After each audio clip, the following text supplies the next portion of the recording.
seemed to work pretty well.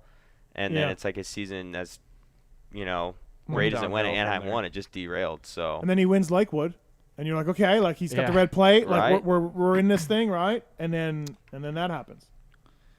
So, all right. Speaking of Kenny and Firepower Honda, they wear Fly Racing and they have Firepower parts. I don't think Kenny's going to do any of that, but I think he'll be with Yariv and the Firepower Honda team. Thank you to the folks at Firepower. They got batteries made in batteries, featherweight lithium batteries, chains made in Japan, and X-Ring as well. Firepower featherweight lithium batteries are all backed by a 2-year warranty. You want to talk about privateer heroes? You use Firepower? I do. I'm Firepower. Yep. Firepower guy. Chiz. Go for Dunes Honda, the PulpMX guys. Lots of people using Firepower. Firepowerparts.com. Please check them out at your local dealer. On Instagram as well, at Firepower Parts, of course. They'll help you out. So please check them out. They're committed to offering superior products for over 50 years experience in the industry. Phone's ringing, but he's not even paying attention. Too busy dreaming about Gold Creek Lodge. Yep, Gold Creek Lodge. You take the guy riding one time, and that's what happens. MotorcycleIndustryJobs.com. Upload your resume for free today. Thank you to those guys for coming on board. And one of our sponsors, WUSA, looking for a skilled technical positions in warehouse, full-time job in Orange, California. They're hiring. WUSA, multiple positions available. General production, warehouse, and skilled technical positions. God, I sucked at building wheels. That place is sweet. I could never get a job building wheels for W. I've been to W, and their whole warehouse is pretty rad. Absolutely. Great company, supporting a lot of privateers and a lot of teams out there as well. Thanks to the folks at motorcycleindustryjobs.com. Upload your resume for free if you're a company looking for somebody. I don't know if X Brand is hiring, R Jerky's hiring. Ooh, R Jerky, we need somebody to ship that meat. Yeah. Robbie ain't doing it. No. I'm Ask Robbie making sales. What comes in their monthly subscription, bro? I don't know. You did that one. Oh, boy. We'll get there. I know. You just can't ask me like that. You know? Okay. Go ahead and look at the website, and then you can let the people know what comes in the What's the 69. code to save at R Jerky? Is it PulpMX? Ooh, I think it's I think it's PulpMX. I think it's just Pulp20. Oh, is it Pulp 20? Can we come back to that? Yeah, we can. I probably should have asked you beforehand. Yeah, that would have been nice. Yeah, my bad. Pulp20, we think, is the code. Anyways. I got it right here. It is. Pulp20 is the code to save. R Jerky. EatRJerky.com. Oops. EatRJerky.com. EatRJerky.com, and you can use Pulp20 to save 20% off. Is the Deuce Deuce Jerky still high up in sales? The Deuce Deuce Jerky is killing it. Some people only order the Deuce Deuce Jerky. But where is the 7 Deuce Deuce? I was just going to say that. I miss him. I saw him at Washougal. He's been low-key. So low-key. He's low-key. He's MIA. He came up behind me at Washougal. It kind of scared me. He was like, yo! And hugged me. That's and I'm what like, he does. what's up, man? Yeah. Tallon likes the jerky, so he will definitely be getting some. I think Mark's your jerky guy. No, their jerky's legit, dude. It's good. Your jerky guy. Really good. All right, Wiseco Pistons. You know Wiseco's been manufacturing pistons right in the USA for over 80 years. They support Factory Honda. Club MX as well, SGB Honda guys. So you know if A-Ray's using a Wiseco when he's revving the shit out of it in the middle of the air, you know it's a pretty good piston. Clutch, gas, brake, all at the same time, right? Yeah, I think that's how it is. Yeah, that's how he rides. Like Tomac. Wiseco has a variety of pistons from reliable forged replacements to the performance-focused Racer Elite series. They've expanded their line now with the USA-made Racer Elite connecting rods. They got the Garage Buddy rebuild kits. Wiseco.com to find products for your machine. Single stop performance over there at Wiseco. There's a code to save on PulpMXShow.com. Wiseco bringing you our next guest on the show. It's Tim Ritchie. He's coming up right away. And, it's working out well for the folks at Wiseco. And Disnation's coming up this weekend. USA going to get it done? They have to get it done. I sure hope so. If they don't get it done at this point, they have to get it done. I sure hope so. We're winning. Oh, we're winning. I just have full faith in our guys. Like, I think we're going to work as a team, and we're going to win this thing. I just see Sexton and Tomac crossing the line 1 and 2. Together, holding hands. Yeah, like they're going to do this thing. Dunge. Look, I think they get it done too, but Jesus Christ. I mean, they didn't make the podium the last time I was at Redbud, right? Like I know, but I'm all with year, you. These guys have been getting good starts. We went over the lineup before the show just one more time, and we're missing Geyser, we're missing Hurlings, we're missing Fevre. Like, come on, we got to get it done at this point. The depth isn't there as in the past, so technically, if shit goes sideways, you have less people to pass if you're Tomac Sexton. Yeah. Like we're missing Vial. you know what I mean? Like, Hurlings, not there. Yeah. I think, did you mention Hurlings? I mentioned. Okay. Hurlings, Yeah, there's definitely a lot of guys that aren't quite there that I think will help the USA. Because even like Ken and Geyser, their countries aren't in the running, but they can certainly beat Tomac or Sexton and get in the way. You know? I mean, it's at Redbud. Yeah, it was last time too. I know, but Tomac, he weird. ripped there. Sexton ripped. Like, it's just, I think we're going to have just a good overall vibe. Everybody's going to be Team USA. And I don't know. I feel like we're representing our guys well. Like, we're pumping them up. If Sexton and Tomac nail their start like they did at Pola, we should be pretty dialed. Yeah. I mean, Tomac hole shotted there earlier this year. Listen, man, they didn't make the podium the last time it was there. I know. All right, so talk about the Motocross of Nations and more coming up this weekend at Redbud. One of the co-owners over there at Redbud, Tim Ritchie. What's up, Tim? How are you, man?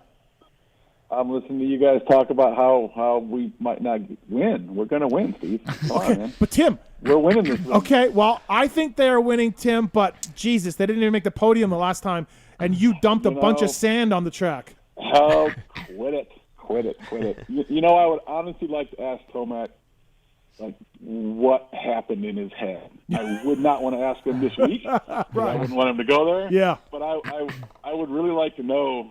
My analogy is I think those guys knew exactly what the track was going to be from being there in July. You know, it's always kind of the same. Yep. And then it just threw him such a curve. Yeah. And you didn't dump sand on it. I'm giving you a hard time. You did not dump sand on it. I did not. Right. I did not. But Plessinger should have shined in that. I mean, I don't know. It's weird. It was wild that happened. Yeah, it was really strange, and I think they get it done this weekend. I do think. I mean, look, Aussie's got a great team: Hunter and Jet, and then Mitch Evans. That's a strong team. They're going to be right there. If anything goes sideways, USA. But there's not a whole lot of depth there. Other countries, you know. So, yeah. I mean, is Dylan riding for France or not? Dylan's in for France. Yeah. Is he? Okay. Yep. Okay. So Dylan's in for France. Those guys are always solid, of course. Oh, they are. Yep. Jet's on a 450 for the first time. We got to think he's not that mature on that bike yet, right? You got to think so. He was ripping at Glen Helen. I mean, I know he's gnarly. I know he's ripping, but I mean that's a lot of pressure, and then jump into a different bike. Back him a little. For you, Tim, this is the second time. What are you doing different this time, if anything, from the first go around? Like, what did you learn the first go around? Obviously, the weather played a factor in things, but what are you doing better this time around, or is there anything that you're doing better? Well, the weather is kind of mangled it last time around for sure. Yep. Sorry, dropped my phone. I'm running the same exact racetrack. Nikos, their event manager, came out and did a site visit earlier in the year, and I told them that we got a lot of flack last time over making the track, you know, GP style, and we didn't. I mean, I changed the starting line. I've been running the starting line since then. Nobody thinks that's a GP start or anything, you know. Right. We did that to house a pit lane because it's 240 foot long or something crazy. We cut that camber off last time because they had a certain meter of track length they wanted for TV or whatever. But I told him I'd like to run the same exact layout, and he agreed. He said, no problem. So the track layout is identical. I mean, I always tweak things here and there, try to make them work better, whatever. But same exact layout, no extra sand, couple inside bumps here and there, just the normal thing I touch up here and there. But the weather's looking pretty decent. We have a couple chances here and there, some rain. But other than that, everything else is just the stuff we didn't know last time. But the weather just ruined it last time. I felt like I spent the whole weekend in a bulldozer. Yeah. And I look at the schedule right now, and the schedule for the event is so slow paced. It's 1 day's worth of racing, kind of spread out over 3 days, or 2 days. I mean, it's kind of hard for me to wrap my head around. Saturday's 3 practices, 3 races. Yeah. That's the day. That's the whole day. Yep.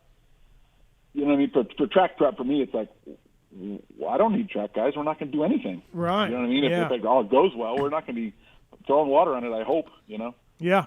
Yeah, you got 2 more races on a national than you would, and yeah, you're right. And then Sunday is 3 motos and 1 practice, 1 short practice, you know? Well, there's a B main. No, there's a B main actually in there too. Yeah, so you have 3 practices with the B main practice, the B main, and then 3 races. Yeah. So what about like infrastructure? Did you change anything up, or did you learn things from the first time around, or?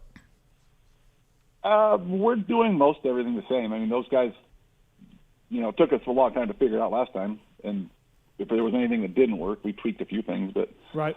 Their compounds in the same area in the paddock. Okay. The USA compounds in the same area in the paddock. Start line structure, all that stuff's the same. Right. That stuff all was fresh builds last time, so it's kind of nice to go into it this time.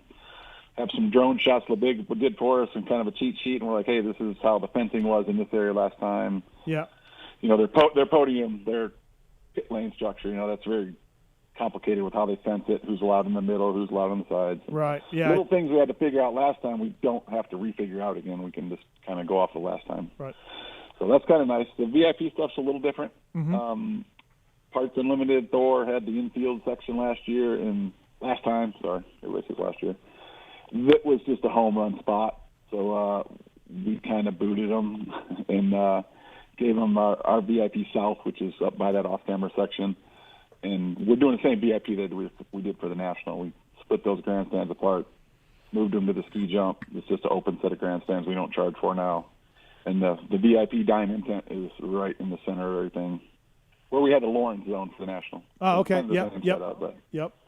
But that's got its challenges. It's locked in the middle of the infield. So anyway, sure. Right. There's a lot of parts and pieces that we're just trying to put together. Right. Hey, Tim, this is RJ. Just a couple questions. One, so the reason, you kind of already answered this, the reason for the start moving was because of pit lane, correct? Yeah, not many tracks have it. Yeah. And then 300-foot long, perfectly straight section, Yeah, and then have any riders had any comment on that? Like, do they miss the old start, or is that kind of just going to be the new thing? I think everybody agrees it's way safer. Okay. I mean, there were some guys that liked that old start, but you had that full acceleration, throttle chop back to acceleration again that would always cause problems sometimes. So I don't think anybody disagrees that it's safer. It's a right-hander, which is kind of backwards, no foot on the brake, but it's just the 180 for a start is kind of slow enough, and we don't have big problems with it. Right. Ever, yeah. Really. The only thing I don't like about it is it rewards gate pick so much, those type of starts, right? Tomac pulled the whole shot national from the box. He did. Outside the box, right? Yeah, outside the box. Yeah. Inside, outside, wherever. You're right. Makes you scratch your head a little bit. Yeah. The outside definitely sucks. Yeah. Our outside definitely sucked. The last 10 spots are garbage for sure. Right. And but then outside of the old one wasn't great. Mm-hmm. Are we going to make the leap jumpable, or? Yeah, are we putting a big roller in front of what it, are we Tim? doing? Are we going to have these guys send it every lap? I pushed it out probably 10 feet, maybe a little more. I had it flatten out a little bit, and some other things changed. I had to kind of make some room for viewing a little bit, and that changed, so I banked it back up again. I think it's going to – 450 is no problem. 450s we're doing for the National, no problem. I was going to say, because this year I raced the National this year, and I feel like it was my first time ever at Redbud, and I just feel like looking at it from years past, like there was the roller year, then some years it looks like a lot of guys are doing it. This year I didn't do it. It looked really tough to do it. So I was just curious what goes through your head when you're setting that setup, when you're setting it up, like how you decide. Do you think I'm going to make it tough, I'm going to make it easy, whatever? I think JT explained it once perfectly. I kind of want all the 450s to be able to do it from the outside. Top 5 guys to be able to do it from the inside, maybe. Top 5 or 6 250s to be able to do it from the outside. That would be a perfect setup. I agree. Helps racing a little bit. Yep. Keeps the slow guys from not doing it. For the National, we have an aspect that we don't for this, which is amateurs. We're racing amateurs on it the day before, the day after. I kind of have something to kind of keep those guys in check. Or we got B riders or C riders trying to do it, which is obviously dangerous. Yep.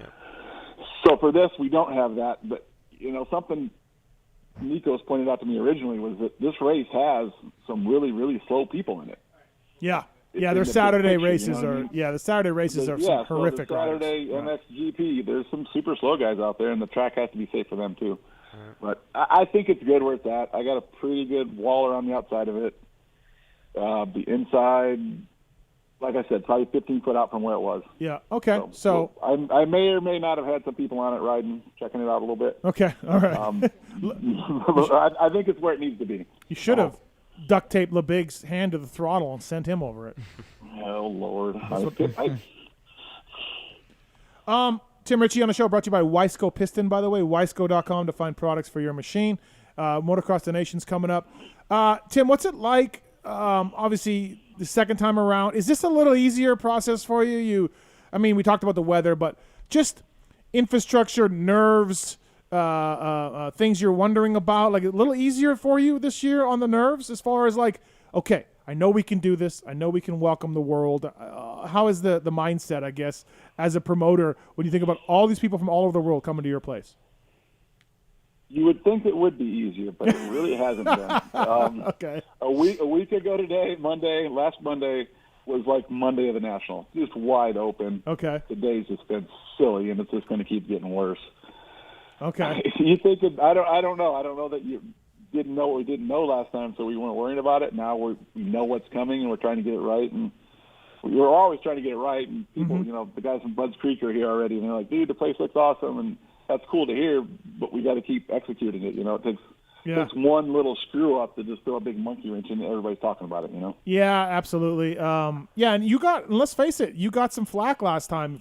People thought you dumped a bunch of sand on it. We had the new start, right? Which you did put sand on the new start, but it was because it was a brand new start. And USA didn't perform, and the weather was terrible. And some of it bounced back on you, the promoter, or not the promoter, but the track owner. It bounced back on you a little bit. The video Buydos did, it was a very well done piece, but I remember the part about AP talking about why would you do that to a perfectly good track? It just crushed me. I'm like, dude, I didn't change it that much. I really didn't. Right. It was a track that those guys would never see in July. Yeah. You don't get 3 days of system rain coming through in the middle of July. So I don't know. I hope we don't have that scenario again.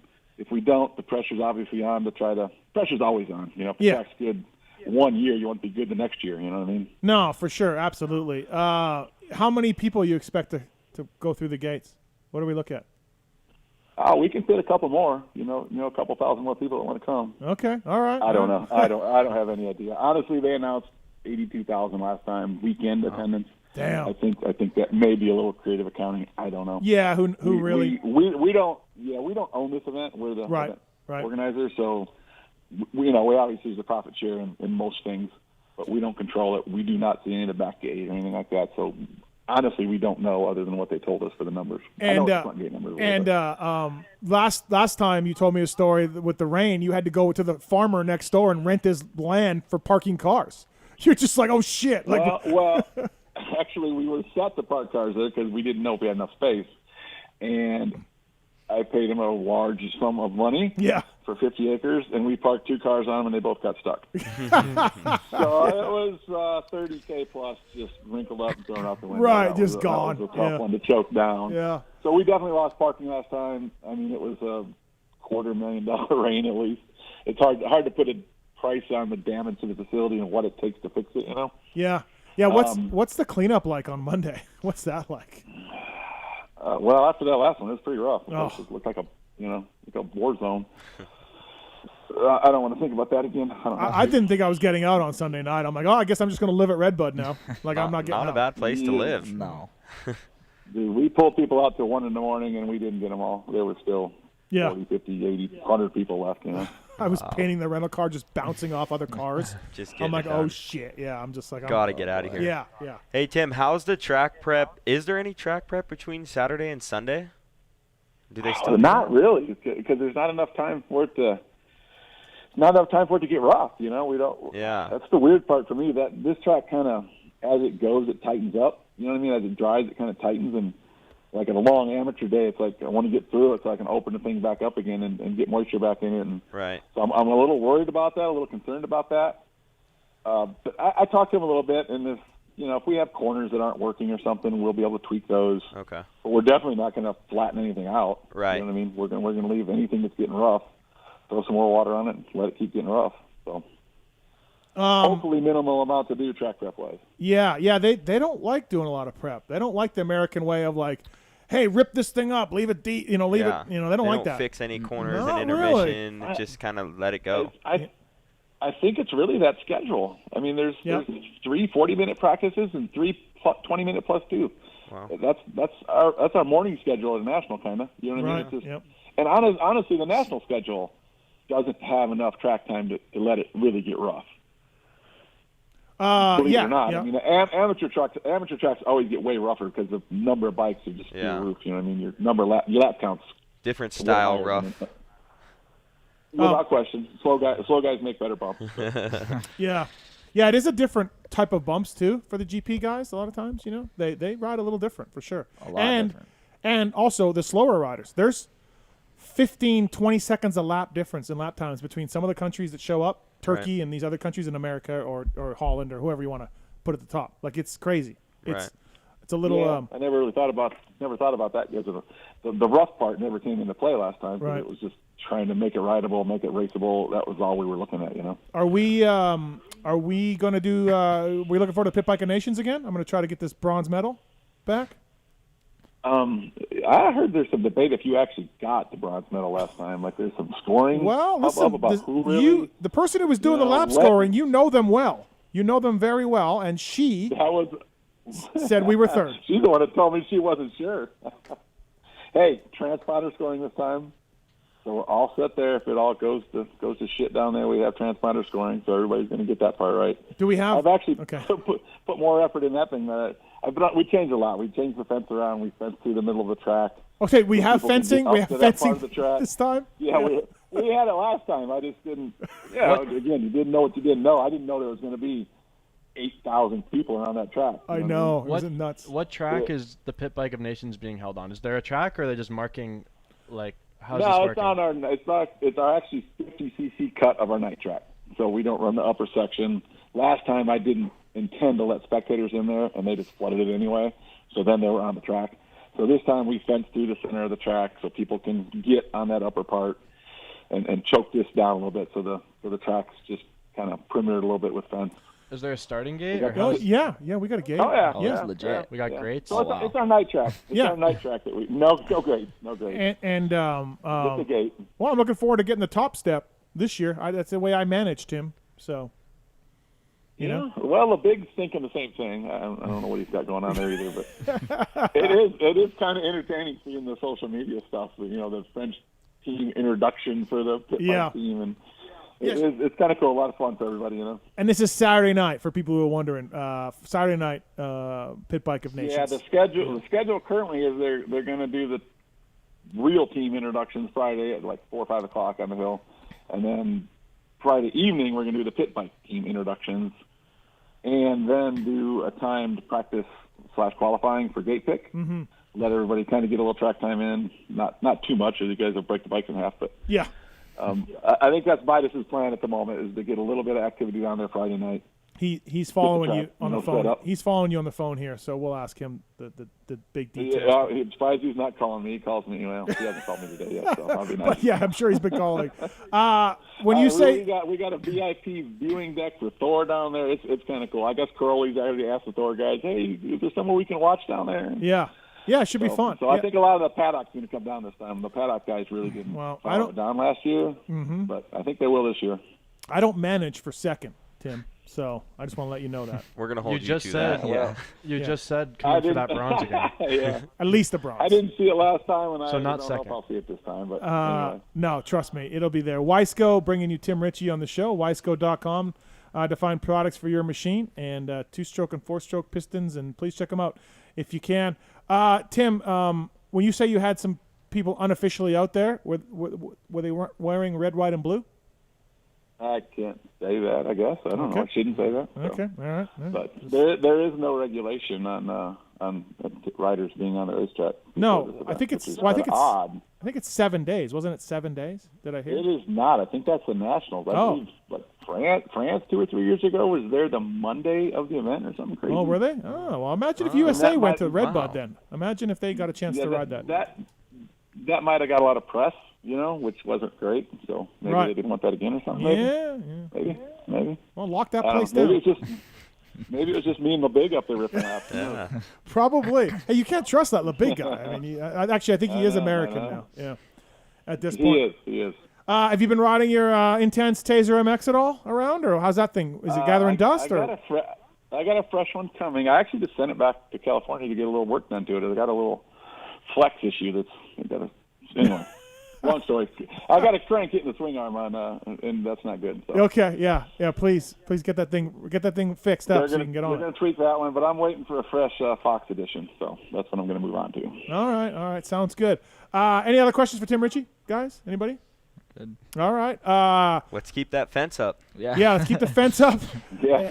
If they come over the fences, let's do it on the night track, not the big track. And I need one of those. I need one of those wristbands that I got last time. Thank you. Appreciate that. That'll be great. Yeah, that's the tower still mine. I still got that one. No sweet. Fantastic. Thanks, Tim. Thanks for calling in.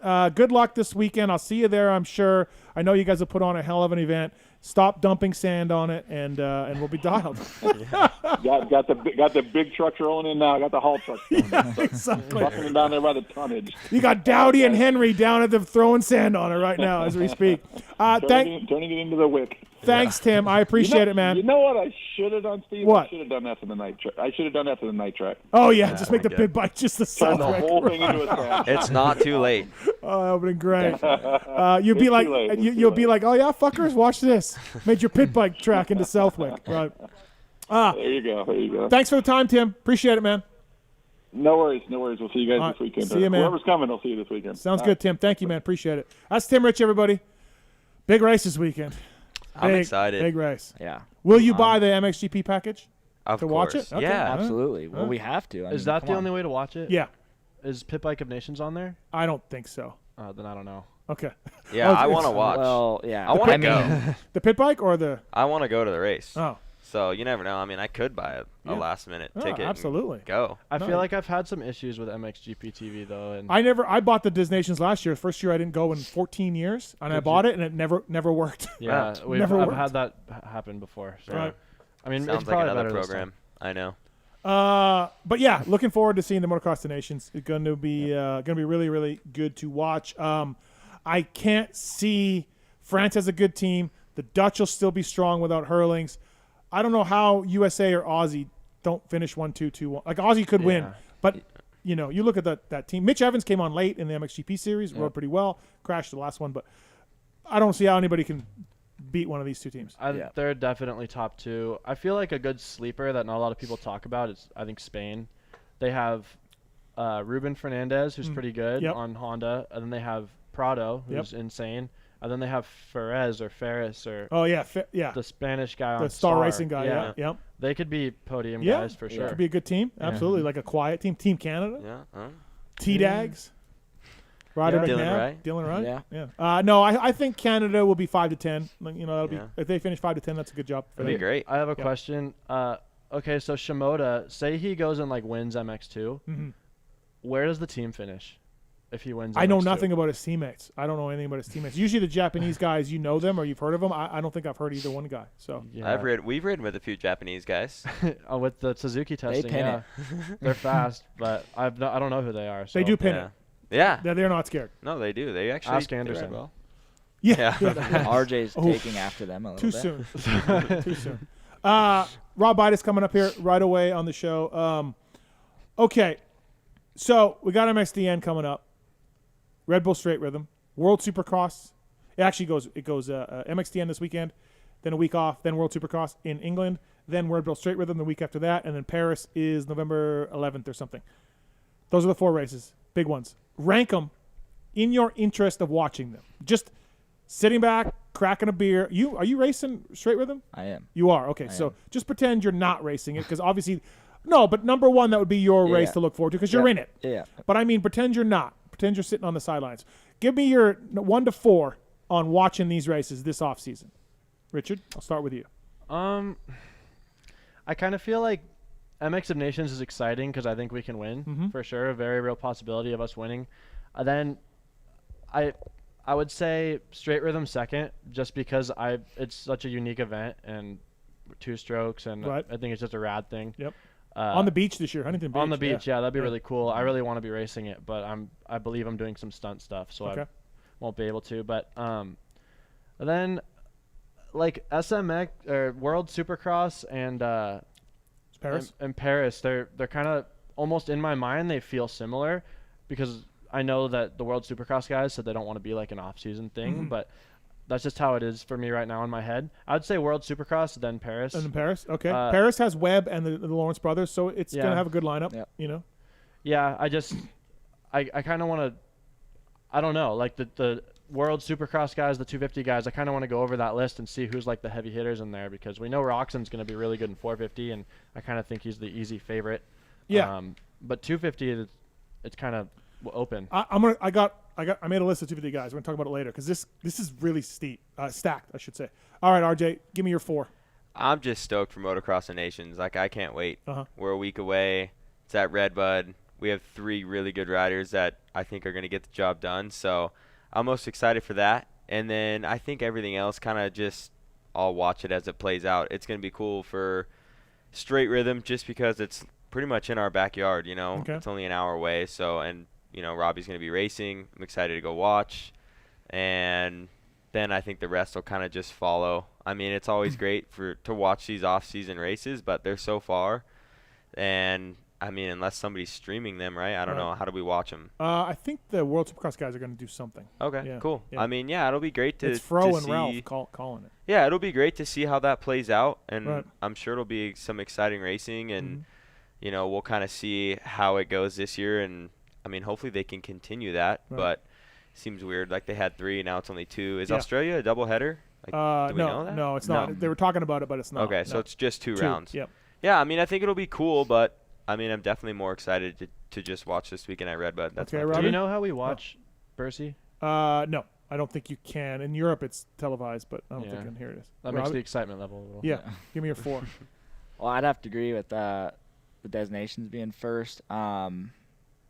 Just because we got to support, you know? Yeah. So I would go that. And then, Straight Rhythm as well for number 2, just because, I mean, it's all 2-strokes. Who doesn't love 2-strokes, right? Sure. And then, World Supercross. I mean, we have a lot of people racing that haven't raced in a while, so that could be very interesting and could be cool the way it plays out. Yeah, we're like I said, I want to break down this 250 class World Supercross. It's deep. So, and then Paris for you. Yeah. Well, okay, all right. Well, Marks, what about you? Total fan. What are the 4? I wasn't listening. I wasn't listening. No, I wasn't. I was not listening actually. I'm trying to get the stream and everything figured out over here. I'm busy. Yeah, are we live? Because I have so many fans. We're live. They want to see my pretty face. It is a nice face, and we are live, so they can see it. Good. Oh, God. Finally. Wow. Sorry. Tallon. Working on the app. Oh, I actually wasn't listening because I was reading the YouTube comments shitting on Marks. So. Oh man, I'm getting heat. Carry that on. That's fine. That's fine. You guys are great. Yeah, we great do. fans. Great fans of the sport. What about you, Steve? Maxima USA. Love the guys at Maxima. Fantastic company. They got 927, the number 1 selling performance 2-stroke oil in most markets around the world. They've got the 4-stroke oil as well. Monster Energy Pro Circuit. Monster Energy Kawasaki using it. It's got their Formula Peak system in it to improve the performance as well. Brake Clean, of course, is fantastic. Chain Lube. SC1. Guys, you ever use SC1? Spray the shit out of your bike. We use it all. Maxima products, honestly, it's really, really tough to beat their aerosol cans. It's great. Pulp20 is the code to save with MaximaUSA.com as well as Pro Filter as well. Pick up a pre-oiled, ready-to-use premium air filter, oil filter for your next service. I went to Glen Helen. Richard saw me there and washed my bike. Kiefer won't believe it, but I washed my bike the next day. Took my Pro Filter out, threw it away, put a new one in. I'm ready to ride. It's great. I saw your bike in the garage, and you did wash it. I actually noticed that you washed it, but did you scrub it or hold on? Because it Hey, looks like come you on now, hosted. easy on It looks Steve, like you dude. hosted. I'm not lying. The pressure washer broke 3/4 of the way through the come wash. on. No, it is. And Great mechanic. No, the pressure washer broke, so I said that to you. Fix it? Did you dry your bike? I'm not. I don't have a pressure washer. I just What? scrub it. Oh, Yeah, no, God. I don't. I use a hose with an attachment. Have you been in his garage? No, I've been to his house, boy. but I've never seen the garage. Oh, at all. man. No, I've seen the garage. It's got I've seen all the helmets and everything in the garage. Yeah, I've been Great working They area. must have cleaned there. it. Yeah, yeah, no, it's jammed with everything. Yeah. Profilter.com. Imagine an alternative way that eliminates the time and chemicals required to clean and oil your filters. If you haven't heard of ProFilter, maybe you've been roosted too many times. They've been active in the industry for the last decade. Pulp20 is the code to say with ProFilter. Thank you to ProFilter.com and for coming on board. And Rob Buydos is coming up next on the show, Pit Bike of Nations. Rob, brought to you by the folks at Renthal. Welcome, fraction of a second, a few grams, a couple of millimeters. It all counts. Welcome to the winning world of Renthal. They got more titles than all the other brands combined. Thanks to the hard work and dedication to detail, the Renthal factory has been helping world-class riders achieve their championship goals since the beginning. Way back in 1969, the undisputed global leader in manufacturing design since way back when. Thank you to the folks at Renthal, Renthal.com, bringing you Rob Buydos on the show. And also to World Supercross coming up as well. Race Tech Rant, X-Brand Goggle Tear-Offs. You know anything about X-Brand? I do. Richard? I get 35% off. You do? From Hook It. Yeah. Oh, wow. Yeah, come on. Are you serious? No, I'm not serious. Okay, all right. Hold on. We got You might have to I get hook him 40. up with one of these right here, Steve. Richard Taylor wears X-Brand. So does RJ Wageman. That's right. Clear vision. Robbie used to. I'm an X brand. Yeah, you did wear it. You did wear X-Brand at one point. I did, yeah. Love those goggles. So thanks to the folks at Renthal as well. X-Brand Goggle Tear-Offs. Race Tech Rant. Do we have a rant tonight? Anybody over here? I got a small one. It may have to do with my last week's rant as well. I want to get more into that. But do we have a rant? My rant, if I were to even have one, I mean, it's my own fault, but I got my ass handed to me on the mountain bike ride today, and I'm just more pissed off at myself.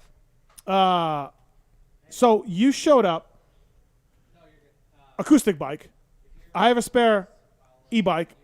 These guys brought e-bikes, and I said, do you want an e-bike? And you were like, eh. I was trying to get him to take You the were. e-bike. And then, honestly, I was thinking to myself, oh, fuck, I got to change pedals. You know what I mean? If you want the e-bike, I got to change pedals. We're already running a bit late. So I didn't push the e-bike on you the way I would normally do. So you said, hey, I'm not scared or whatever. And then we went out, 3 of us on e-bikes, you on a regular bike. And, and what happened, RJ? I got dropped multiple times. It wasn't even dropped. Like, just riding an acoustic bike on that would be. Yeah, I'm not going to lie. Like, towards the end of the ride, there was this little, like, rock uphill, and I don't know, one of these boys messed it up. And it's just after you guys had waited. Ritchie. I ran right into the back of them. I had to unclip. And then you guys get on and just pedal and go. And I'm like, all right, cool, they're gone. And then from that moment, like, I just kind of looked up and I was just, mother effer, can this ride please be over? It's hot. It's rocky.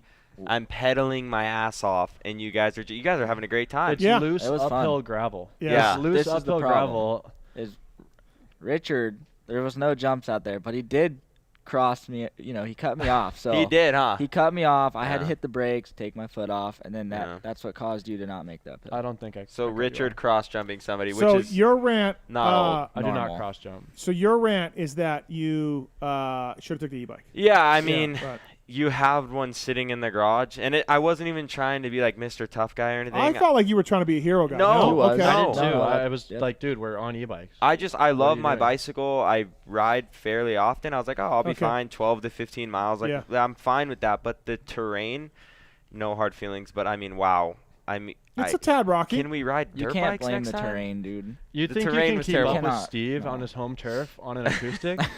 You were out. You kept up pretty good. I thought I Yeah, was okay. Yeah. You kept up? He better have kept up. Well, I mean, yeah, we had. He's on a assist. Levo with full power. I was not full power. He didn't even have water. He wasn't even sweating. You weren't on full power. I was not on full Okay. power. Mhm. All right, let's get to our next guest here. He's on the line. Brought to you by the folks at Renthal. Renthal.com. He is the organizer of the Pit Bike of Nations coming up this Saturday at the Motocross of Nations. He's also probably the track announcer. I got to talk to him about that. A good friend of mine, Rocket Rob Buydos. What's up, Rob? How are you, man? How are you, my man? What's going on, Steve? We're good. Thanks for calling in. Appreciate it. Did we get Mexico in? Did we get Mexico in? When you made the call and you said, do we have an extra bike, I made the call to MotoZilli, who then called the guys at Yamaha. Not only did we get an extra bike for Mexico, we got one for Finland as well. Oh, nice. A couple more countries that Canada can beat down this Saturday. A couple more of the Maple Leafs coming, getting gunned down. Yeah, I love it. We just had Tim Are Ritchie you on. ready? You hate pit bike racing, and you love this. Well, I like being the manager. I don't like riding a pit you bike. are in charge. You're in charge of the Canadian effort. Watching me ride a pit bike is like a circus bear on a bicycle. You know? Like, yeah, it's not good. It's not good.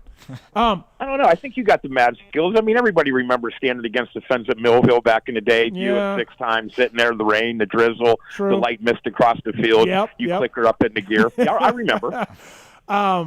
We're a little worried about Galdy's weight right now. We think that he needs to shed a few pounds, so we hope he can get a garbage bag on and start jogging. He could run down south of the border. Where he's coming from, like Toronto area? He's coming from Toronto, yeah. He can make the jog. Yeah, it's fine. Yeah. I see Jeff Parrott from Great Britain's coming across the Niagara Falls and making his way towards the Holy Land that is Redbud. So I was looking at the list, and I don't know if you know this, Rob, but am I the only country in the top 4 that is making rider changes from 2018? Do you know? I don't know. The French team, I think, made some changes. Oh, the okay. Italian team's staying kind of the same. I know that Ireland's changing up. I don't know what Yeah, 'cause Sweden's doing. I do know that obviously Australia's coming loaded for bear. They think they're taking home the Chamberlain Cup and the Buydos Cup. I mean, they're really loaded for bear. who's on the pit bike team for those? I don't know. Lakers? Hunter won't tell me. Oh, okay, all right. And then I know that I was talking to Carson Brown, and he mentioned that the UK team, the brothers and the group that they're bringing is pretty strong. And then Team Puerto Rico, who has not only do they have a last-minute rider change, now they have a last-minute manager change, as Ryan Sipes has given it to Randy Richards. Oh, the managership. Oh, okay, all right. Randy Richardson from Michelin. The senior citizen will be steering the ship.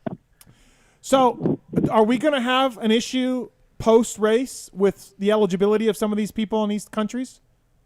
No, I really think that 99% of them are all legitimate from where they're from and things like that. I mean, okay, but the lineup of names I've seen from South Africa, from Tallon and Swanee and the rest of the guys. Yeah, but you know what I mean. Your team is all Canadian. You know what I mean. All English. You know what I mean. What? Your ringer team you were trying to get started. No. Okay. Done. Everything you've seen the lineup. It's America, Great Britain, Canada, Italy, England, France. So for people who don't know, Rob was Rob had an interest to throw in a monster team, Monster Energy team made up of Americans, and I put the kibosh on that. Like I'm like, hey, I've never seen you cry harder. I just felt bad for you. I mean, it was a river. I was upset. I'm like, you can't. My God, who was it going to be? I don't. Monster Army. I don't know. Probably 3 fast pit bike American riders.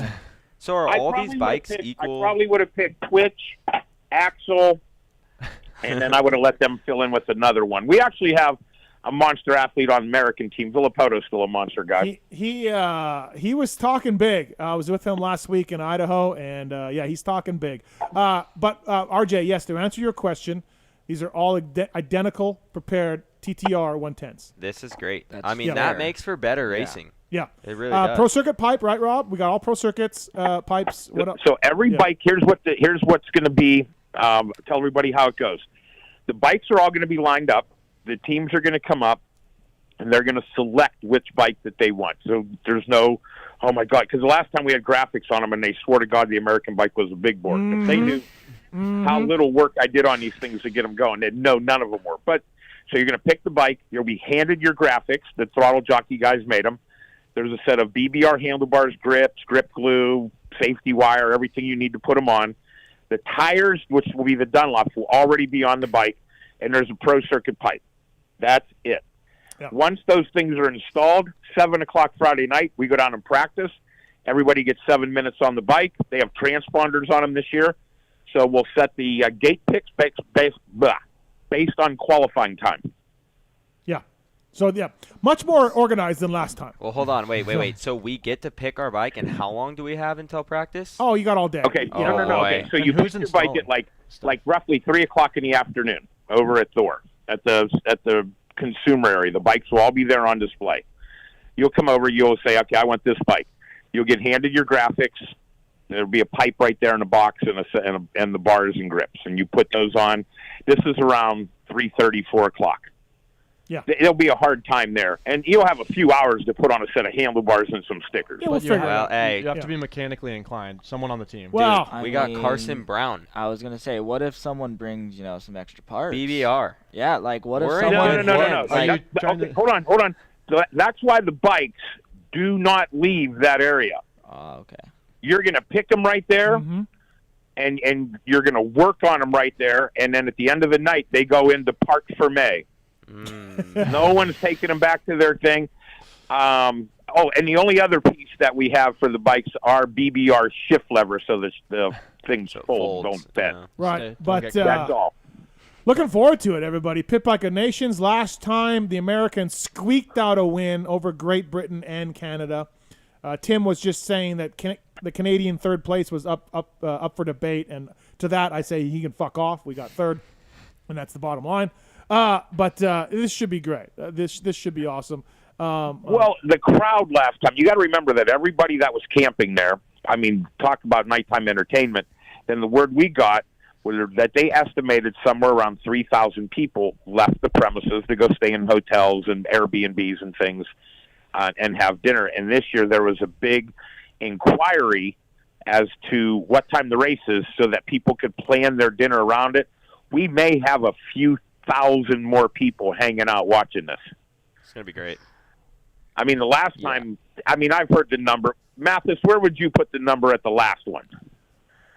I would say there was 5,000 people storming the track. That was storming the track. That wasn't the handful. No. I meant on the track. Yes, around the track. Yes. So you're the Canadian manager, correct? Yes. Yeah. So what do you do in that role? What do I do? Okay, so he gets to. Okay, so here, let me explain the manager's what duty. doesn't he do? So rather than me or somebody go, oh no, this is who it is. I pick somebody from each country. In this case, Steve.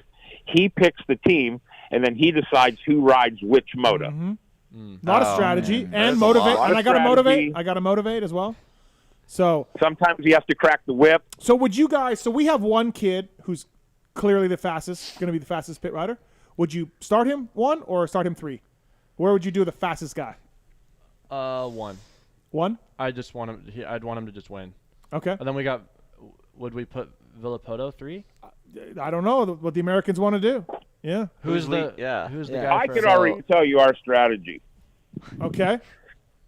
Is that we have one.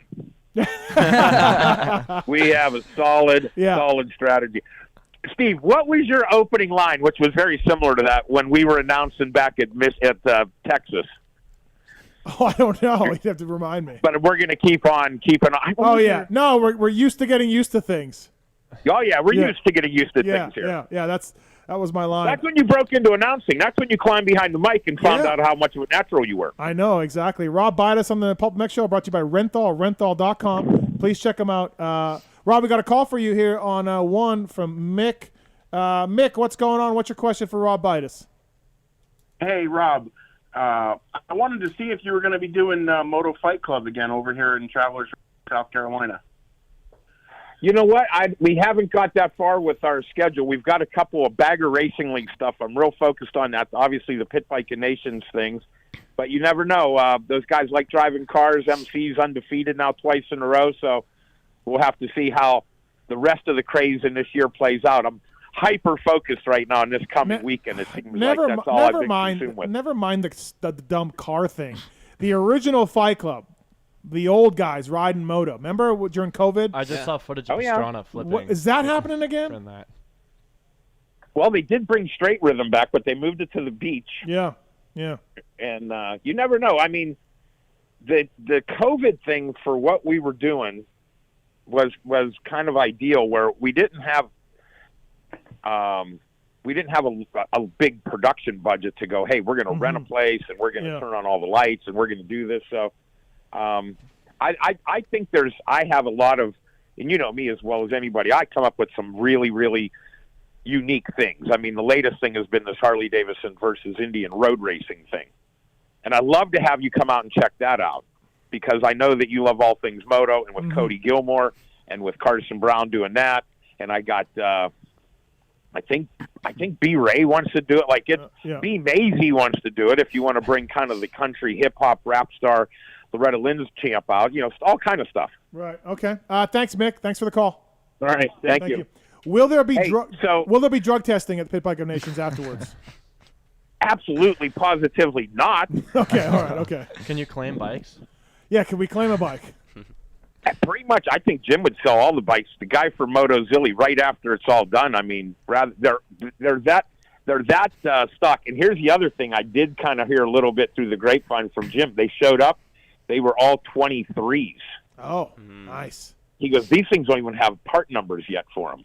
Nice. Wow. Maybe have a little more horsepower. Thanks to our boy Nessel and them, we got the freshest of the fresh. Well, listen, Carson Brown and Willie Browning and RV will be tough to beat, but Canada. There's some. Hey, so I hear these brothers out of the UK are fast, and I got to think, knowing just how Lucas Myrtle and Hunter Lawrence are thinking about this, they're bringing some people that are fast. They got some buddies back home that are coming that are 20, 21 years old, probably super fast, light as could be. Right.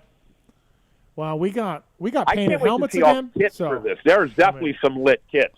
We have painted helmets coming up. We got team helmets. We got team jerseys. I'm arranging all of Are you going open face again? Yeah, we're going open face again. Oh yeah. I was just gonna ask. That's tough. It's probably lighter. Save weight. I got the helmet here somewhere. Where's the helmet at? I had it here somewhere. What's the lap time on this track? Oh, on top of that, there's the last year's helmet. See, that's the thing we were trying to figure out. Oh, so we're looking at the weather. The weather looks really incredible. Like it's going to be a little bit chilly, but dry as can be. So we're going to add laps to it. But we don't know what the lap times were from last time because it was so muddy. It's kind of hard to even figure out what they're going to run if it's dry. I can tell you this. If it's dry, they will be a lot faster. Is the track going to be, like last time it was muddy, so it was just getting around it, but is it going to be jumpy? Like what's the track going to be like? More motocrossy, more pit bike jumpy? So the track that we use is on the ground at Redbud. It's their night track. It's a night motocross track. So there's definitely jumps and things like that. For sure, the last time these guys struggled to turn them into jumps, they were hills because it was so muddy, This time I really think you'll see what the Stank Dogs, what Carson Browns, what these guys really can do on a pit bike. Yeah, or what Canada can do. Hit these things wide open. What Canada can do. And and Galdi's my favorite on your team. You know that. Yeah. Are you worried about RV perhaps having too many CLs and not being race ready on the night? Here's the thing with him. Even when he went to England on the YZ250, the guy does not lose designations. That's what he was claiming he does Idaho. Not lose the designation. Yeah, and you have him on the team. He's unflappable. Mm-hmm. Yeah, you're not going to psych him out. No. He's out there with Stu and the boys. Like you are not going to psych him out. No, and Tallon, you heard him in Eagle Creek RV talking about designations and how he doesn't lose in the pit bike thing. Yeah, he's trying to add one more MXON to his resume. Yeah, he's just like, I got one more to add this weekend. Well, we were talking today, and I'm like, you got your kit ready. He's part of Canvas, and he goes, wait till you see this, Right. And then I'm like, what are you doing for your helmet? He goes, I'm breaking out one of my OGs. Oh, jeez. Oh yeah. He's just, he's just bringing it all, Listen to me. Yeah, well, we'll see. Hey, are you doing some announcing? Are you doing live announcing again? You mean me and you? Wow, yeah. Last time you had a bit of an issue in the tower on the second day.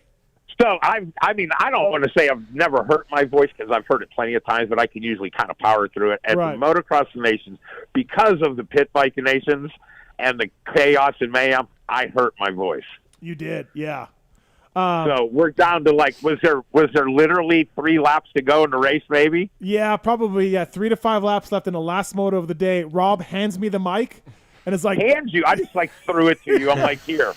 You hear what's going on? You hear? I've stuck a ring. I'm done. Here, take us home. And then the guy, me, who got denied a press pass for the Glen Helen USGP from Ustream, years earlier, only a few years earlier, calls the last Team France moto the win at Red Bud. I was just laughing to myself. You're like, I knew there was no way I was doing any justice. No. I'm like, here, finish it, because if I do, it's just going to sound like marbles, and it can't. But you are back live announcing with their guy. Their guy just came up to the booth the last time. Like, he just came up, and he was, like, there. Okay. And it's cool, but I mean, like I've gone to I actually went to the destinations that we didn't go to after 9/11, blah, blah, blah, that whole thing over in Lyrup. Yep. I didn't go busting into their booth going, hey, I'm here, I'm the American announcer. This guy, what's up? I am here, this is what I do. I'm like, really? Oh, okay, all right. Yeah, but you are doing it. That's the plan? Yeah, okay, awesome. Yeah, that'll be great. Yeah. And this time, with all the help, with the fencing being stronger, more lighting, security, a working PA at like 2 o'clock in the afternoon. Yeah, should be a little better. Everything going. I hope my voice won't be nearly as. No. Keith's on one for you, Rob. Keith, welcome to the show. Rob Buydos brought to you by Renthal. What do you want to ask Rocket Rob, Keith? Hey, thanks for having me. This is Keith from sunny Hamul, California. Rob, do you need a manager for Team Northern Ireland?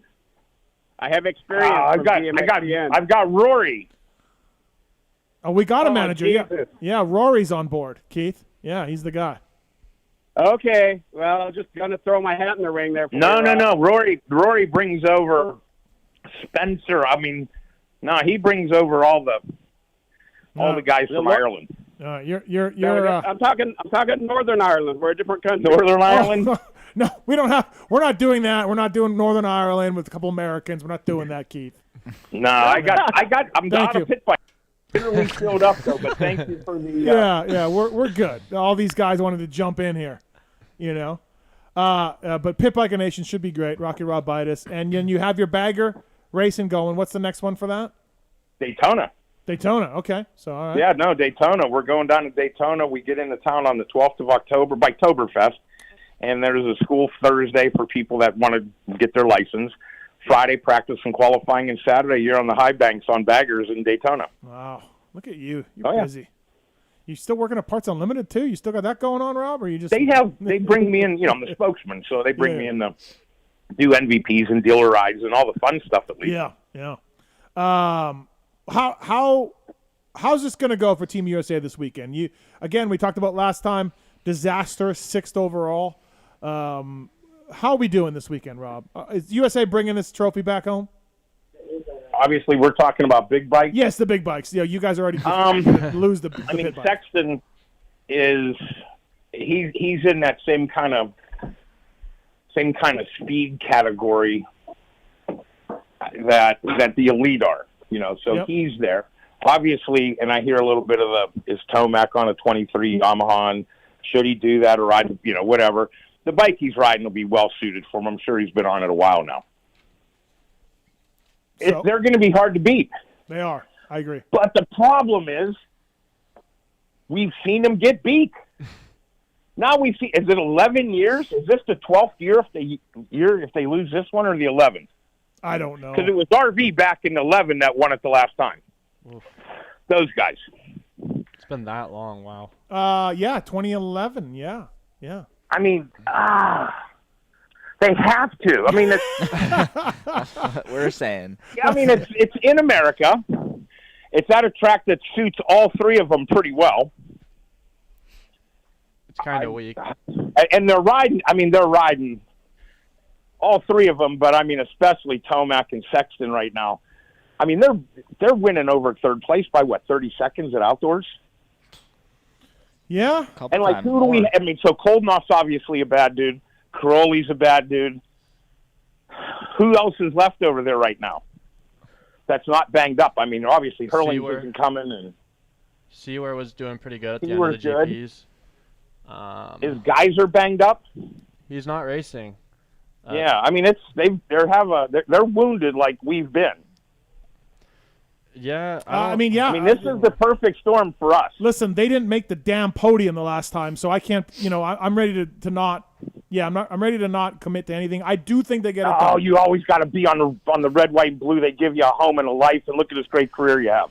Yeah, we're winning it. You're American. Yeah, I mean, we have to win.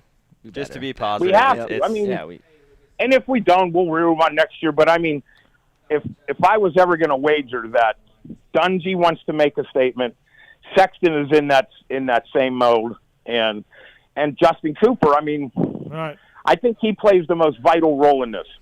Yeah, probably. The depth isn't there like last time. Like no Hurlings, no Geyser, no Roxon. So I like America to get it done, but Australia will be really tough too. Wait, Rob, before I let you go here, we do have one of the Aussie pit bike. Mertz, are you there? Yeah, I am, Steve. Rocket. So What's happening? Rocket. I text Mertz for the Aussie team. He says it's top secret. Rob, you can't let this stand. We're bringing something special. No, Rob. As the promoter, you can't let this stand. He's got to declare a team. Yeah, we'll declare it Saturday morning. No, you can't declare it Saturday morning. You got you got to declare it on Friday when we do the bike selection. And you also have to provide us at that time so we have it up in the booth. Basically, it's your MX1, MX. Who'll ride the first moto? Yeah. Who'll ride the second moto? Mertz, and who'll ride the third moto? So that we could have it locked in the archive. Mertz, this is bullshit. You got to declare your team. We need to know. I need to know who's on your team. We got some gunslingers coming. Who do you got?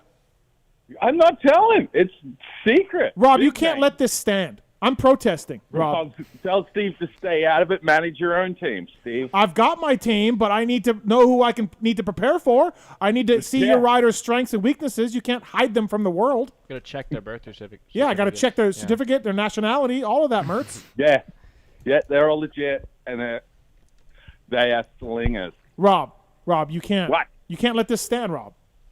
What do I need to do? I declare that you. So here's where it all Rob. has to go We've down. got it all under control, mate. Here's where it all has to go down. Friday, at the Thor truck, when we select bikes, and here's the way we'll select bikes. They'll all be lined up.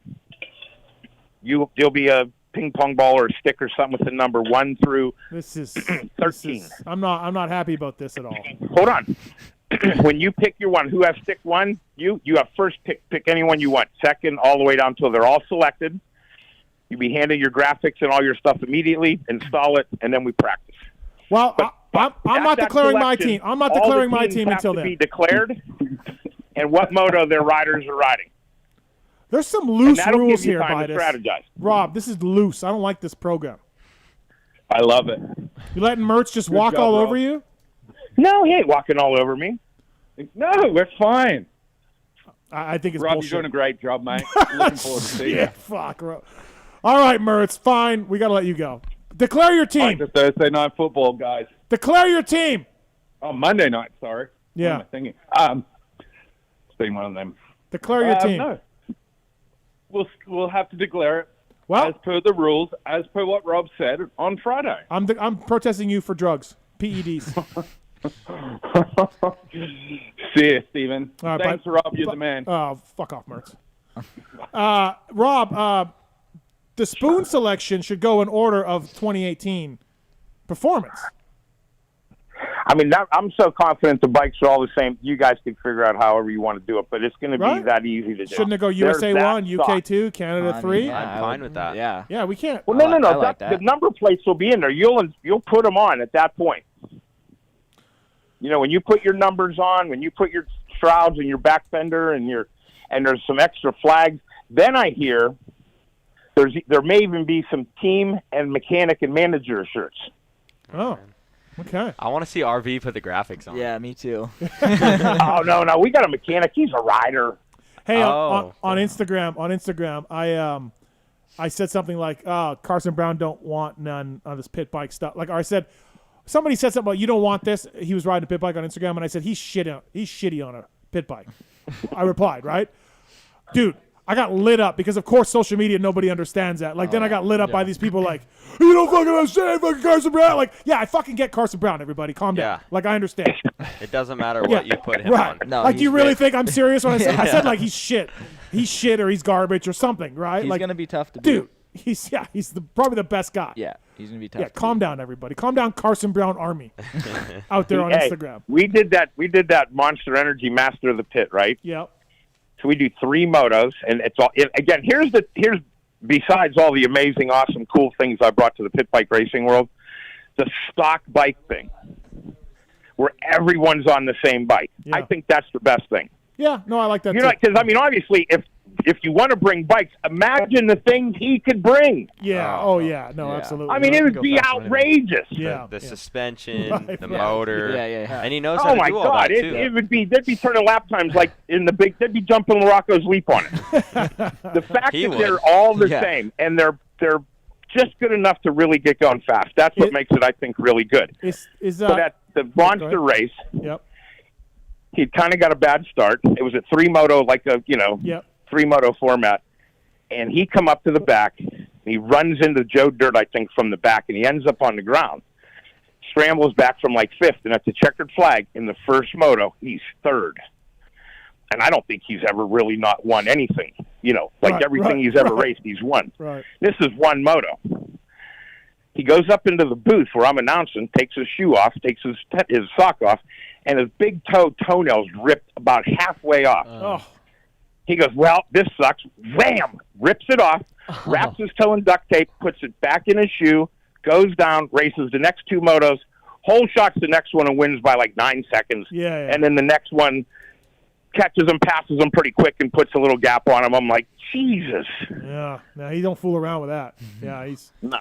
Well, but, listen. Again, this is just him racing one moto. The last time he won his, Willie Browning won his, and RV won his, and then turned the place into pandemonium. Well, you just I've already got my protest forms ready for Australia. When they spring them on us this late, you don't know where they're from. You have no idea. Oh, I can fake an accent. You think they're bringing? You think he's bringing New Zealanders? Could be. Yeah, you never know. Also on the line here, the new manager of Puerto Rico, Randy Richardson, friend of the show. What's up, Randy? How the turntables. So the senior citizen. Loose management. Yeah. Very loose management. We're talking burnouts if there's any concrete. Right. Yeah. Mm-hmm. Head to head, buddy. X-Brand going head to head. So you're stepping in. You're assistant team managing under the direction of Ryan Sipes with Team Puerto Rico with Stank Dog Smalls and Pooh Sipes. And Pooh Sipes, exactly right. And just to clarify, I'm not the assistant team manager. I'm the assistant to the team manager. So it's kind of a complicated role. Yeah. If you're familiar with the office, that's where I'll be substituting. I'll be the number 2. I'm bringing it. Bringing it, Mathis. We're bringing it. Randy, I've always known you've represented Puerto Rico well in the past, many times. I have. Yep. You know what? I had to get out. I had to break out some new flags and to get out the flags, get out the kit from last year. Hey, can I interrupt for just a second? Yeah, heck yeah. I want to give a heartfelt. They're in my thoughts and prayers. Everybody in Puerto Rico right now. They just had that terrible hurricane, I believe it was. Yeah, absolutely. Hurricane Fiona that devastated them today. You're absolutely right, Rob. And Ryan and I have been talking about that and trying to put together. Steve, you may not be familiar with this, but with me, sometimes things are quite the production. So, I am aware. Ryan and I have been wanting to put together a video, but to be sensitive to, great point, Rob, to be sensitive to the devastation in Puerto Rico today. So definitely thoughts and prayers with them. But then again, there's going to be another wave of this winning that we're going to bring over Team Canada. Well, there's no problem with that, but there will be extensive testing for marijuana after the event, and I feel like one of your riders may not be ready to pass that test, Randy. So you got to understand, in the state of Michigan, it is legal. Yeah.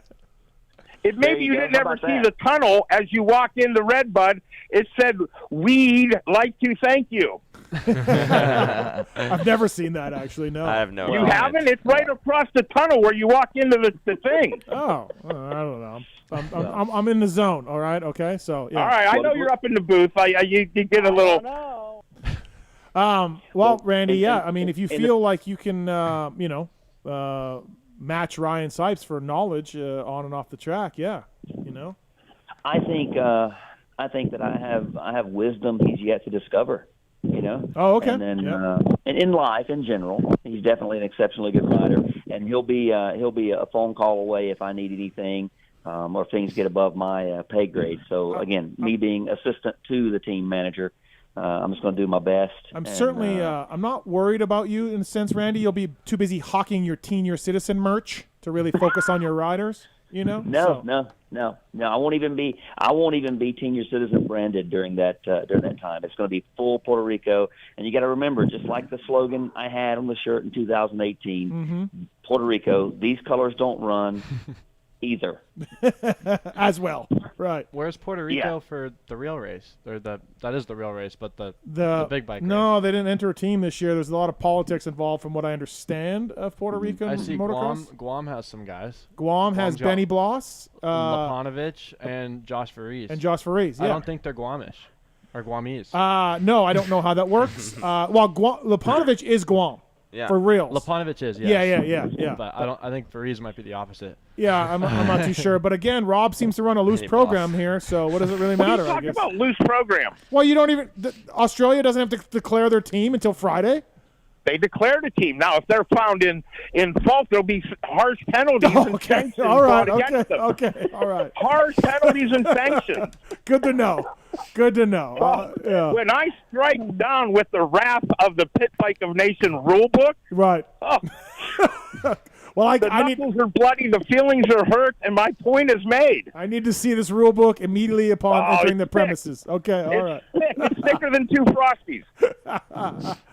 Randy, and also, Randy, I believe the team will be competing on Schmunlops. So I'm not sure how your employer may feel about that.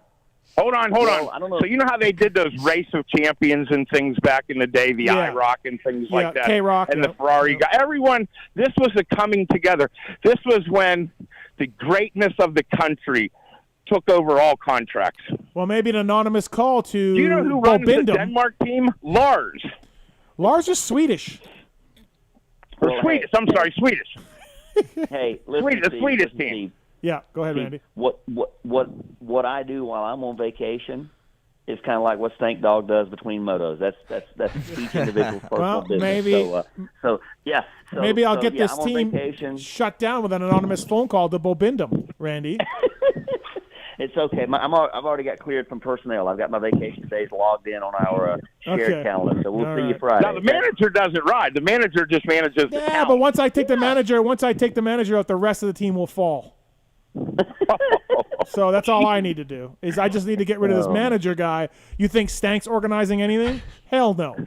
So Stank's got pit bike racing on lock. He's the lonesome camel's probably already there. Yeah, right, driving his way there. Is there any pay for this? I mean, he's got to be making some money. This is just like the regular Des Nation. Yeah. There's no pay. No. It's for pride of country. Right. And there's some great awards this year. Oh, there is awards. Oh, okay. Oh, yeah. And this year, there will not only be an opening ceremonies, but there will be an award ceremony right there, not the next day in between. I don't know. When do we do it the next day? Like in between practice or something? I don't even know. Yeah, I forget. We'll still bring you up to acknowledge your greatness. Right. Thank you. Randy, we'll let you go. I know you've always been there for Puerto Rico before, but you are in studio after the Red Bull Straight with him. So looking forward to that. Correct. Yep. Yeah, looking forward to it. And Rob, thanks for putting this together and organizing a great event. It's actually it's reminiscent because that actual track back when you had the pit bike races back in '03 is where I blew out my right ACL chasing back. I remember that. Others around those pit bikes. Vividly. Was it literally on the first or second lap? Yeah, on the finish line tabletop. Yep. Yeah, I remember that going, we're just getting going, and this guy's already getting carted off. And he blew his knee out. I'm like, Jesus. Yeah. And I knew he could ride. I'm like, what in the hell happened? That's proof that 2 decades ago I was destined for management. So we'll see you Friday. Thanks, Randy. All right, later, guys. Bye. Thank you. Appreciate it. Rob, thanks for calling in. Appreciate it. Thanks for having us. I mean, I appreciate that you guys are going to be bringing out another group of riders. I think it's just if we're able to get the things in with the nice weather they're talking about, this is going to really be something to watch. It should be great. The speeds are going to go up an incredible amount. How fast these guys, because again, we're going to add a few laps to it if it's dry. By the 4th or 5th lap, these guys are going to be rolling. Wow! Listen, Team Canada, we are coming. And we are there to kick ass I and bet chew gum, and we're out of 15 gum. 15 laps knowing him. Galdy's our anchor. We'll see where we put him, but You know. Oh, he's my favorite. He's gonna talk the most shit. Yeah, Shouldn't absolutely. he be training right now for World Vets? He's doing World Vets too. Yeah. All right, so he Yeah. should be in pretty Well, good shape let's right hope now. So. Yeah, let's hope so. Always fun, Rob. We'll see you this weekend. Fit Bike of Nations. When do you get in? I get in Thursday night. So Friday morning I'll be at the track. All right. Can't we wait. got some content we're going to be shooting, so please come by and find us so we can get you up there. Okay, sounds good, buddy. Thank you, man. Thanks, everybody out there in Pulpland. I appreciate it. All right, thanks, buddy. That's Rob Buydos, everybody, brought to you by folks at Rental. Big race. Speaking of Randy Richardson, Michelin, the SC6, the Starcross 6 are out. They feature Michelin adaptive design, 16% more traction when new, 19% more traction when worn in comparison to the previous models. Go to motorsport.com. Go to your local dealer. Starcross 6 versions as well. Sand, mud, medium soft, medium hard versions. Please check them out. Chris Kiefer's tested these and developed them a little bit and is very happy with the folks at Michelin. Provides up to 11% more durability than the previous generation. I only have the Starcross 5s on my bike right now, so hopefully by the World Vets, hook up the Starcross 6s. Yeah, if you get some better starts with them. MichelinMan.com/motorcycle to learn more. At Michelin Motorcycle on Instagram and Facebook. And if anybody wants to contact Michelin and, just drop them a line that the team manager for Puerto Rico is moonlighting, go ahead and do that. And we'll get rid of that guy as well. Randy Richardson, of course, bringing the heat in, and we thank him for calling. Daniel is on one. Daniel, what's up, man? Hey, how you doing? I got a quick question for everybody in the room. So this includes you, Steve, and then also Tater in the corner and Marks if he's listening. Probably not. But I just want to and make sure you turn the volume down too so it doesn't bounce off the ceiling so everybody can hear. But just wanted to know if those 5 guys in the room could all steal one item, what would it be? And then, Steve, you can stop one of those 5 guys. Which item are you hanging on to? Oh, I don't. Yeah, that's a good question. From this room? Yeah. Oh, this one's easy. What is it, Marks? It's the helmet on the desk right there. That Red Bull helmet. Yeah. The Stu helmet? Good answer. We all said, as soon as we walked in, me and Robbie immediately. That one's easy. Come on. It's a pretty good looking helmet. So Stu helmet, RJ? I'm going to be different. I mean, whose Yeah, PulpMX fantasy trophy is that? I wish I was better at that game. Could be yours. Could be, yeah. Or it could not. Yeah. I also like the Pastrana chest protector. Yeah, that thing is pretty good. Because I idolized that chest protector when, that Pastrana. Mm-hmm. Tater? I'm taking the Ferry MXON jersey just to piss you off. I'm stopping like you guys that. from taking the Red Bull I like Stu that. helmet. Yeah, Yeah. that's Wow. Because, that's one of one, right? Well, you can stop one of us. There's 3 more. Right, in line then for it. I'm screwed. You're screwed. You guys don't want the Tony Alessi contract? I like that. I like that. That's yours to keep. What is Steve. your favorite thing in the room? Oh, I don't know. Yeah, really, right? You know what? I'm taking the Summercross trophy. Oh. Yeah, I'm taking it. Oh, that Change was my mind. I was waiting for that one. That's also 101. Yeah. Where is it? Oh. Right there, Summercross, 99, Behind first place. 86 I there. thought it'd be Beating cooler. Jeremy McGrath. I still think the Stu helmet, that's a race-worn Stu helmet. Oakland. That's sick. You don't wanna- no, you don't from wanna San take Diego. Phil? San Diego. What does the dog tag say on the back? It's San Diego, so it's a military appreciation Oh, race. his Yeah. name. So, I don't know, man. It's a good question, Daniel. Yeah, I don't know. The full setup of Pete gear though, sitting behind those guys, is pretty rad too. It'd be hard not to take that. Those are actually Buddy Antonez's pants, race pants, as well from him from back there, 92. So there's a lot of cool stuff in here. I need to maybe appreciate it more. I don't know. There is a lot of cool stuff in here. You Yeah. kind of walk in after so long, after you've done it so many times, Right. and you just don't really notice it. But there's a lot of good stuff. Yeah, like I got some cool helmets, like Denny Stevenson's helmet and Bradshaw's helmet, DV's race helmet, Chad Reed race helmet. Yeah, so The half face helmet. yeah, it's good, right? Yeah. All right, Daniel. Good question though, man. Yeah. So there we go. Yeah. Shout out Daniel. That's Daniel Laub. He's my trainer. Okay. So, putting in work. Yep. Getting ready. Dialed in. All right. Getting sounds ready good. for whenever I'm racing next. So, Anaheim. Thanks, Daniel. Yep. Appreciate it. Yeah, Stu helmet, I guess. Speaking of Richard Taylor, brought to you by the folks at Cherby's, industry leader in aftermarket dirt bike plastics and accessories. Cooper Webb, AC, Barsha, Anderson, many others along the way. Cherby's has fine-tuned the products to offer the highest level of performance and protection in the industry. They got guards and chain blocks and slider kits and frame guards and hand guards. Check out more at Cherby'sUSA.com or at Cherby's USA on social media as well. Thanks to the folks at Cherby's. Shout out to Lone Wolf. Before we take a commercial break, let's do the X brand goggle tear off, shall we? Hell yeah. Let's go. It's the X-Brand Tear-Off segment. 15-second rapid-fire Q&A. All right, Richard. X-Brand goggles. Throw it out there. X-Brand goggles. Choice of champions. Okay. Kyle Chisholm, Freddie Noren, R.J. Wageman. Yep. Strang. Josh Strang. Yep. Ricky Russell. Brees. Ryan Brees. The Lucid goggle. Fantastic. I had to change my lens twice in Idaho to put a clear lens in. Simple. Couldn't have been any easier. Oh, you changed. Why'd you change it twice? Because I had two pairs of goggles to match my gear. Yeah, you can do it in about 5 seconds. Yes. Couldn't have been any easier. Yes, sir. X-Brand goggles. Pulp Show 22 is the code to save with X-Brand goggles, EKSbrand.com. These questions are submitted by Corey Moser. Have you ever heard of him? No, who is that? Nobody knows. Okay. Yeah. I've heard of him from the show, but I don't know who he is. You know who I don't, but I just wanted to. The code is Pulp 2022, not Pulp Show 22. Just Pulp 2022 is the code to Yes, save. that's I'll get right. that. Choice of champions. Choice of champions I need to everywhere. write that down. Just want to make sure it's right there. I'll be wearing them when I crush the World Vets as well, going 1-1 in the plus. I'm gonna come set your whole shot like device the confidence. again. Yeah. please You do. versus Darkside? Oh, I don't know. I'm not familiar with that guy. I just know there's a Jamie. Oh, Jamie. Yeah. Yeah. I think he might be wearing X-Brand too. I'm not sure, but whoever's wearing Hold him. on. We can't keep this guy on hold. We have to get to this call before we do the segment. Oh boy. Multi-time I know, national champion. know who it is. Daytona Supercross Yep, champion. know who it is. Legend. Mike Kiedrowski. What's up, Mike? How are you? How you doing, Steve? We're good. Thanks for calling in. The Wagemans are here. You know them well. He did beat us. Oh. We did a pit bike champion. Okay. And he. And I Kiedrowski hate won? to say it. Really? He put it to us. I crashed. Wow. Hey, it doesn't matter. Doesn't matter. Hey, He Kiedrowski's won. a champion, dude. Once I a know. champion, always a champion. I figured we could put it to him. It was our Yeah. our backyard pretty Right. much. So I mean, it So was this, home turf. This vet guy shows up in your backyard and beats you guys. He did. Wow, Mike. Yeah. But I had to work because I had like probably 40 pounds on them. Right. I was on an underpowered DRZ 125, and I was bottoming the thing out, everything.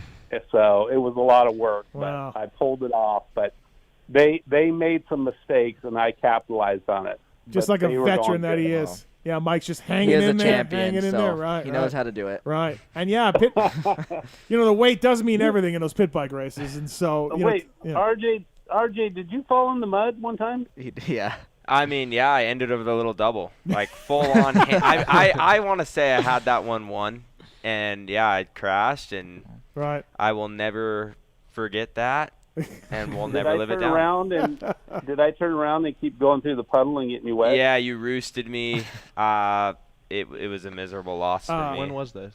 Oh, this was a while ago. I think I was on a 110. This at might that be time. this might be even before Mike's time. But Mike, did you ever ride that Langtown track? Where even was that? No. Oh, okay. I went there one time to see it. And Okay. everything. It was amazing. Right. But I never raced it. It kind of was. I feel like it was in your neighborhood, right? Up there, northern LA-ish. It was in Thousand Oaks. Okay, it was in Over Thousand there. Oaks. Yeah. Yeah. All right. Yeah, so it was a little ways It was away. a guy built a whole So- pit bike track in his house. I've heard of that Yeah. place and seen videos. It's It looks insane. gnarly. So, all right, Mike. So, what do we? I got a couple questions. All right. Oh God. This is for Robbie Wageman. Oh God. So, Robbie, are you looking for a mechanic for next year? You And know- how would somebody get a hold of you? Well, I mean, Instagram's always an option. There's a good possibility that I may be looking for a mechanic. Definitely, I would like to have a practice mechanic this next year. All right. So, yeah. Okay. So people can DM you. Yep. All right. I always check my DMs. Right. Right. So, yeah. Because it could be chicks. He doesn't post He on had like Instagram. 6 unopened DMs. Like I mean, I read them. They were just You just don't open responding to our story, you know? Yeah. Okay. So. All right. So Mike, are you Okay. applying for And the then- job? That's actually a good question. Yeah, it is a very good question. Yeah, I like that. I do. Mike's busy building houses. Yeah. Well, I would like to apply for a amount he can afford me. oh, come on. But I have a lot of faith in Robbie. He has good style. He does. His work ethic is good and everything. I think, his equipment's good and stuff. So Yeah. Thanks, Mike. He's doing better last year, and I think this year could be his year to be up there, top 5 every race. I think he should go to 450s myself, Mike. You make more money there. He's got a good style on it. I don't know. Come on. I what? Think, give me a couple more years in the Lights Classic. All Come right, on. I'll give you a couple more then. Fine. Just ride 450 East. I would like to. Yeah, I would like to do every round. Yeah. Okay, now you're talking about Motocross Nation. Yep. And so these boys should know what I've done.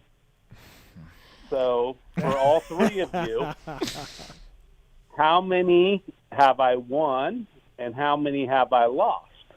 Come on, I mean, you Mike. won 3. Yeah. Do you know? Okay, good. Oh, I would have said I was working through the wins. 89. No, it's not for you, Steve. Oh, okay. All right. It's for the boys. Okay, all right. I don't know what All year. right. I know you won 3. No, you don't have to say years. You can just say either. I don't know. You got how the many 3 times right. I've been Won raced. 3, lost 2. 1. Lost 1. I'm Who's going that 2. said 1. Richard. Okay, Richard. See, you listen to your dad. Yeah. Mike, you were on the 94 team, right? Yes, and Yeah. that's the one we lost. Yeah, that one had to have been crushing. Like because the streak was over, right? It was 13 years in a row or whatever, and then Fro, yourself, and Larocco. I mean, got to give it to UK guys. They rode great, but that would have, how bad did that suck for you? It was bad. It was a fast track, wide open sweeper turns, uphills, downhills, and a lot of rocks. And so I went through. Troy Lee gave me a couple visors to take with me, and I used all of them. Yeah. And I had a chest protector on, and I had welts all over my arms, my neck, everything, and it was brutal. Yeah. Yeah, so, I've seen video of that one. They're pinned across the valley, going wide open. Malin was on another level that day. Which was your favorite one? Was it the first time in Germany? Yeah, probably Geldorf was my first one, Mm-hmm. and it was with Wardy and Stanton, and that was probably one of my best ones.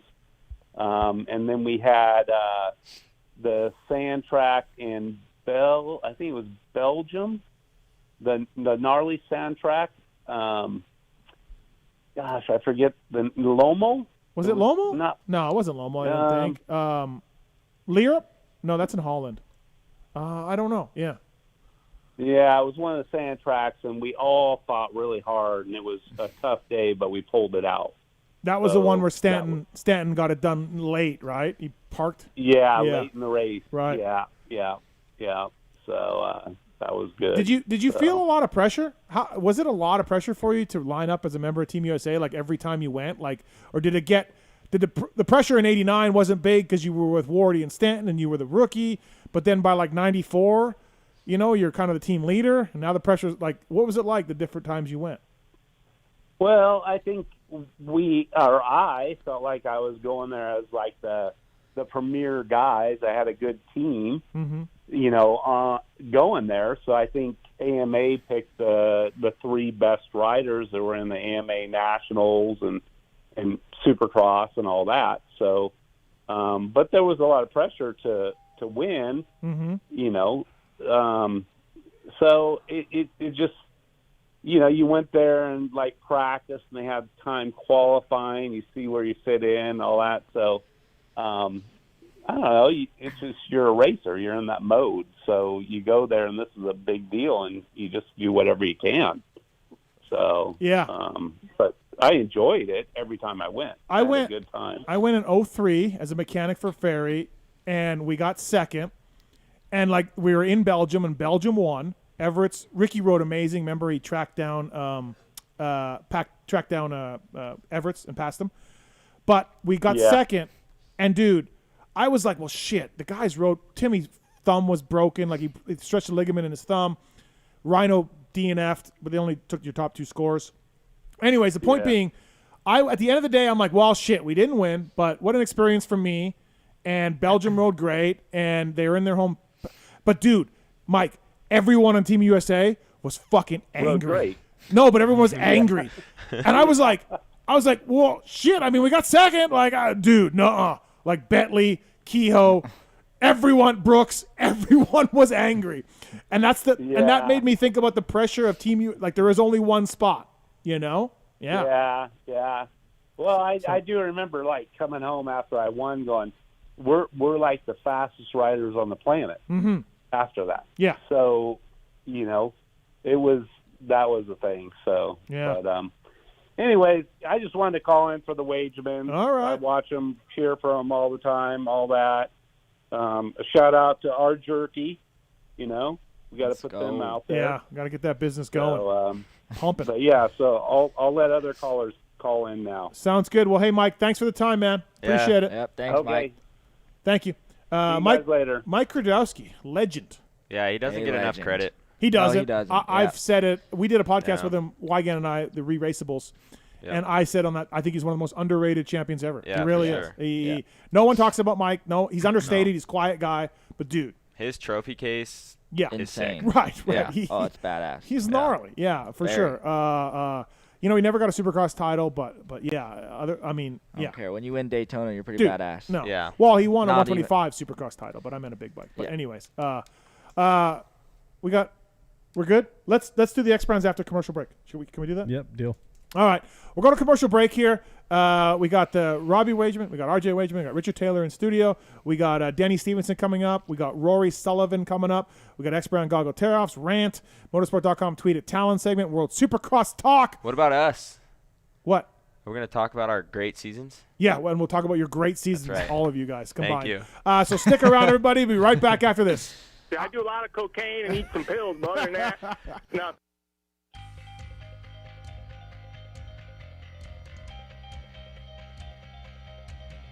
At motorsport.com, our ride started in 1999 with a commitment to making your next ride your best ride. We take pride in having a huge selection of gear, accessories, and OEM parts for moto, street, off-road, ATV, and UTV. Riding is what connects us and makes us a family. From the track to the trail, tarmac to open roads, we're all connected because we ride. And that's what motorsport.com is all about. We've got your back. Our unrivaled and dedicated team of gearheads are willing to go that extra mile. No gimmicks, just high-quality parts, the best customer service in the industry, and free shipping on all orders over $79. Our passion at motorsport.com is to ensure your next ride is your best ride. This is our invitation to you, from riders for riders. Visit us at motorsport.com.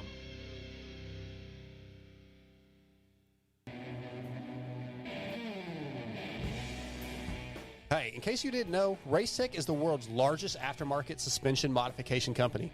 All Racetech products include award-winning gold valves and settings are 100% guaranteed and made right here in the US of A. Racetech also offers state-of-the-art precision engine services and parts to all engine builders. The staff has over 65 years of championship-winning experience. It's so good that many of the top privateer teams such as SGB Honda, Team Solitaire Nuclear Blast Yamaha, and Motul AJE Gas, as well as Jerry Robin, Kevin Moran's, and many more, choose Racetech for their superior performance, reliability, and their customer service. Hey guys, what's up? My name's Cade Clayson, and I choose Racetech because I love their desire to strive for perfection. I think we all know that perfection isn't possible, but getting to perfection is always the goal, and I think that is something that both myself and Racetech have always worked towards, and I think they can help you get there too. Hey guys, this is Alex Ray. I use Racetech components in my SGD suspension and also the Racetech engine. The reason I like it is just because the engine's super reliable, tons of torque, and also on the suspension side, it just gives it that plush, nice feeling. Hey, it's your boys over at Team Solitaire. If you don't run Racetech, here's what you do. Put your hands behind your back and run your face into a f***ing wall. Racetech.com. What's up, guys? This is Kevin Moran's, and I choose Racetech because of their convenience of having Racetech centers all around the United States. Obviously, within my Decker Performance suspension, works really well. They're very high-quality performance products. Definitely check them out. Hey, guys. This is Jerry Robin, and I choose Racetech because the reliable motors, good power, good suspension, and obviously it's great people around, and I've been there for a long time, and they're awesome. Visit racetech.com and use code PULP22 to save.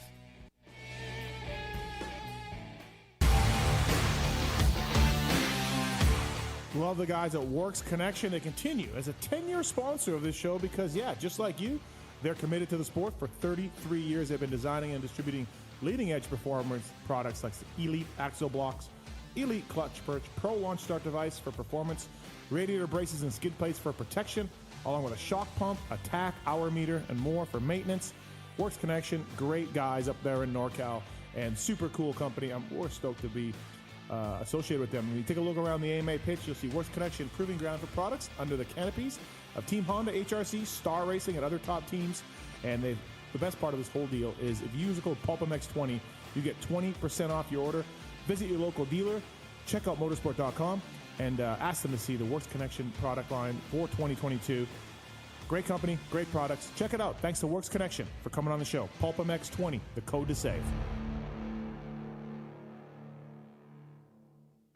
With 80 years of experience manufacturing power sports pistons right here in the USA, Wiseco has evolved into a full range of performance components for dirt bikes and other power sports machines. Whether you ride a 2-stroke or a 4-stroke, Wiseco has a variety of pistons, from reliable forged replacements to the performance-focused Racer Elite series. Wiseco has recently expanded our Racer Elite line with SX and MX proven USA-made connecting rods. Now adding to the Garage Buddy rebuild kits, clutch and valve train components, and our CV4 thermal protection line, this makes Wiseco your single-stop performance name. Visit your favorite online or local dealer or wiseco.com to find products for your machine.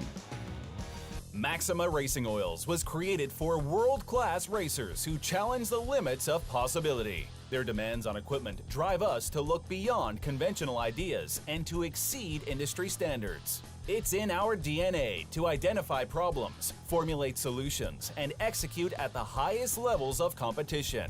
Case in point, the championship-winning factory Kawasaki race team, longtime Maxima partners who extensively use Maxima throughout the bike. Maxima's USA-made products exceed JSO requirements and can be used in all motorcycle brands: Kawasaki, Honda, Yamaha, Suzuki, KTM, Husqvarna, and more. Maxima Racing Oils. Experience the difference. Visit MaximaUSA.com for more information.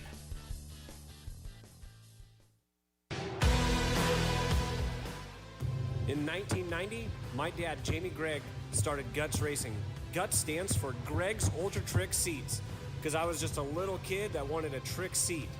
And if you're out there looking for a trick seat, go to gutsracing.com, your local dealer, or Motosport, and place your order. Support the people that support PulpMX. You can use Pulp 2022 for 20% off at gutsracing.com.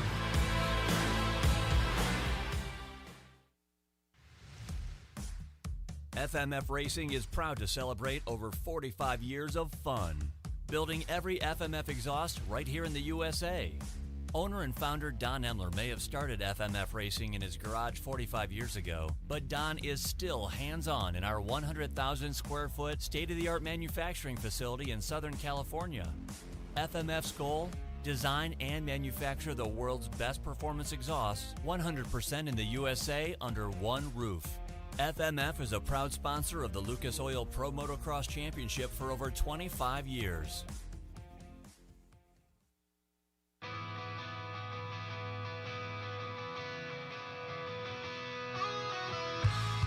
Hi, it's Tomax superfan Dylan here. The only thing I love more than seeing Eli win... Whoa, wait, Dylan. Sorry to cut you off like Steve does his callers and guests, but a lot has changed. Similar to your favorite rider being on a new team, the new Michelin Starcross 6 tire range provides significantly improved performance and durability. Designed to win, the new Michelin Starcross 6 tire range offers up to 16% more traction when new and up to 19% more traction when worn in comparison to the previous generation. This means consumers will not only benefit from improved performance on their first few rides, but that this performance increase will continue throughout the extended life of the tire. Michelin is a legendary innovator in motorcycle tire technology, and thanks to Michelin silica technology, the Michelin Starcross 6 tire range provides up to 11% more durability than the previous generation. This means consumers will enjoy the significantly improved performance throughout the increased life of the tire. Take it from me, as I too have to buy my own tires, this added value is great news. The new Michelin Starcross 6 tire range is available in 6 versions, specifically sand, mud, medium soft, medium hard, and hard versions, with the naming designation corresponding to the type of terrains and conditions where the tires were designed to win. Another innovation is the Michelin adaptive design, with specific positioning of the tread blocks in 3 zones: central, intermediate, and lateral zones, with the single goal to offer exceptional grip for the front tire and exceptional grip, traction, and longevity for the rear.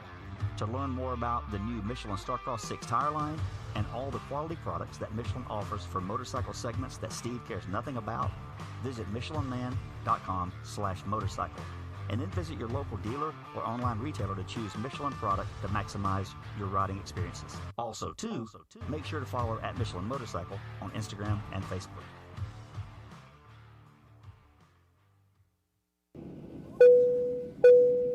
Attention riders! Welcome aboard the all-new Atlas Vision. We hope you enjoy the added mobility, quicker flight time, and additional views. Please follow along as we outline the safety features of this revolutionary device. The first thing you will notice is the added headroom. The fore and aft positions no longer come with annoying restrictions, so feel free to move about the cabin. Quicker flight times can be achieved by unmatched comforts and unencumbered movements. Yes, we're built for speed and comfort. And now available to all customers is a 360 panoramic view. Go ahead and look around the cabin. These new angles are available at no additional charge. Located on the underside of the frame is the gold standard of impact absorption, D3O. In the event we accidentally take a trip to Indonesia, we suggest that you remain with your neck in the underextended position and allow this proven material to do its job by reducing the forces over 50% better than ever before. Although the Atlas Vision will not be noticeable, it will be there when you need it. If you are riding with a child or someone who requires assistance, secure your vision first, and then assist the other person with a Prodigy, Tyke, or Brole. We ask that you keep your brace on until your moto is finished. We remind you that Atlas makes flexible neck protection. Tampering with, disabling, or destroying the product is prohibited by the limited lifetime warranty. You will find this and all other safety information in the user manual located online at atlasbrace.com. At this time, we ask that you remain standing with throttles in the wide open position with your elbows up and hips fully unlocked, whatever that means. On behalf of the captain and entire crew, thank you for flying Atlas Vision. Enjoy the views. For over 30 years, DecalWorks has led the industry in quality and customer service by offering the best custom motocross graphics, plastics, seat covers, and rider ID products. DecalWorks is officially licensed with Honda, Kawasaki, Yamaha, Suzuki, KTM, Husqvarna, and GasGas. Their expert staff will go above and beyond to make sure your questions are answered. DecalWorks is a proud sponsor of Red Bull KTM Factory Racing and the Rockstar Energy Husqvarna Factory Off-Road Team. Visit decalmx.com and be sure to use promo code PulpMX at checkout. Quality, service, and knowledge is what makes DecalWorks stand out. DecalWorks, #1 for many reasons.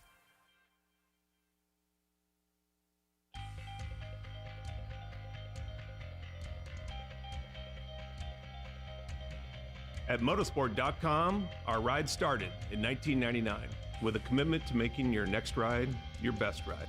We take pride in having a huge selection of gear, accessories, and OEM parts for moto, street, off-road, ATV, and UTV. Riding is what connects us and makes us a family. From the track to the trail, tarmac to open roads, we're all connected because we ride. And that's what motorsport.com is all about. We've got your back. Our unrivaled and dedicated team of gearheads are willing to go that extra mile. No gimmicks, just high quality parts, the best customer service in the industry, and free shipping on all orders over $79. Our passion at motorsport.com is to ensure your next ride is your best ride. This is our invitation to you, from riders for riders. Visit us at motorsport.com. Maxima Racing Oils was created for world-class racers who challenge the limits of possibility. Their demands on equipment drive us to look beyond conventional ideas and to exceed industry standards. It's in our DNA to identify problems, formulate solutions, and execute at the highest levels of competition. Case in point, the championship-winning factory Kawasaki race team, longtime Maxima partners who extensively use Maxima throughout the bike. Maxima's USA-made products exceed JSO requirements and can be used in all motorcycle brands. Kawasaki, Honda, Yamaha, Suzuki, KTM, Husqvarna, and more. Maxima Racing Oils. Experience the difference. Visit MaximaUSA.com for more information.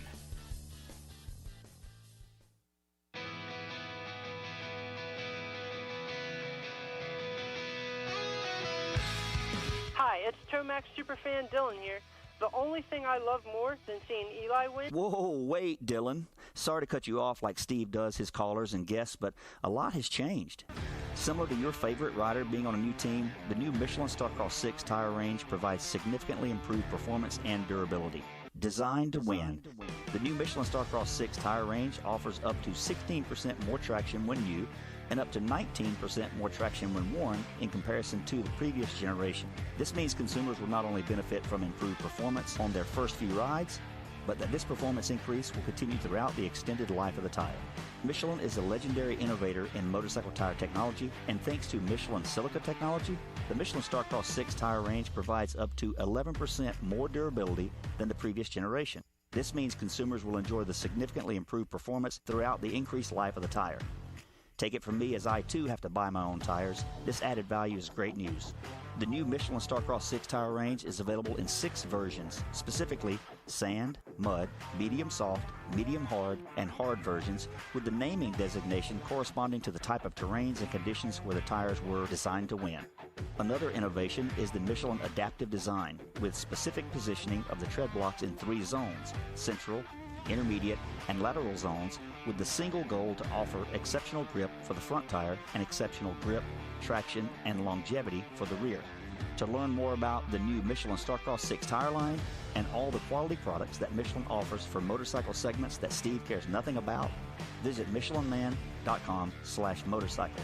And then visit your local dealer or online retailer to choose Michelin product to maximize your riding experiences. Also, too, make sure to follow at Michelin Motorcycle on Instagram and Facebook.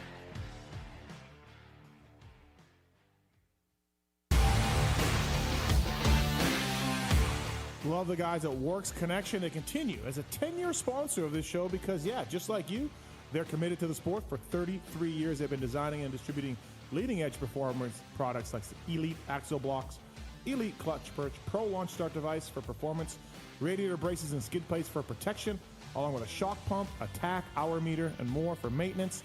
Works Connection, great guys up there in NorCal, and super cool company. We're stoked to be associated with them. When you take a look around the AMA pitch, you'll see Works Connection proving ground for products under the canopies of Team Honda, HRC, Star Racing, and other top teams.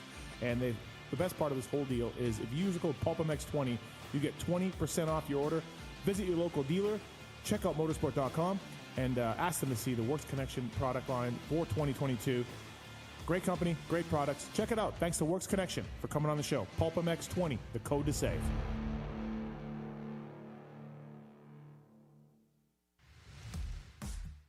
FMF Racing is proud to celebrate over 45 years of fun, building every FMF exhaust right here in the USA. Owner and founder Don Emler may have started FMF Racing in his garage 45 years ago, but Don is still hands-on in our 100,000 square foot state-of-the-art manufacturing facility in Southern California. FMF's goal?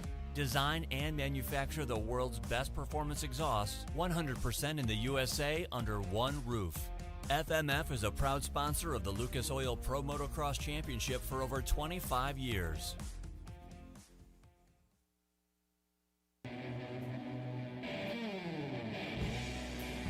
Hey, in case you didn't know, Racetech is the world's largest aftermarket suspension modification company. All Racetech products include award-winning gold valves and settings are 100% guaranteed and made right here in the US of A. Racetech also offers state-of-the-art precision engine services and parts to all engine builders. The staff has over 65 years of championship winning experience. It's so good that many of the top privateer teams such as SGB Honda, Team Solitaire Nuclear Blast Yamaha, and Motul AJE Gas, as well as Jerry Robin, Kevin Moran's, and many more, choose Racetech for their superior performance, reliability, and their customer service. Hey guys, what's up? My name's Kate Clayson, and I choose Racetech because I love their desire to strive for perfection. I think we all know that perfection isn't possible, but getting to perfection is always the goal, and I think that is something that both myself and Racetech have always worked towards, and I think they can help you get there too. Hey guys, this is Alex Ray. I use Racetech components in my SGD suspension and also the Racetech engine. The reason I like it is just because the engine's super reliable, tons of torque, and also on the suspension side, it just gives it that plush, nice feeling.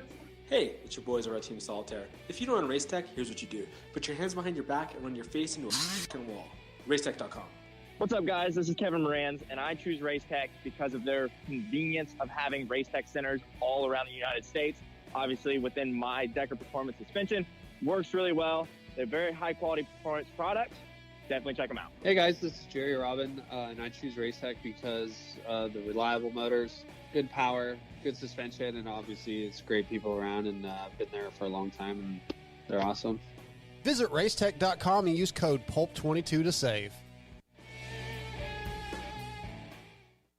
With 80 years of experience manufacturing power sports pistons right here in the USA, Wiseco has evolved into a full range of performance components for dirt bikes and other power sports machines. Whether you ride a 2-stroke or a 4-stroke, Wiseco has a variety of pistons, from reliable forged replacements to the performance-focused Racer Elite series. Wiseco has recently expanded our Racer Elite line with SX and MX proven USA-made connecting rods. Now adding to the Garage Buddy rebuild kits, clutch and valve train components, and our CV4 thermal protection line, this makes Wiseco your single-stop performance name. Visit your favorite online or local dealer or wiseco.com to find products for your machine.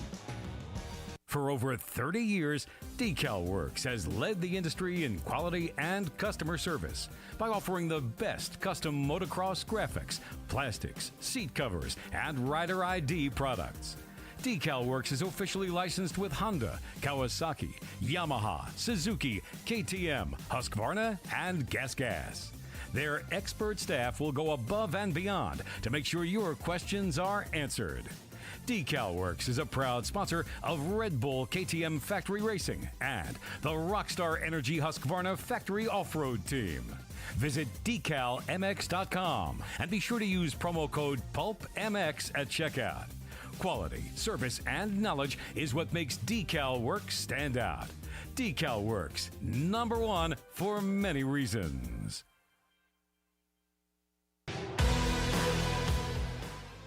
In 1990, my dad, Jamie Gregg, started Guts Racing. Guts stands for Gregg's Ultra Trick Seats, because I was just a little kid that wanted a trick seat.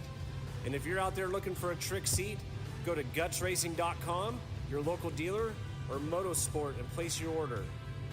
Support the people that support PulpMX. You can use Pulp 2022 for 20% off at gutsracing.com.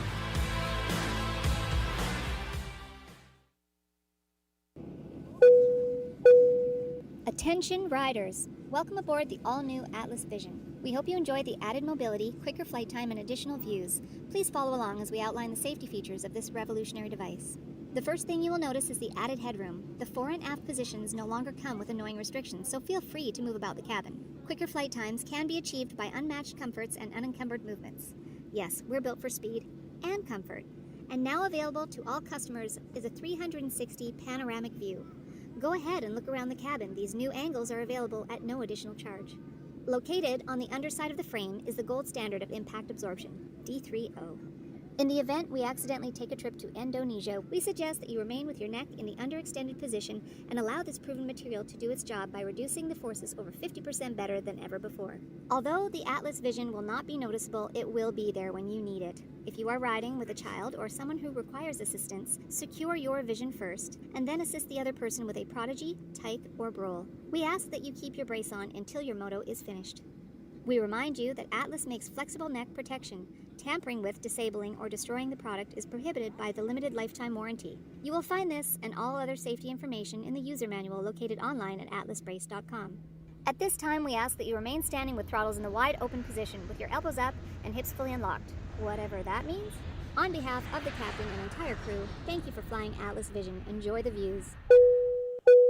Thanks for watching. Thanks for listening. Appreciate it. Thank you to Rob, Buydos, Tim Ritchie for calling in. Rory, Sullivan, Denny Stephenson as well. Calling in the PulpMX show presented by motorsport.com, DecalWorks, and the folks at Fly Race. And speaking of DecalWorks, they're going to bring you Denny Stephenson coming up as well. We got the expert on goggle tear-offs. Let's Let's do that. Expert on Goggle Terrace. We were in the way before Mike Kiedrowski, legend, called. These questions have been by Corey Moser. They're for you three gentlemen. You have 30 seconds to answer. Let's do this, Marks. Oh, boy. All right. Steve. Wait, for me? Oh. Yeah. Okay. It was supposed to be just for these three. Oh, well. That's fine. All right. I mean, Steve. Pulp employees, what do you expect? Wouldn't be the first time. Yep. Stu broke some pretty good news on his podcast with Roxon. So what's been the biggest news PulpMX has dropped on a pod? Oh, I don't know. Yeah, that'd be a question for somebody else, right? I don't know. Yeah, I feel like I have. I don't know what. Who knows? I'm not really in the game of like keeping track of things that I drop or break or whatever. So I don't know. Some would say you're a shitty media guy. Yeah, exactly. Okay. Yep. I'd fly the girls in from L.A., boy. All right. Rich, if you couldn't wear X brands, what goggles are you picking up? Beer Optics. Oh, nice. Right off the bat. Good job. What a salesman. Yeah. Choice Dick. of Ronnie Mac. Yeah, fuck you, Moser. Robbie, when your bike locked up in the privateer LCQ challenge race, what went through your head? To be honest with you, I did not have enough time to even think of anything. It happened so fast. Initial reaction was to just jump. Not like And jump goodbye. you did. I'm $8 flying grand. through the air. This is Well, not good. I mean, yeah, the money sucked, but I thought it was going to be a lot worse. So Yeah. Thanks, Steve. Ugh. Thanks for letting me do it. You did get some. You got extra money for the crash though. Just for crashing. I yeah. did. Yeah. Right. Yeah, that was nice. Right. So thank you for that as Yeah. well. RJ, before you settled down, who pulled more chicks, you or your bro? Darn. Robbie. I wish it could be me though. You guys do Supercross triples, Arden, you got it. Yeah, a few more night shows. Yeah. Steve, if Designations had a privateer race, who are you picking for Team USA? Oh, that's a good one. Well, the definition of a privateer is out there, right? I don't know. Chiz? Right? Good I mean, he needs a few weeks to get ready, but No, he doesn't. no, he's just Chiz. He's Yeah, gonna chiz. he's gonna Chiz. I'd grab Chiz. Like, are the Hep guys privateers? No. No. Okay. Is Chiz a privateer? Right? I Chiz mean, does who it on knows? his Come own. on. He just What about Norin? Look at Freddie. Oh, he's not American. I couldn't take him. Benny. Benny. Benny Bloss would He's be a good Guam. pick. He's Guam, but I'll take him. he's Guamese. Yeah. All right. Or Guamish. RT, who's the coolest celebrity you've met and the coolest stunt you've watched your dad pull? Well, I met Channing Tatum at a track one time, but that wasn't at a stunt. The coolest I worked with. But he's Chris, into moto, right? Yeah, Tatum he was is? Yeah. motoing. Yeah, when Right. we saw him. I worked with Chris Pratt on Terminal List. I don't know if you saw like that Amazon Prime show that just came out. And Did not. It's with Chris Pratt, and I was doing I was just out of frame, like securing a log in the ocean at like 3 a.m, and like Chris Pratt was like right where Robbie is doing like dialogue. Uh-huh. So I was just trying to secure this log to keep it still while they Right. do their dialogue. Yep. That was cool. Okay. Nice. 33 seconds. We'll try to tighten it up. Yeah, it's a good show. It's a good show. Oh, you watched it? Yeah, it's good stuff. Look at Mark's. Yeah, I remember that scene. Yeah, Robbie, I was there. It's good to know. I'm going to go watch it again. Robbie, has having the number 69 helped gain a bigger fan base like Carnow? Yeah, I'd like to say it has. And with having it 2 years in a row, it's pretty cool. I don't think anyone's ever done that. I don't I'm know, not but sure. you've lost it But this year, right? You're not I have lost it, yeah. Right. At least I've, went down in numbers and not up, so Right. that's good for me. And it looks like Philip will have number 69 right now, like looking at it right now. The only person maybe better than him might be Logan. Yeah. Carnow or Phil having 69 is perfect. Yeah, Either it one. is. Yeah. Right. RJ, why the F is beef jerky so expensive? Weege ain't paying those prices. Dude, it's $10 a bag, and you can use code PULP20 to save on eatourjerky.com. And every now and then, if I see that it's your first order, I throw in a sample bag if you didn't order every flavor. I mean, I hook everybody I up. feel like $10 is fair. I It's don't know. totally but fair. And this isn't just... It's good quality. Yeah, hold on. This isn't just beef jerky. This is our jerky, premium quality beef jerky. Great flavor. I mean, there's way more to this. How much is it like? Yeah. Is it expensive to make or something though? Because I don't want to pay $10 for like Dick, our you jerky eat it for free. Yeah, come on, dude. No, I do. But I mean, you eat it for free. That's true. I feel like I don't know anything about our jerky and the price, your profit margins, but $10 seems fair to me. I don't know where super fair. I don't know where this gentleman Moser is getting his outrageous claims from. Well, We're trying to go racing here. When you go to a gas station, the other brands are like this is $15. Okay. And this is better. So yeah. I mean, we're trying to make some money to go racing. My buddy Canadian Kurt, he's cheap as fuck, and he says it's fun. Well, he's loving it. Look, he just had dinner and he's still eating teriyaki beef jerky. We support dessert. It's really good. I got to make a new order. All right. Steve. Yep. Now that you are known for cutting people's hair and changing their life, do you think cutting your new buddy Rory Sullivan's hair would make him a new man and a faster racer?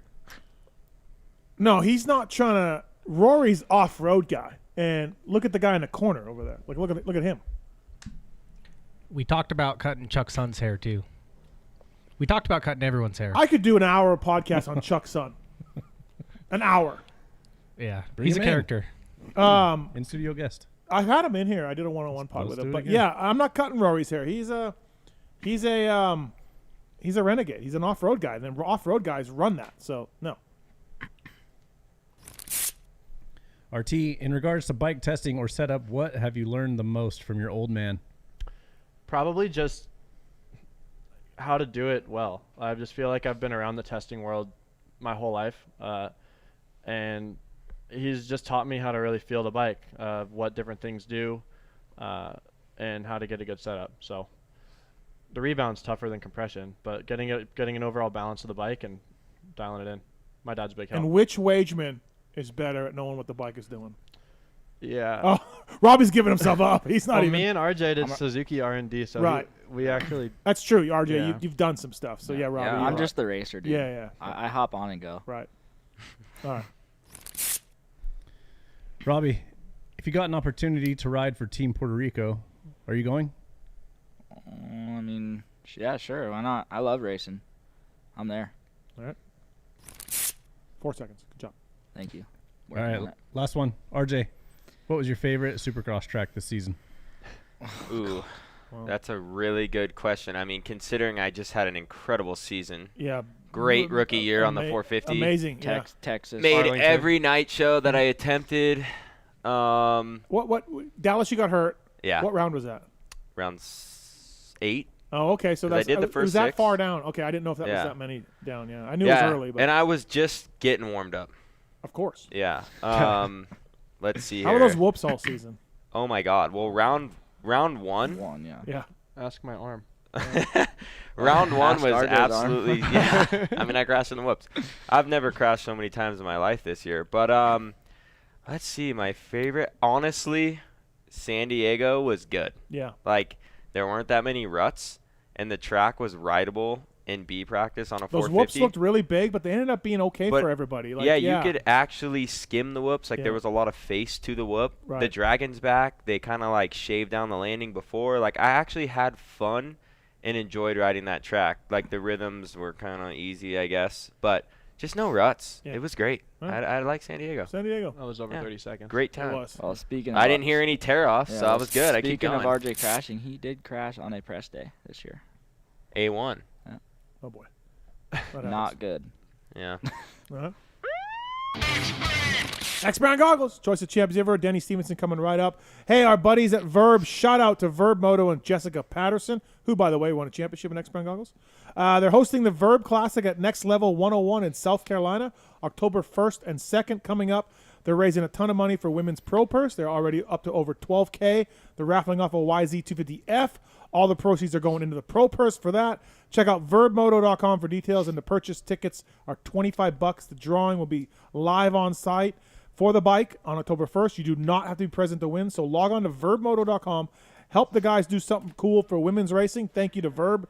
Verbmoto.com for more information. Win a YZ250F, perhaps, as well, if you can. And thank you to the folks at Decal Works. Have you guys used Decal Works? Anybody? Dude. 48-hour turnaround for these guys. DecalMX.com. PulpMX is the code to save. 20% off. They do the graphics for the Rockstar Energy Husqvarna off-road team, Red Bull KTM team as well. Expert staff will go above and beyond to make sure your questions are answered. Quality, service, and knowledge. They have been in business for over 30 years. Decal Works, officially licensed with all the OEMs. Welcoming our next guest of the night, I should say, by Decal Works. It's 125 Supercross champ, Denny Stephenson. What's up, Debo? Red Bud! Yeah, there we go. You're ready. You're ready. Denny Stephenson, and I approve that message. Are you going this weekend? Oh, hell yeah. Nice. Yeah. Nice. We are rolling up in a camper. We got the lot one, going with Checkers and some other friends. It's going to be epic. I'm looking forward to it. That should be fun. Yeah. Were you at the last one? I was, yes. I traipsed around in the mud for 4 days. It was a miserable time. It was cool being there, but it was pretty miserable. Yeah, by the time, when everything went down on Sunday, obviously it didn't go our way. We traiped through the mud, went up to see if anyone was partying in the pits, and no one really was. We traiped back down the hill in the mud and watched the Cowboys play Sunday Night Football. Yeah, that sounds about right. You love this race. You love it. I do. You and I have gone a little bit back and forth, although I do respect your opinion. I think it's garbage, and no, I'm kidding. But, yeah, no, I love it. I've been a fan since I was a little kid, and was around Fro when he was called to duty, and I know how much it meant to him. So, yeah, I love it, and I'm pumped to go. I've been to Budds Creek. I went to Colorado, and then obviously Red Bud. So this will be my fourth. I like their chances to get it done, although, like I've said 14,000 times, I can't believe they didn't make the podium the last time at Red Bud. But I do like their chances to get it done this year, Debo. Australia's tough. France is good. Netherlands is good. But, man, I think they get it done, Denny. I would be crushed. I think, obviously, you've seen my posts on social media. I've said they've already sent the trophies to Florida, and it's already wrapped up. But, as we all know, it's as much luck as anything. I don't think anyone has quite the team we have. I think Sexton and Tomac have proven this summer that they are next level. As Thomas always says, steel forges steel, and those two really rose to the occasion. So I would be shocked if they didn't go 1-2 in both their motos, or 1-1 and 2 or whatever, going to that final round, and where Justin Cooper only has to get like a top 10, top 12. Wow, you are really confident. I'm pumped. Yeah. I mean, I loved watching those two. Obviously, those guys crushed it. I watched every MXGP round this year, and I just wasn't as impressed as I was last season. I think Stewart is obviously is next level. Renault will be solid, but I don't trust Evans for Australia. I think he'll be their weak point. Mm-hmm. He had a really rough season in the GPs. He crashed a lot. I think he only pulled off like less than half top 10s in the motos. So I don't think anyone quite has the trio of excellence that we have. I totally agree with you, except I've been to all these races that they've been losing, and I go into them and I'm like, no one has the three guys that USA does, and then I watch them get their ass kicked, and I'm like, what the hell just happened? Just random dudes go fast. No, Denny knows too. The random guys are fast, but no Geyser, no Roxon, no Hurlings. They're not going to get into that mix and sort of interrupt these guys and like we talked about, the depth of the designations isn't always there. And, the weather should be okay. Tim? I did see 44% chance of rain now for Sunday. They just okay. I just checked that. So I hope that's, it went from like 0% to 44% in a couple days. So I hope they're building a dome. But I don't think the track will be, you're going to talk to Tim, or you may have already talked to him about the track. I don't think it'll be quite the same conditions as it was. No, it shouldn't be. Yeah. And if you remember last, at 18, in the qualifiers, Plessinger was leading the 250 class, flew off the track with about 2 laps left. Mm-hmm. Tomac's bike broke. Without those just stupid little things, we would have gone into Sunday with damn near first or second, pick. And then, obviously, Sunday just went to hell. And I think their riding has completely changed. Obviously, we always talked about the Euros. They flow so much better than the Americans. And you could really see that there. I mean, Barsha was just knifing in every corner. Plessinger was doing it, losing all their momentum. And I think they've learned since then. Obviously, watching Chase and Eli this summer, their technique, I think, is completely different. And let's be honest, Eli is not, 2022 Eli is not 2018 Eli. No, he's not. He's been a much steadier guy. Think about Eli. I think his record is 0-4. 0-3 or 0-4 at designations. That's got to eat him up too. And this is his last year of doing motocross, so he wants to go out. After the season he's had, especially, like, he wants to finish his outdoor. Oh. If it's done with outdoors, finish it with this. That'd be a bummer to just have this great season and just yeah, absolutely. It would be it would totally ruin a great season, I think. And he would just go, "What the fuck, man? How did that happen?" So I hope he does, because he had a great summer. It was him on the Yamaha has been just fun to watch, and so we'll see what happens. So trophies moving up to I think Jet moving up to 450. I think is a little bit of a mistake. I would have thought Hunter would have been a better idea. Mm-hmm. I don't think at 19 that he is quite the man to run that 450 like Eli does, and we saw Chase become a man this past summer. It's kind of like comparing a 19-year-old kid in the NFL. He's not quite big enough, strong enough, I don't think, to run that pace. But racing in the open class, I think, will make things a little bit easier. No, you're all valid points. I think I like your confidence. Team USA. Well, you got to be confident. If you go, why go otherwise? But yeah, I mean, if I've said if they lose, I'm gonna have to walk back from Michigan to Nebraska. So it's gonna be a long walk. Oh, you've really boxed yourself in, Debo. Jeez. Totally. Yeah, you really have. That's scary. Denny Stephenson on the show, brought to you by the folks at Decal Works. You've probably used Ron at Decal Works, I bet, Denny. I did not. I don't believe so. Yeah, you probably did. Your arena cross probably days, did. one of those. If that had anything to do with the motorcycle, I had no idea what was going on. Let's be honest. That's a good point. All right, that's fine. Hey, before we talk about moto, is anyone in that luscious Vegas palace of yours gone through a kidney stone? I was just in the hospital last week. I had to have surgery for a 6mm asteroid. What? Holy shit! Wow. Yeah, dude. Yeah, I've just heard That's why my voice is still kind of scratchy from the gas or whatever. Yeah, so my voice has been scratchy for last week. It hasn't quite cleared up yet, but I've heard they're horrible. Room and, surgery, and it was gnarly. So damn. Yeah. Well, what about the Pick Bike of Nations? Where are you at on that? USA also going to take that? Do you feel? What a crazy madness it was last year, or that last time in the mud and the rain. It was pouring down. Nuts, right? Yeah. But I think, as we all know, Rob, and anything Buydos touch is a golden touch. So I think that should be cool. You are the team manager. Is that the official title? I'm the team manager of Team Canada. Yes, we will try to look to better our bronze that we got. Is that what you guys got last time? Was third? Yep. What was the podium last time? USA, UK, Canada.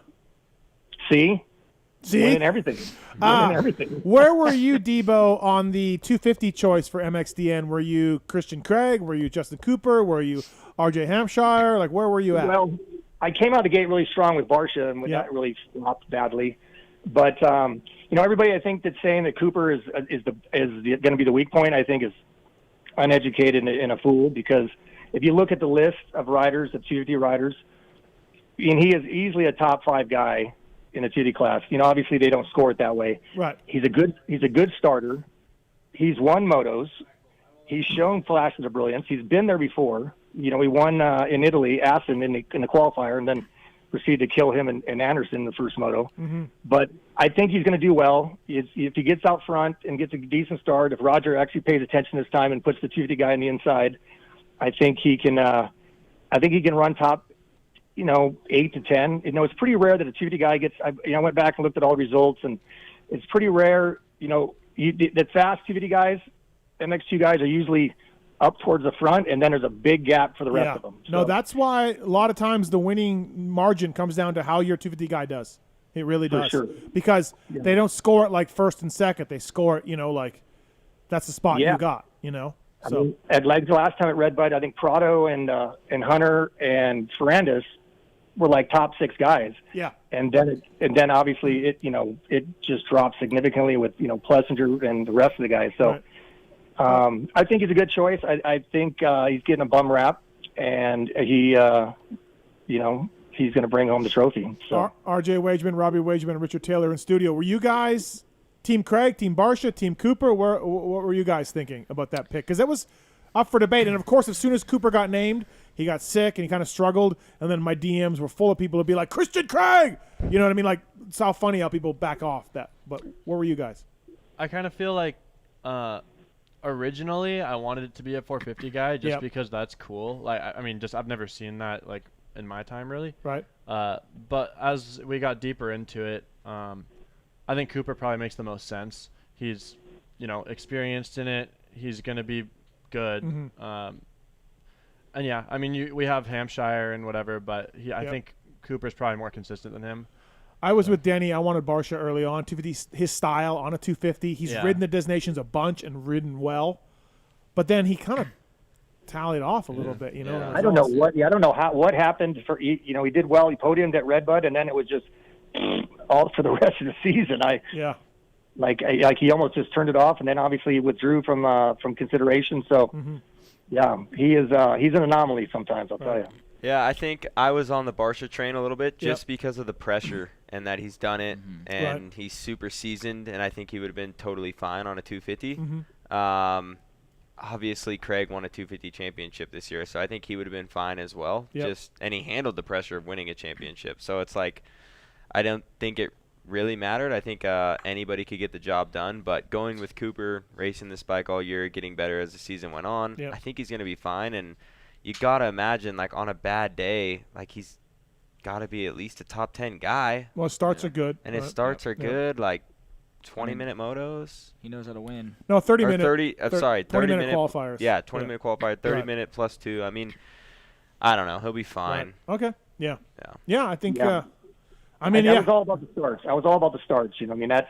RJ was strong, but he gets shit starts, and he's not going to come to a pack of 450s like he did the 2D class this summer. Right. Debo, as I've learned, it's much easier to go backwards than forwards. So. Did you ever go to this race when Fro was over there doing them in Europe and all that? Did you ever go and travel? I never went to Europe. No, I was. He won the '92 title, and I grabbed a flight home from Maryland from Bud's. Grabbed a flight to California because we were going to celebrate his title out there.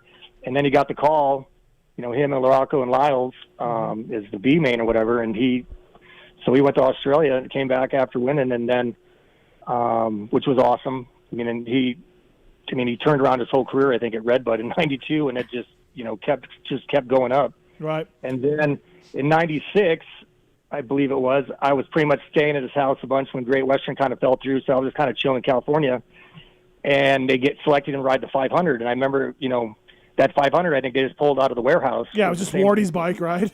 Yeah, it was vintage. And so he's like, hey, you want to come with me to Paris?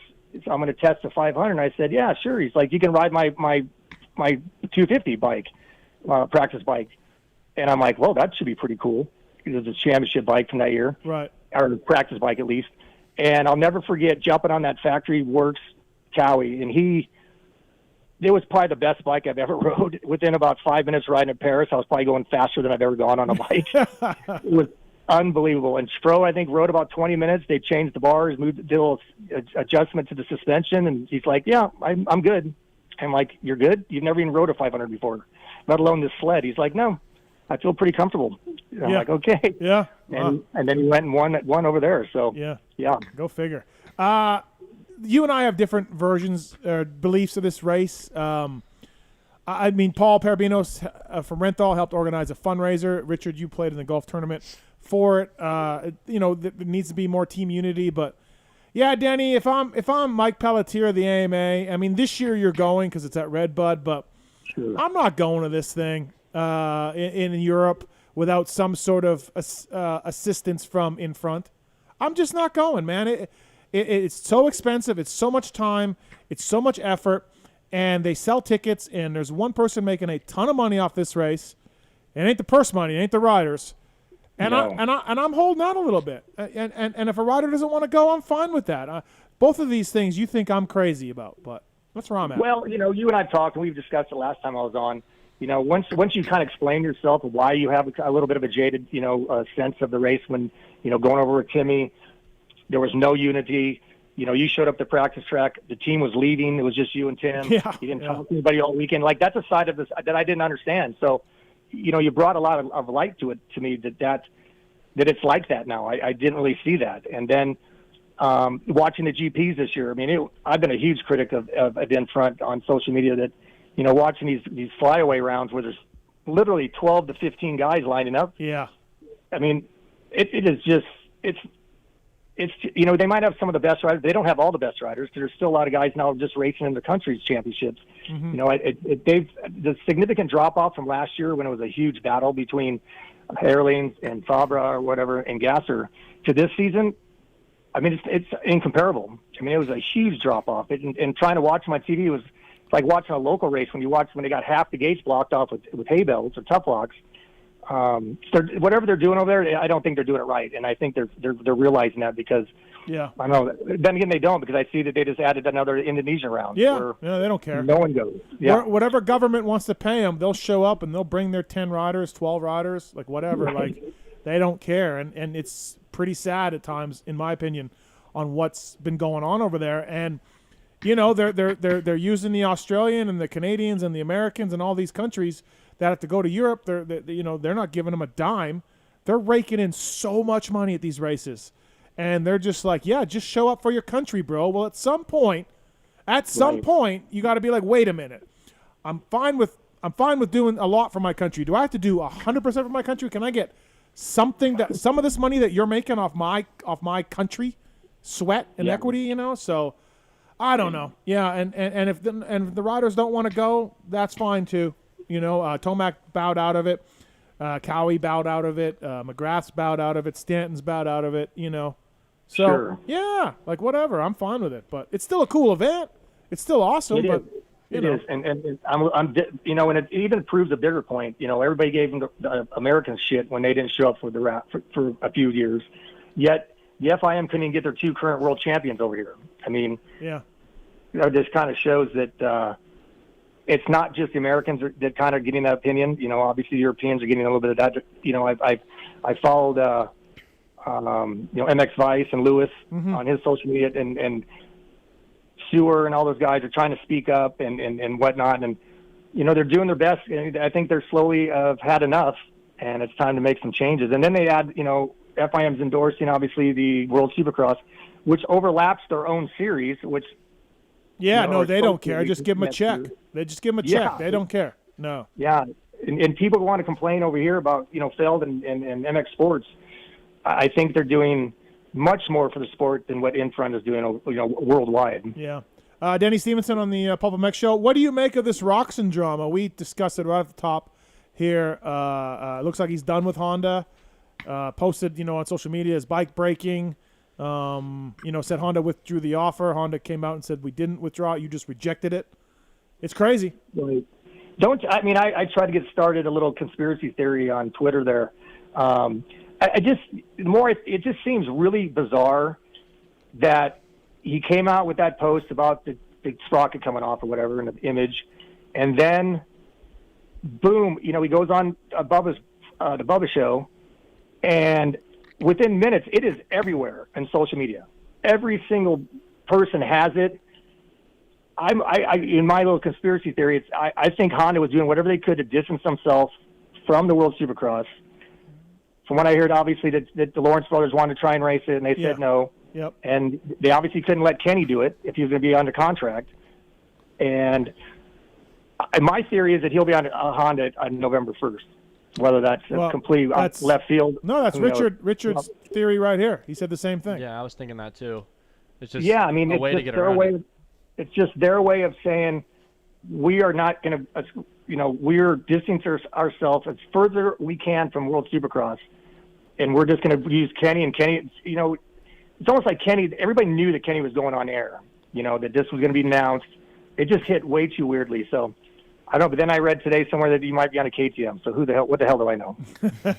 It'll be interesting. I mean, it is a way to get back at Honda, but Honda's not happy about that social post, and Honda's not happy about him committing to World Supercross before even talking to the Honda about it, and just assuming that Honda would support it. So there's some hard feelings right now between Honda. Yeah, I mean, if you want his excuses, do you want to go see his fans and go over to Europe and go to Australia? He could have just as easily raced Bercy or Paris and Geneva and been fine. Honda probably would have let him go. They let, Brayton used to go race.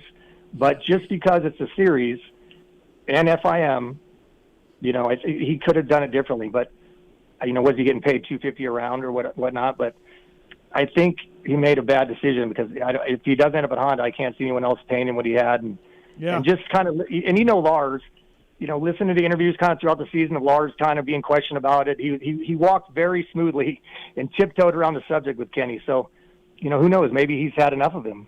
Yeah, I reached out to 2 people at Honda about coming on the night, and they were like, yeah, no, we're not coming on. So that's understandable. As you know, our sport is very not very open about no, stuff. But I liked Honda's press release where they Kenny said they withdrew the offer, and Honda's like, hold on, here's the press release. Like, I like that. I like when people are forthcoming like that. They're proactive. Yeah, they got ahead of it within the next day, and basically they just said the same thing. Kenny said they withdrew the offer. Well, they did withdraw the offer because he didn't withdraw it because he didn't want to do the World Supercross still. And then I heard that they also didn't want him to do Red Bull Straight Rhythm as well, and he's obviously doing that. So yeah, I'd say just give him the month of October, and we'll put you back on a Honda November 1st. And also Steve Astafan, not easy to deal with either, from what I gather, and you know that. Yeah, I've known Steve a long time through friends and same party group in Vegas, and obviously he I like him, but yeah, he I did the agent thing for a couple years, and you have to be kind of a prick, and Steve wears that well, and he's done a lot for the sport. I think he's done a great job, but he's a bit of an egotistical prick sometimes, but. He probably laid down the gauntlet for whatever he had to do for Kenny. Yeah, and he's good at his job, and I could see he's a tough negotiator. It doesn't mean that he's a bad person, but I would not want to sit across the table from him, So no, because he knows what he has. I mean, Kenny still is a huge draw. I think he sells bikes, products, clothing, energy drinks, and he obviously did that with Chad and whatnot. So he knows what he has, and he's delivered over the years. So. Well, maybe November 1st, as Richard was saying, and Danny are saying. Maybe Roxon's back on a Honda. I don't know. Yeah, I mean, unless it's a pissing contest and they've, but if they were in cohorts together and just agreed, okay, this is how we're going to handle it, then maybe that was the case, or maybe not. We'll see. I don't know about in cahoots, but Honda could be like, yeah, we'll talk then. Do the World Supercross rounds if you're not injured. Right. You're not injured from those or not injured from Red Bull, and we still have our budget. We'll talk. And who else could they even hire better than that? Yeah. Somebody I talked to said they would just go with Sexton. Right. They would just go race with Sexton. What's he gonna race at Straight Rhythm? Kenny? Yeah. A Yamaha, I guess. Oh. Yeah. Oh, really? Yeah. Okay. Yeah. Is Jet Lawrence doing Straight Rhythm? Not that I know of. He's on the I don't poster. think he was on the list. Oh. He's not. I didn't see his name on the list. I mean, that's pretty big news for Kenny to. Well, that's what I heard. I didn't confirm that, but I heard that from somebody that would know that he's going to be on a Yamaha. So. Wow. Wow. Yeah, we'll see what happens. Interesting times in the sport. Denny Stephenson, brought to you by the folks at decalmx.com. Check out PulpMX code to save 20% off. Custom graphics, decalmx.com. All right, Debo. So, got to ask you this. We had the great Jim Hawley in studio. What? Yeah, you asked me this last time we talked. Oh, I did? Yeah, the last time I was on, you brought up Jim, and I love Jim. Jim is man, he's a character. Did I ask you the question about? No, I don't know. I don't know what the question was. No, I mean, you asked me one question, but I don't know what it would be if you're going to ask me. Okay, right now, so Jim said that one time in his career, he got a BJ before the main event, and he was terrible. He was. I don't think they get a blowjob before the main event. It was Buffalo '84, and he got 19th in the main. I got a blowjob, and I was shit in the main event. Yeah. See, so have you ever? And then how'd you perform in the main event? No, not that early. Maybe the night before, but definitely not. I think when Chicken was telling a story the other day, he was walking down to the starting line or something, and some chick was walking with him, and he knocked it out in the porta-john. Nice. Chicken said that. Wow. Chicken, yeah. And I'm like, what? Like, he was. I don't know if it was a 125 main or 250 main. I don't know if he met the chick, knew her before, but it was literally down in the tunnel. Yeah. Yeah. And I don't know if it was, I might be out living with a porta-john, but it was somewhere. Right. There's not a lot of room to knock it out in that area. So, yeah. And, leave it to Chicken to do that, and I was second to less. But I'd like to know how he did in the race, because Jim said it totally affected his main event performance. Well, and really, you got to imagine Jim. You know, he's probably a lot more active than most people when he gets up to BJ. Yeah. You know, he was probably covered in Vaseline, and you know, was probably wearing a thong. You know, who knows? You know, was this like after the heat race? Like, is it same summer format? before the main event? Yeah. Because imagine if he had to go through the LCQ. Oh yeah, no. I mean, that would be tight. You're right. I don't know. We'd have to ask Uncle Jim, but. I have a question from I was told to ask. Okay. Denny. All right. Who was the biggest lady killer on the Great Western Bank team? No. Well, I think Budman was married. You know, Dave Castillo is obviously a Roman god, but he's so quiet and and just unassuming that girls would just kind of walk by him. It was kind of between me and Phil, I guess. Yeah. So. Okay. Well, Dave Castillo told me to ask you that. So. Yeah. I don't know if he's Dave. Yeah. Godbod. Yeah. Yeah. Godbod isn't. Yeah. He didn't have maybe the charisma that you and Phil would have. No, he would just smile and do a hair toss, and most kids would be like, dude, I can't even get that guy. I'm going to hang out with these two dorks, Phil and Denny. Yeah, yeah. I so it worked in your guys' favor. I mean, there's a lot of Denny Stephenson. There's a lot of Denny Stephenson stories out there, but there's a double the Phil Lawrence lady killer stories. Like there's a lot. So. Yeah. Well, he's hung like a horse, so that makes things a lot more interesting. So. But my favorite Castillo story is when he was working on the set of Charlie's Angels. From what I understand, and everyone had told me, that Drew Barrymore was all about him, and he blew her off because he was dating somebody at the time. Really? Man. Yep. She was all smitten with him. Yeah. That'd be a tough position to be in. Yeah. Godbod. Yeah. Drew fucking Barrymore. Phil, or, baby, get your shit together. Yeah. Yeah. Really? Right? Damn. Come on, Castillo. I just saw Dave on. There's a show on HBO called Barry. Yep. And he was a stuntman. He actually was on his bike. He pulls up next to a car and he has a gun and he starts shooting at the car. So I take a screenshot and I send it to Dave. I'm like, "Is this you?" He's like, "Yep, that was me." Yeah. Yeah, stunt life. Clearly, he's doing well. Yeah, these stunt guys, they make so much money. Richard does taste. I try. When I get jobs, I'll take them. Yeah, yeah, really. Yeah. All right, Debo. Team USA. One last thing. MotoXtreme360.com or MXD360.com. We're doing our yearly. Well, it's only our second year. Free Motocross the Nations game. 9 riders, $4.25 million budget. With only free salary-based game. So if you get a chance, MXD360.com. MXD360.com. Sign up and check it out. It's free to play. Okay. All right.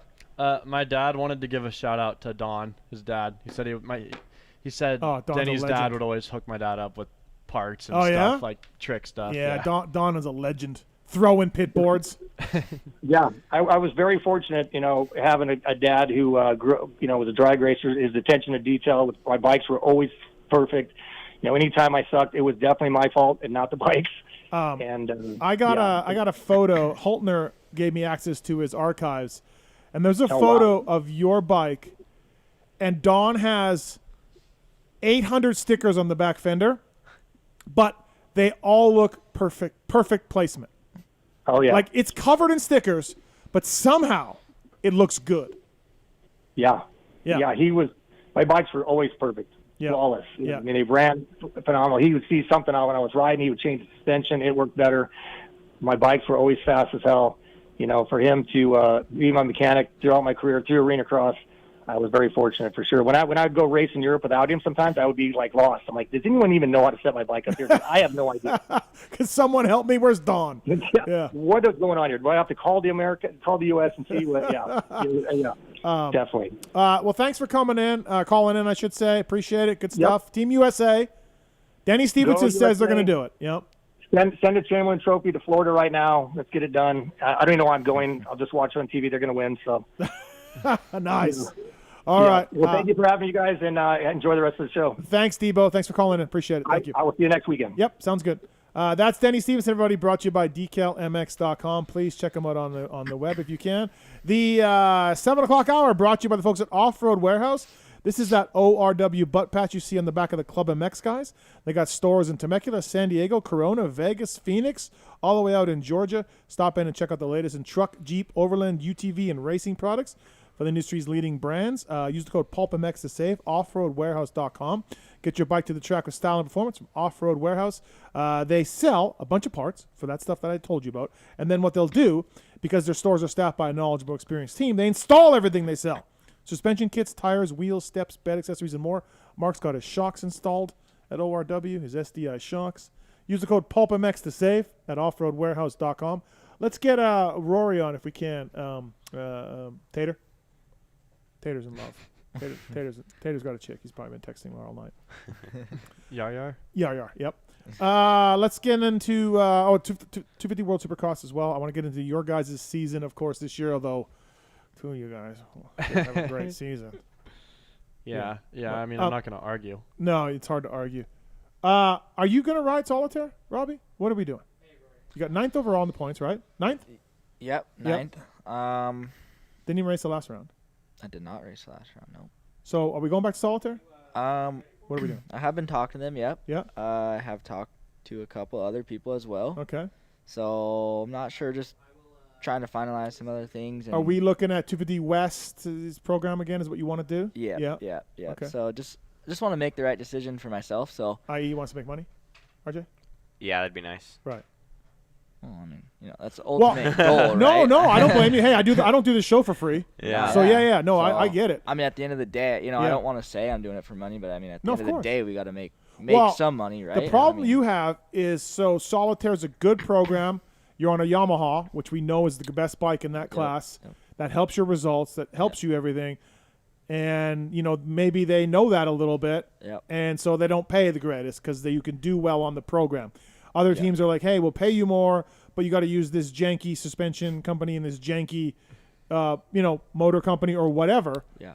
It's an ultimate thing you got to weigh for a guy like yourself. Yeah, absolutely. And, I mean, Ryan Clark and Chris Elliott, a little closer. Yep. They've been amazing to me the last 3 years, so I don't want to go away from them. Yep. I mean, I wouldn't be in the position I'm in right now without them. So, I just want to make sure I keep, climbing the ladder. Yep. So just trying to see what's best for myself. When do you want to get things solved by? What are you thinking? Well, I mean, it's October almost. Yeah. I mean, I'm doing straight rhythm, so I would like to finalize some things. Do something by then? Yeah. And your knee is okay? Yeah. We're okay? Yep, it's good. Yep. I've ridden, I think, 4 times now, and feeling pretty good. Yep. So. All right. Thanks to the folks at Scotia for coming on board the show. Pulp 2022 is a code to save. Chargers, cables, power sports, clamps, mounts, power jumpers, and more. Over 40 years in the business. Scotia.com. Pulp 2022 is a code to save with Scotia. Award-winning consumer technology, power sports, car, audio, and more.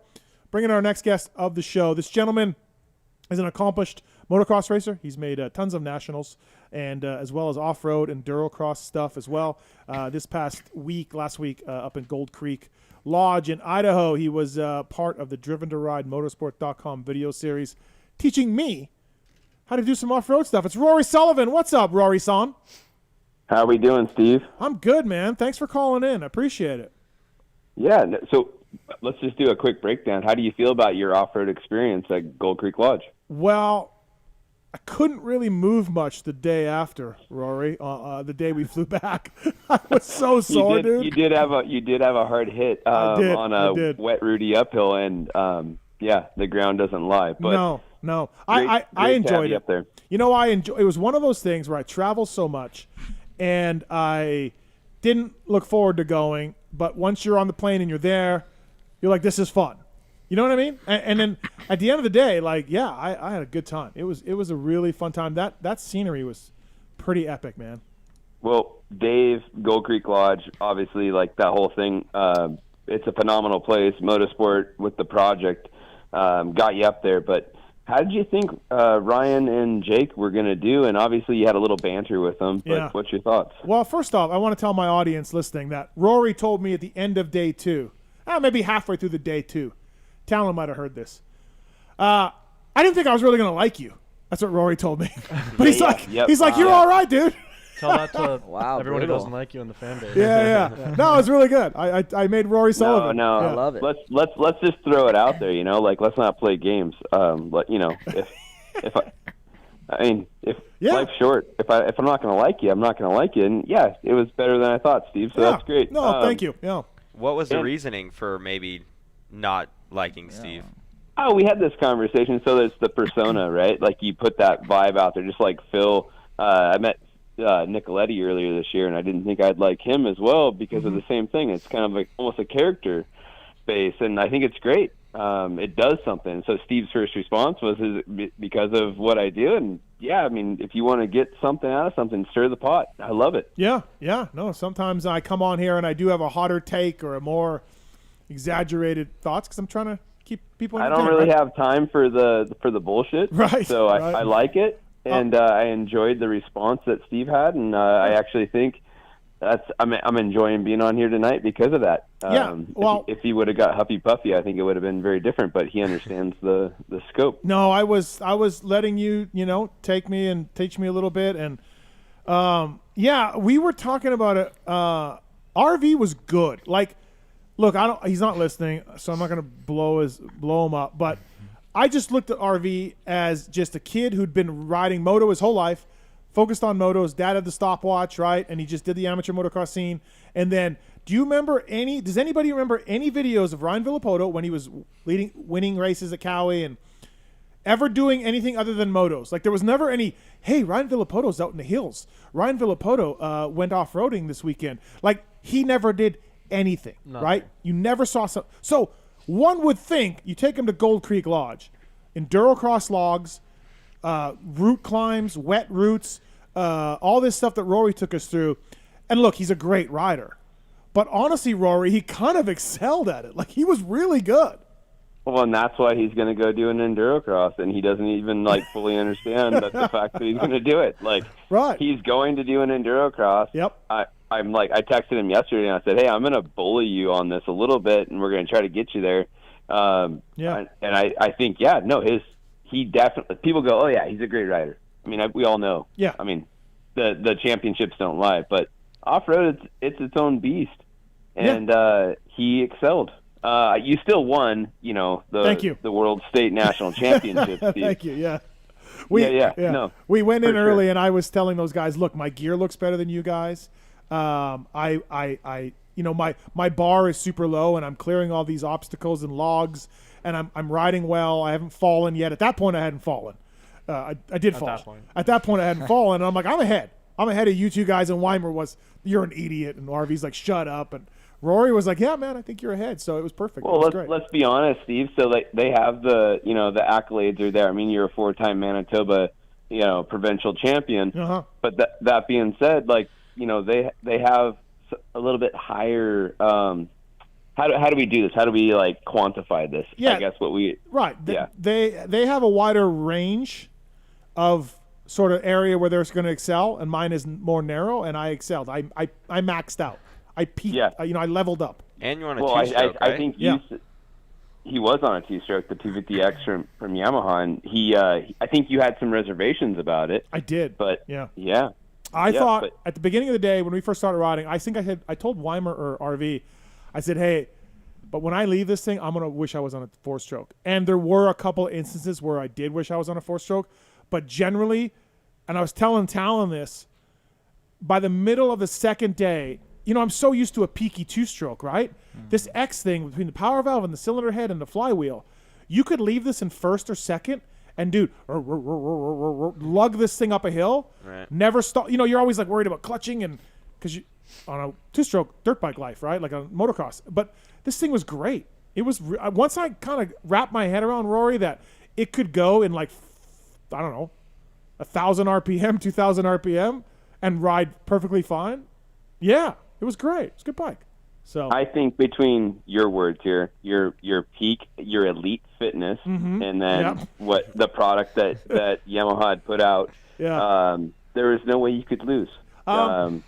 Did you have fun? Like when they said to you, hey man, we're getting this jerk off media guy and then Villopoto and Weimer, and we're gonna film for 2 days. And I know some of the filming at the Motorsport got you a little upset, Rory. Well, it's called work, right? Yes, and yes. you got to navigate all that stuff, and I think it was good times. But no, that's what I said to you on the dock. Just being real, I was trying to kind of break the ice a little bit and navigate, how we can do something. And I hadn't seen Ryan since he was a young kid. And then Jake, I had never really met him.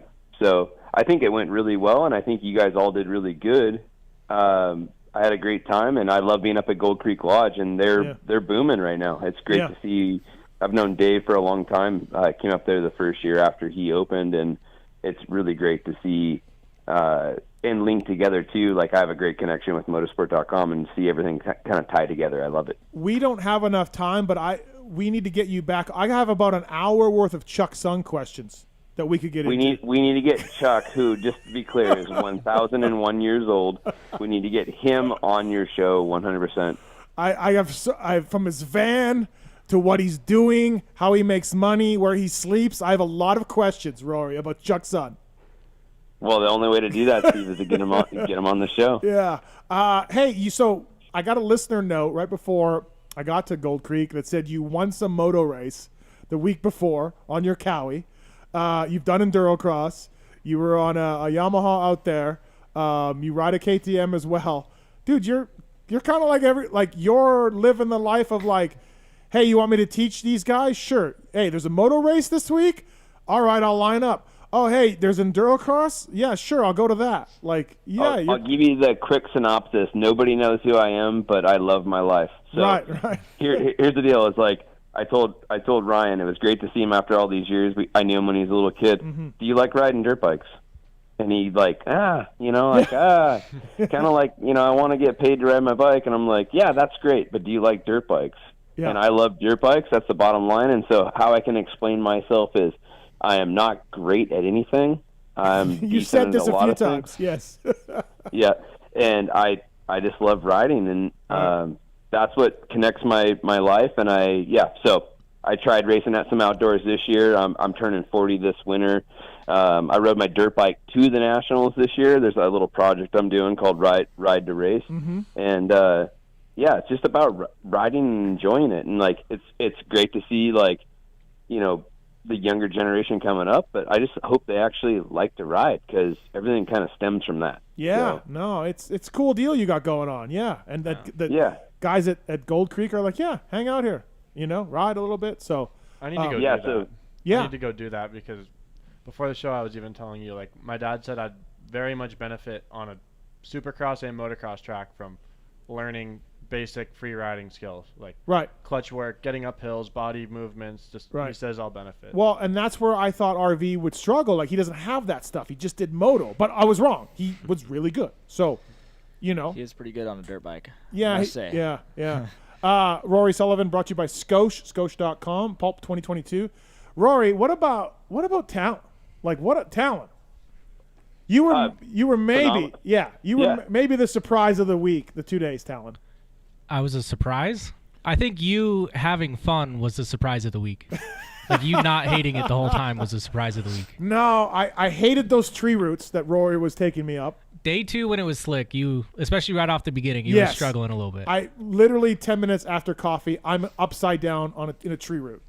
Like, not a great way to start your day. That'd be fun to That watch. being said, though, Steve, we keyed off of that. I could feel your energy, and thank you. And we changed it real quick. But Tallon crushed it. Right. I think, when we're in that filming kind of that mentality, I think the biggest thing is, like, we kind of have to do the thing that we're there to do. Yeah. You guys would probably really enjoy just coming up to Gold Creek Lodge and maybe booking a package there and just enjoying the non-structured scheduled thing and just having a really good time.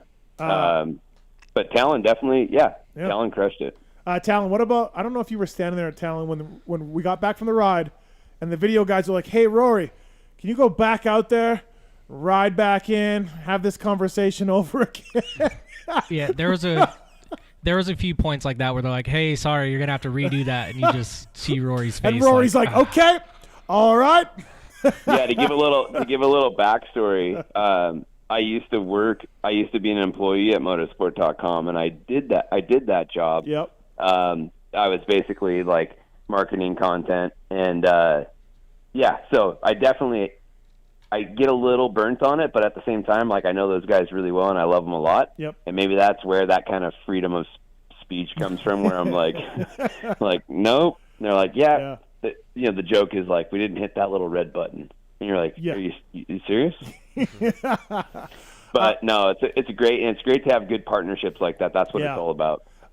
For you, Tallon, so day one, when we went down the chute, all the way down, Yeah. or day two, the ride up to the top where we stopped, or the ride down, which was the funnest part for you, Tallon? Funnest section, funnest part. Well, day one, I was trying to video you and Rory going down, and it hadn't rained yet. It was dusty as hell. Yeah. I did not enjoy that. Okay. Nobody does, Tallon. Up was pretty fun, except I was a little cold because I splashed myself in the creek right off the bat. Nobody told me it was that deep. On the second day. On the second day, yeah. Yep. I would say going down, it was like more flowy, high speed, and I was behind RV, so it was just cool, just riding with RV, and the trails were all good. It was wet. That was my favorite. Yeah. You were saying that RV, you could ride behind him until he got on it, and then he'd pull you a little bit. Yeah, like his normal trail ride pace, I could keep up with, but when he was feeling it in a section and he wanted to drop me, it was no issue for him to drop me, of course. But. Yeah. Rory, for you, the both days that you took us, are those two of the better loops? Obviously, the first day, if it was wetter, it'd be great, but is that two of your favorite? So there's only a few ways out of the lodge. Obviously, like for the most part, we were on the lodge property. But when you head out of the lodge and you're going out, there's only a few ways out. But the farther you invest in getting out, the better it gets. Mm-hmm. And that's kind of the challenging thing when you're filming, right? We don't have a lot of allocated time to go farther. But yeah, what you guys saw on the second day, those are some incredible trails. And yeah, if you're not like on a timeline, you get to see some really great stuff. If you're just kind of eyes down on the trail. But bottom line is, you guys did awesome, and Dave at Gold Creek Lodge has like really grown that place into something pretty magical, in my opinion. I think that's an overplayed word, but that being said, it really is. It's like you go 13 miles in the middle of nowhere on a road, or you guys came across the lake on a boat. You can fly into an airport and go and experience a wild moto adventure. So basically, Gold Creek Lodge, you show up with a gear bag. They got e-bikes, they got dirt bikes, they got cabins to stay, they got a great restaurant, and you and your buddies can have 2 days, 3 days of epic fun. Yeah, it's really what it works out to. Yeah, pretty incredible. And they have e-mountain bikes. You can go do that if you're not feeling it. You can get out on the wakeboard boat, and it's kind of the whole package. So yeah, I didn't do the wakeboarding thing. You did the wakeboarding with RV and Jake. Yeah, let's just break that down really quick. Okay. Ryan wanted to drive the boat, and I was like, "Yep, yeah, you're good. Drive the boat." And he didn't listen to the instructions. He's driven a boat before, but he turned a little bit too quickly, and he swamped the boat a little bit. And so I enjoyed it. His grandpa was on the boat. Yeah. It was a good time. But let's do this really quick. Not a lot of time. Let's get Ryan Villapoto into Endurocross. Right. We need to bully him into Endurocross. We can do that.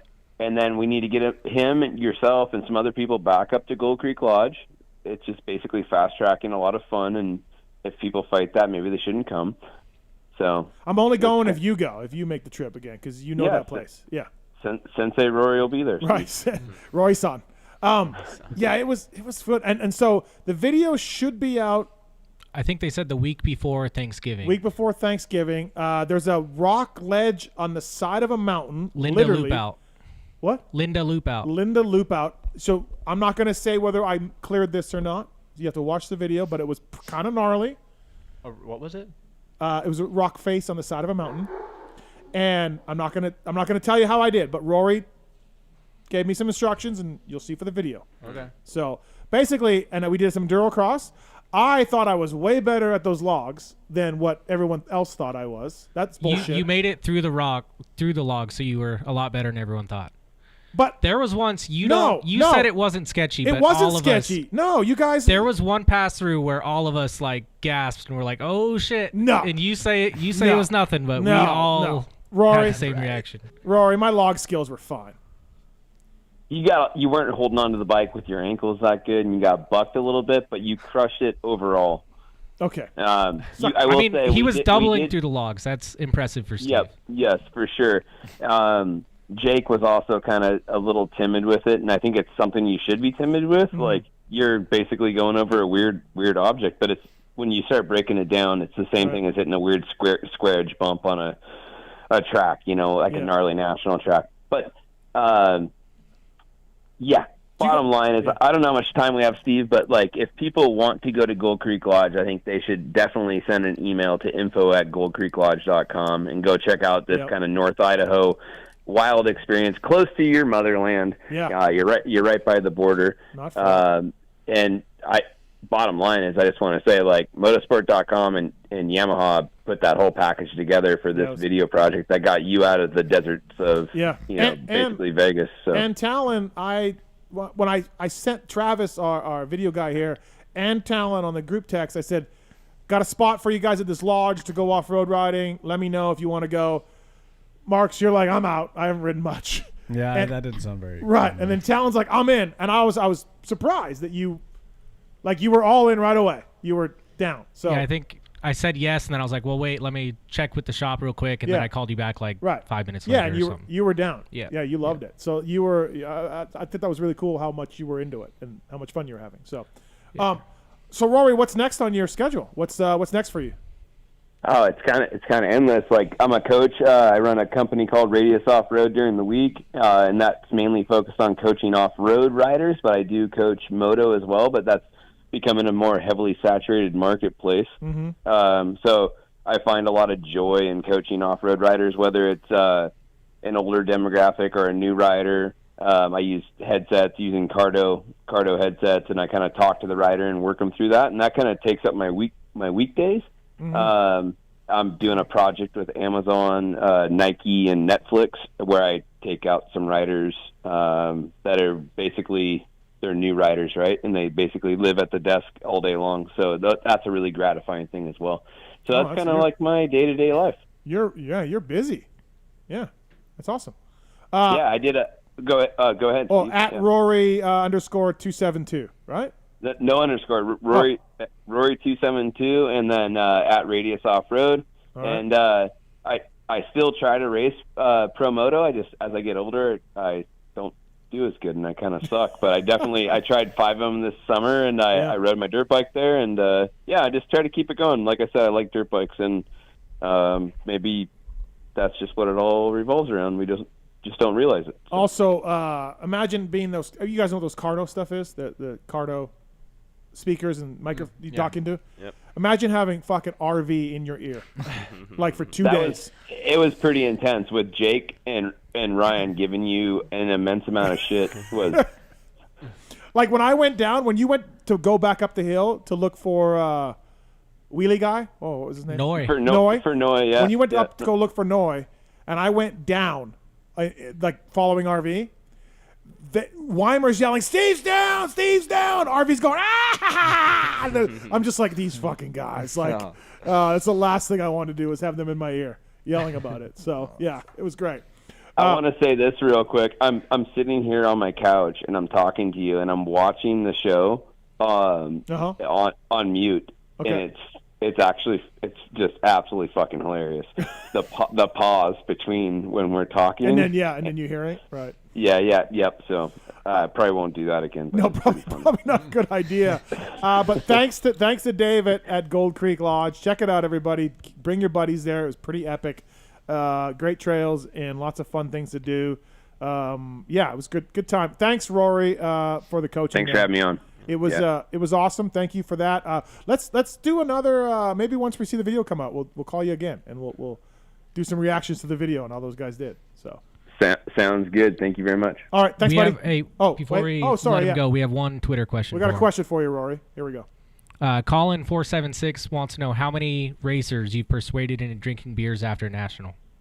Let's say.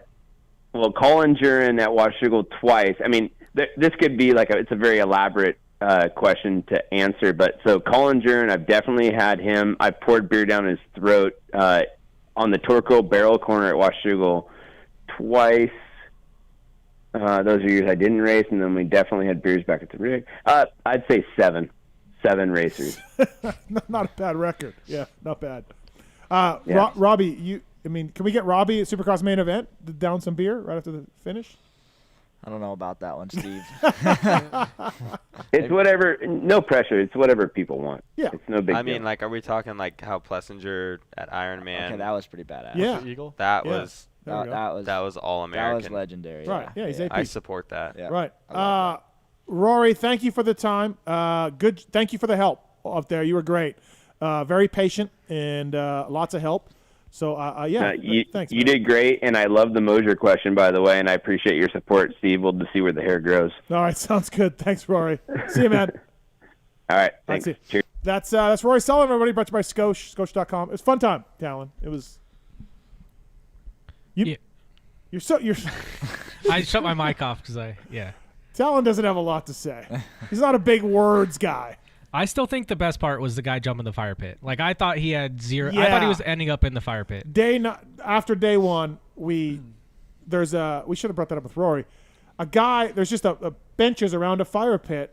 I put it on my Instagram. Did you guys ever see this? I didn't see this. Okay, I put it on my Instagram. This guy's like, I'm going to jump the fire pit. One of the guys that works there on a bicycle. We're like, okay. We go out there. It's basically a plank of wood. A plank on of wood, a bench, leaning up against a bench as the ramp. And the ramp trajectory goes right into the face of the barrel. Oh, boy. That's on fire. Just This is asking one of those, for this trouble. Is setting up a video. Yes, to, like, go. dude. and you had to come in and like turn to get to the ramp. Like, it wasn't a straight shot. No, I have it here. I'm going to show these guys. Where was Rory from? Like, where does he live? Pacific Northwest. So that's the guy jumping the fire on video. Steve asked the guy to sign a waiver so we could, when he died, we could use we had the rights to the video. We're still waiting I'm sorry. for it. Okay, Yeah, so we're waiting for basically, this what he did was, you had to make a turn around a truck and come in. Oh my God! Wow. That was smooth. He had to hop. No, I mean, that's what I mean. He really had to pull up to clear. Yeah. And then on the other side, he had like 3 feet because the benches on the other side, there's only like a little bit of a gap. So he had no room for error. He could have ended up on fire. Marks, did you see this? It was the one on your Instagram story? Yeah, I did see that. So we were like, dude, you're going to hit this barrel and die. And he's like, no, I'm good. No, he's like, I'm good. Here, text it to me so I can put it on the screen. He pulled it off. Got to give it to him. He did it fine. Tallon and I are like, there's just no way this dude's going to do it. Like, he doesn't have the speed. So you're like, let me film this. Of course, yeah, no. Proved you wrong. Right. He's probably done it before. It's his act. Yeah, maybe. I didn't think about it. Yeah, Tallon, you think that? Welcome to I don't know. Gold I don't Creek think he's Lodge. done Right. Hey, yeah, maybe he thinks that was also our chef, though, so I'm glad he didn't die because Was that the chef? Is Yeah, that the guy that was did? the chef. Did he cook something boy. on the flame after? Dude, and then he had to clear the benches on the other side, so he had to land in between the gap of the benches. The whole thing, man. Come to Gold That's Creek Lodge, wild. learn to ride, and watch some stunts. And like he just leaned a piece of wood against the bed. He didn't have any bracing, he didn't have anything. He said he was going to go set up the ramp, and I was expecting to see more than a plank of wood. I walked out there and I was like, oh, this is going to be If good. he said set up the ramp, you know he's done this before. Yeah, no, absolutely. Robbie Wageman, RJ Wageman, Richard Taylor on the PulpMX show, presented by Motorsport.com, Fly Racing, and Decal Works, Race Tech Suspension and Engines, X-Brand Goggles, Renthal, Michelin Motorcycle Tires at Cherby's, Firepower Batteries and Chains, Maxima USA, Pro Filter, Scotia, ORW, OGO Power Sports, FMF, Guts Racing, Atlas Neck Brace, PulpMX 20 is the code to save with Atlas, or PulpMX is the code to save with Atlas Brace, PulpMX 20 is the code to save with Works Connection, Get Data, Athena, we offer discounts on that, WUSA, love those guys at W, great company for wheels, vintage bikes as well, MotorcycleIndustryJobs.com, Ride Engineering, Manscaped, Suspension Direct, Intense Cycles, Wiseco Piston, Twisted Tea as well. Thanks to the folks at Twisted Tea for coming on board. We got the Race Tech rant is out of the way. RJ's rant should have grabbed the e-bike. Yeah. I mean, I have a rant. Actually, Okay. I've decided. Yep. So these guys like to Racetech.com, PulpMX code save. Yeah, these guys like to make me out as the dirtiest rider of all time. I don't think Not I deserve it. necessarily. I'm not We're dirty. just saying you cross jump, I don't cross jump. I just chop people. which is pretty dangerous. I mean, What's the difference? I'm not in the air. Oh, okay. Yeah, like they're mad because on the start at Glen Helen one time, I came over on him really hard out of the gate, but it's a straight line and I hole shot. And then another time there's a video of me doing it to someone else. And then on Instagram recently, I come down the hill and they think that I was too close to the guy and came across and I was wrong. He's okay. First off, he cut me off at Glen Helen. He earned his nickname Dick because he cut me off years ago. Yep. I probably still beat him, so I was pretty upset. You didn't. Well, two-stroke race. Yeah, whatever. Anyways, then he posts this video and he's like trying to show people how to take a good line at Glen Helen, and he comes from all the way left down the all the way downhill. right. Okay. Poor guy's on a Yamaha just trying to probably make it down the downhill. That guy's probably me. Yeah, I'm out just trying to survive He just wants here. to make it from the top of Mount St. Helens down. From maybe could have been his first time up there. I don't know.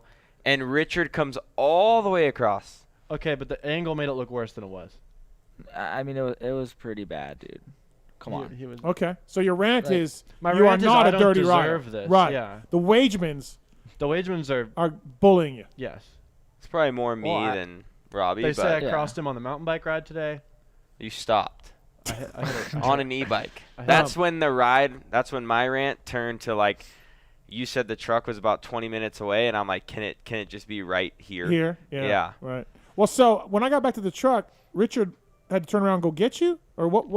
No, I just went and found him. So was he that you? Yeah, so he wasn't riding alone. Okay, all right. I didn't want the guy to ride alone. Well, there are mountain lions out there, so yeah, you never know. Right. And donkeys. Yeah, and donkeys. Yeah, we got a for call sure. for RJ actually on the line. CJ is on line one. God.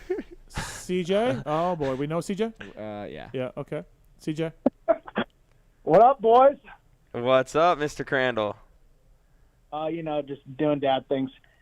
Hey, Arj, outside of your Suzuki R&D role, you do a lot of testing for Dirt Bike Mag. What's the best bike you've ridden? Oh man, that's a pretty good question. I mean, I haven't done any like shootout testing in a while. The best bike I've ridden.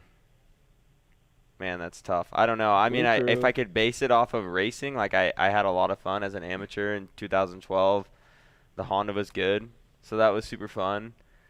But I mean, yeah, currently I enjoy. Did you ride any race bikes? Did it test any race bikes? For Suzuki, I did back when like Cunningham raced he raced the 250, like Yosh built it. Yeah. And I mean, to me, that was like one of the most badass experiences I had, just because that's when they had like a testing truck and trailer, and like somebody came out. I was instructed to ride the bike as is, like I didn't change bars, levers, or anything, but just the power of that thing, it was so sick. Right. So I mean, the experience of that was great.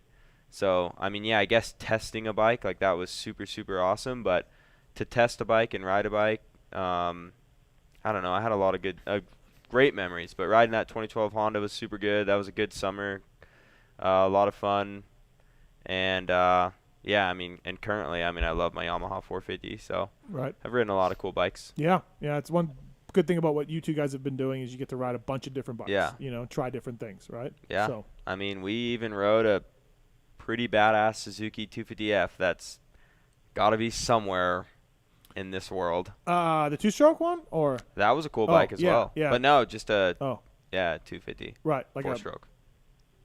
That's somewhere. The production one. No, I don't know where it is.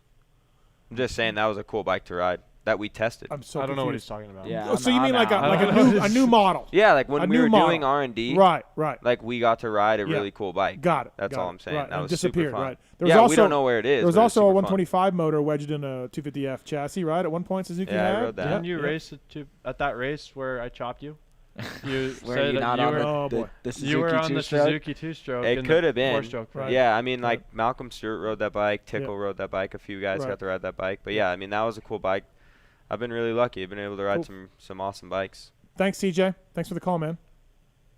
Have a good night, boys. All right, Later, see ya. brother. That's CJ. Robbie, let me grab my buddy Kurt and slide in there if you can. We're gonna get him on the show here and for a little bit, and then we're gonna wrap up a little bit of the PulpMX show presented by Motorsport.com and Decal Works. I have the 250 World Supercross rider list. Never mind 450s. Brayton, Roxon, probably 1 and 2. Savachi's in the mix. Did you guys see Rick Rare's bike? Ooh. Ooh. Is that Savachi's? Yeah, Oof. or somebody's bike. I don't. But Yeah, okay, it was so Savachi's. but it's different. The 450 class, I feel like, is going to be pretty predictable. Tomac will be in the mix at round 1, and then from there, I don't know. But so we're going to get into that and more. But on the PulpMX show tonight, my buddy, fellow podcaster, this gentleman here, I was best man at his wedding. We met each other 14 years old-ish. Yeah, grade 7. I didn't hang out with you because you were not in my group of people, but I walked by your locker at Valley Gardens Junior High, right? Yeah. Saw the pictures of Rick Johnson on your locker. Yeah, and big somebody Honda who fan. rides motocross, right? So I was like, I was the only kid who raced motocross until I saw him. Now, despite him having an Iron Maiden jean jacket on. Yeah, that was cool, though. Okay. Besides that, that's my buddy Kurt. So, yeah, we grew up together. God, how many times do you think Kurt Wyatt, how many times do you think you've been riding together motorcycles? Oh, my goodness. Well, I was laughing when the guys were talking about you not being happy off-roading because you used to never be happy when we wanted to just go and ride except for on a track. Right, so, right, yeah, I could just hear the ranting our now. other mutual friend Corey used to just like going out down gravel roads and up hills. Garvin pits. Yeah, Garvin pits. And I'd be like, it's my kind of moto. Just that's the way I've been. I just for sure. Right? So. I just my whole life moto. Soul rider. Yeah, soul rider. But yeah, well, you're in Vegas for a convention. It's great to come here and hear guys dialing in like Kiedrowski and Denny there, and those are all the guys that rode when we were growing up. And down in the States and doing our stuff. So. God, we raced so many times together. The joke here is the fifth Manitoba title I lost by 2 points. Do you remember who? To who? Was it like Shane Langdell? No. Or Jeremy McGrath. Jeremy Hebert. Oh, Hebert. Oh, the Hebert. Oh, they were fast. Tommy didn't like that. Yeah, so, but you were there for the Manitoba title, so I thought, it'd be kind of fun to get you on tonight. I also, in 1888, Honda did not release a CR80 into Canada for whatever reason. Maybe a 500 too. Just the 80? I don't know. We were riding 80s. Okay, so I didn't pay we were attention 80 to- riders. Yeah. But HLEs. So no one had one. And so this guy comes from his family's loaded. He's loaded. Oh, jeez. They went to North Dakota to buy the 88 CR80. And he had like maybe one of the only ones. Yeah, one of the only ones in the country at that point. That was fun. Yeah. So good times though. Oh yeah, for sure. Riding. Yeah.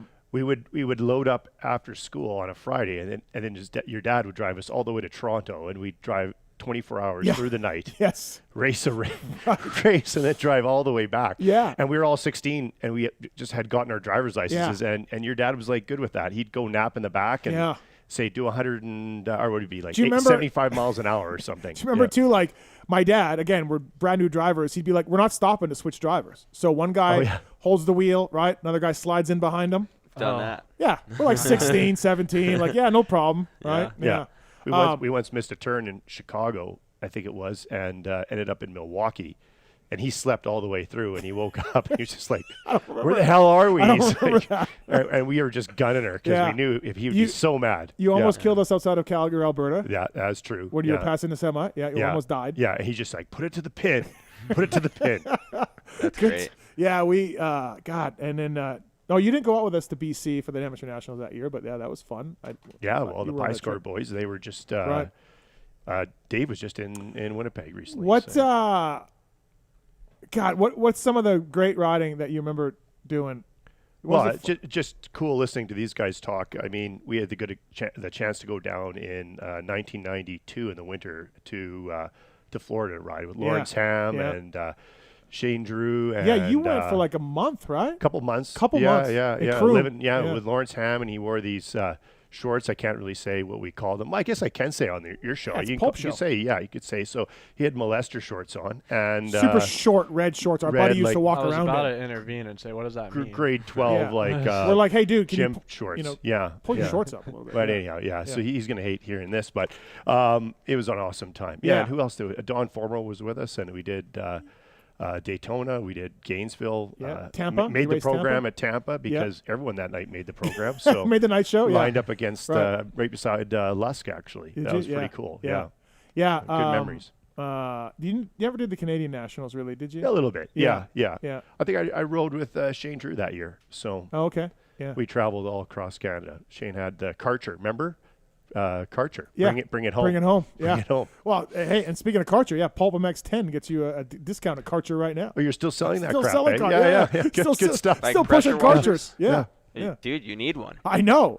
You might want to log on and that use one was the code. free. I need to get another one. Well, maybe you buy one now. Right. When's the last time you rode? You don't ride anymore, really, right? No. Your head injury. You hit your head. Yeah, exactly. I think I did well remembering those riders' names. Yeah. He had a little bit of a concussion issue. Oh boy. But no. Just I took up golf, and I I golf like I ride. Like I have a couple good shots, and then I just shank it right into the bush. Yeah, just so it's like 2 good laps and then crash. Right, so right. nothing's changed. Just pretty much the same thing. Yeah, exactly right. And neither of your kids ever got into dirt biking. You tried, they right? rode till about 12 or 14, and then got hurt and went golfing. Yeah, you never pushed them too much into it, which is what we did our whole lives. I mean, my dad, you know, my dad. He was Tony Alessi-ish. Yeah. Right? I mean, he was gnarly. Very close example. He was gnarly. So it was almost like that's what we had to, what in our family, what we had to do.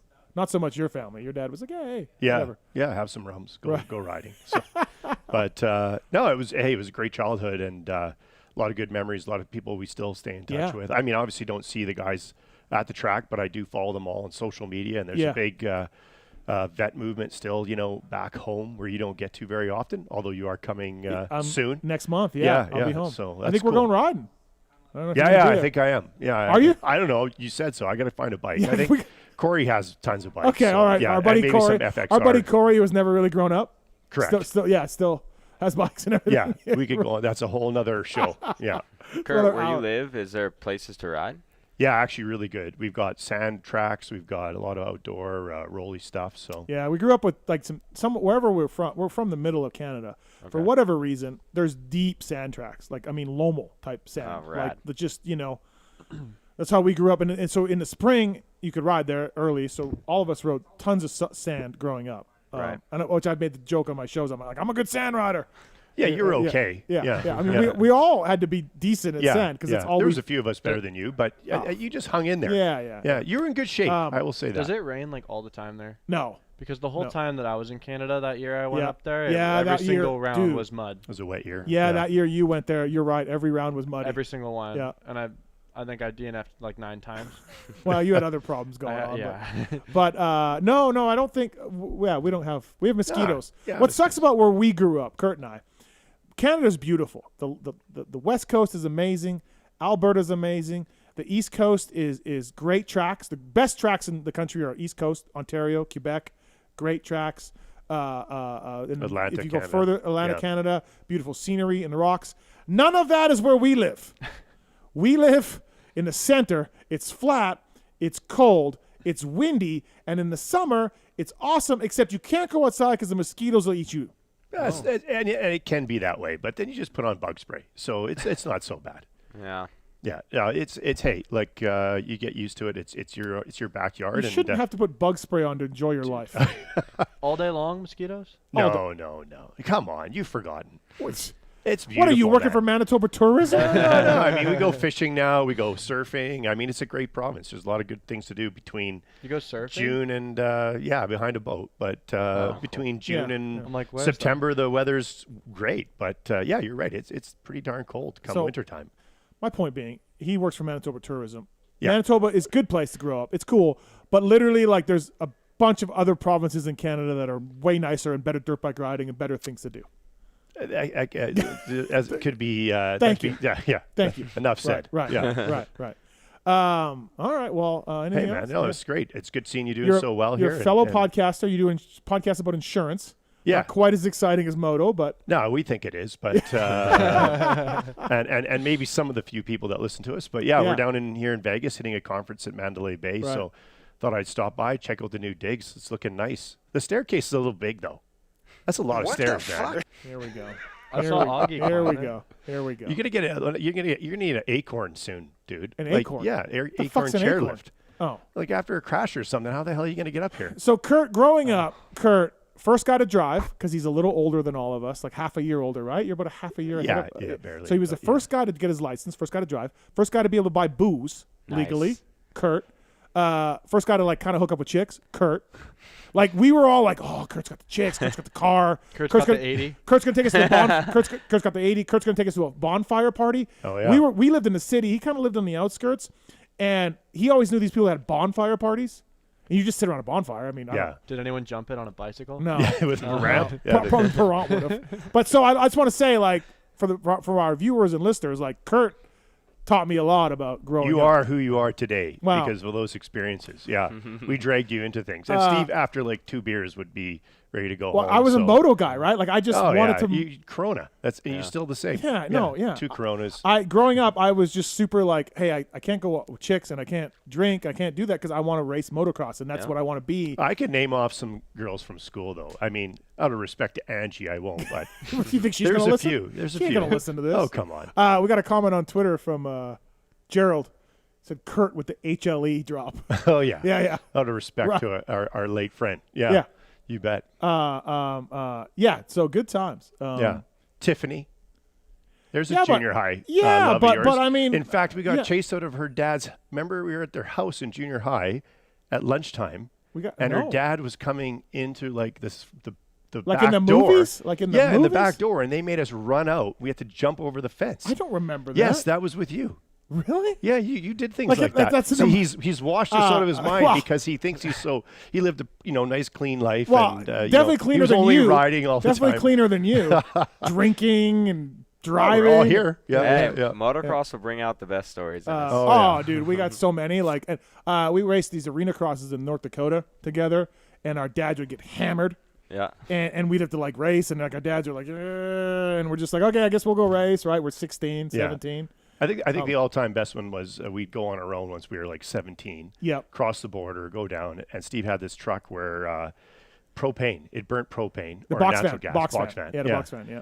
And coming home, you'd crashed. You'd broke your pelvis. I cracked my pelvis. Were you? Yeah, not knowing you had cracked it. We were rolling you around in an office chair. So the deal was because I crashed on Friday. They still had to race Saturday, and nobody's taking me to the hospital. Well, because we were in the insurance business, so we always would say, like, don't go to hospital. You're going to get a massive bill. Right. So just wait till we get home because Canada's free medical. So so we get home. We shuffle Steve over into the driver's seat because he was laying in the back crying. And we get him in the seat, and he says to me, I was the last guy out. He's like, and this is before cell phones. He's like, call my mom and dad. Yeah. Tell them I'm coming home. It's like 2 a.m. And it just started snowing. Like and I couldn't move my legs because my pelvis was cracked. It was locked So out. 1 foot was brake, 1 foot was gas, all the way home from his place, which wasn't that far. Yeah, a couple miles. Drove. Yeah. And because I dropped him off first. At this point, we just thought it was a sprain, though. Like everything was a sprain. So I say to him, call my mom and dad, and tell them I need help. I need help getting out of my van. Like everything's locking up at this point, right? Right where you know how in your pelvis you have like a hole in the middle? Yeah. The bottom bridge was cracked on mine. Oh. So he goes to bed. He doesn't call my mom. Oh, no. He goes to bed. Yeah. Well, I went in the house. My dad was having a rum, and we started telling racing stories. Right. So, nothing to do with you, though. I get to my house, and I'm expecting just slipped his mind. I'm expecting Debbie. I'm expecting Debbie to come out and help me, get out of the van because I can't literally move. Yeah. And I'm like, like kind of barely hitting the horn because I don't want to wake up the neighbors or anything, right? But I'm just like, hey, nothing. This guy's talking to dad, forgetting to call my mom. I'm like, screw it. Like, I guess that's it. She's not waking or whatever. So I just open the box van door and like fall out. Reach out, close the door. I crawl up my driveway in the snow, and I reach up to the doorbell and just ring it like a bunch of times. And finally my mom's like, hello. And then I'm like, I'm down here. Because I couldn't stand up, and then she helped me. But your mom worked at admitting in the hospital, so she got you in. Yeah. Thanks for the call, though. Yeah. Well, thanks for the call. Yeah, all these years later. Yeah, character. Yeah. Lots of character. Building character. Yeah. Right. Yeah. See, this is why people send you out in the desert now. They know you'll get back. And little known fact, too, when I crashed, I was leading the main. Of course. Right. I was leading the main. Yeah. I was. Oh, jeez. But remember, it was a left-hand turn. It was a double out of a left-hand turn. Do you remember they had the same double? You could never turn left. You're like, Hey. blue steel. Right. Yeah. I have a similar story to that. I mean, when I crashed this year, in Dallas, I was in second in the LCQ. Right. So yeah. And I was gonna but make at a real the main. race, not a Fargo arena cross. I was gonna make the main. Right. It's just like you were probably gonna win. I was probably gonna win. I was gonna make the main. Remember Donnie Schmidt showed up too? Donnie Schmidt showed up, cool. worked everybody all. And then some crazy North Dakotan guy shot through the wall on his ATV and landed on the painted helmets. Yes. Yeah. Through the wall, jumped the berm, through the plywood wall. Reminds me of that video on Instagram of the guy launching right now. Yeah. No, good times. Yeah, it was a good time. It was, yeah. It's what we did in dirt bikes. Think cool. about how much dirt bikes was in our lives, our whole lives growing up, right? Nuts. I'm still doing it. So. Yeah, and it seems to be working out okay. Well, so congrats. Yeah, that's awesome. Right. Well, I don't, I don't live where you live. I went and did some insurance things instead. Yeah. You did some insurance things. Right. Yeah. Well, yeah, look at it. It worked out like for both of us. Yeah, I mean, I'm still working, unlike you, but. Yeah, you know what? A good friend of ours, Lawrence, always says it's amazing how well a lot of these guys have done that did grow up competing, because you learn to compete in racing and you compete in life. Yeah. And it forces you to be better at what you do. I mean, Steve's awesome at doing the show because he doesn't know not to let off, right? And that's what you learn. And I think racing translates into like who you are. So. Well, I think those years I was a mechanic where I was making no money and didn't have a place to live. And putting Loctite on things you probably shouldn't, you know? Probably, yeah. Parts that's supposed to move, the bearing, main bearing, that wasn't good. Yeah. But I think that was, that's all part of work ethic and sacrifice and things that moto people do, right? Yeah. Like, we think about all the things we've done for moto, all of us. You guys been hurt massively, you know what I mean? You just keep going, don't give up, rehab, get back on the bike, right? Like all of it, yeah. Something about moto. I feel like the top guys in our sport, if they wanted to do something, if they had started at a young age and wanted to do something else, they'd be where they're at. I think it gives you a work ethic, our sport. Right, even like our cheesy level of racing Manitoba expert, quote unquote. We had work ethic, right? We had things that we did to sacrifice to ride a dirt bike and helps you later in life. I totally agree. Yeah. And just even the people you meet along the way and the things that you learn being on the road. Yep. I definitely think it helps you in life a Yeah. lot. He was when he talked about his 2-month Florida trip. What, you're 17? I think 18. 18. Yeah, 18 years old. He's in 2 months in Florida racing supercrosses and living in a campground. Like, that's invaluable. Yeah, stuff. we shipped the guy home with the broken collarbone and drove the box fan back from Florida at 18. Yeah. Yeah, for sure. Yeah. So kudos to you guys being doing the R jerky thing. It was awesome. How much hard jerky are you gonna eat tonight? Well, hopefully I'm sneaking home a few more bags. Yeah. I mean, I'm in Vegas for 4 nights, so there you go. Right. Yeah. And so I'll see you in a few weeks. I'll come home and you bet. Yeah, see your lovely great wife. catching up. Yeah, your children are gone, right? They're all moved out. Yeah. They're big now. So go figure. God, when did you have Connor? When were you? 22. Was that okay? I thought you were a little younger, but yeah, it's 22. Yeah. We're racing dirt bike buddies. He gets his girlfriend pregnant, still his wife, so they're fine. There you go. And then I'm just like, dude, you're fucked. Yeah. Like, you're 22, you're gonna have a kid, you're screwed. But look at him, made it work. Yeah, still race. Yeah. And they're smart kids too. Yeah, they're actually good kids. Yeah, they're really. Yeah. Go Much figure. Smarter than the mother's mother's brains. Definitely. Yes, absolutely. Some good genes there. But you know what I mean, like, and then so now you're my age, late 40s here. Yeah. And kids are gone, and you can enjoy your life a little bit. Yeah. No, right? Yeah, doing insurance conferences. That's crazy. Like, don't go nuts without kids, man. Yeah, just calm down there. Yeah, get back there. Well, yeah, man. Thanks for coming in. Yeah, appreciate it. Sorry I missed Angie, but place is looking awesome. Fun. Good stuff, bud. Yeah, thank you. Good luck with the insurance podcasts and whatever else. Whatever. You got to get on YouTube. Yeah. You got to get on YouTube. Am I out of here? You're kicking me out, right? That's it?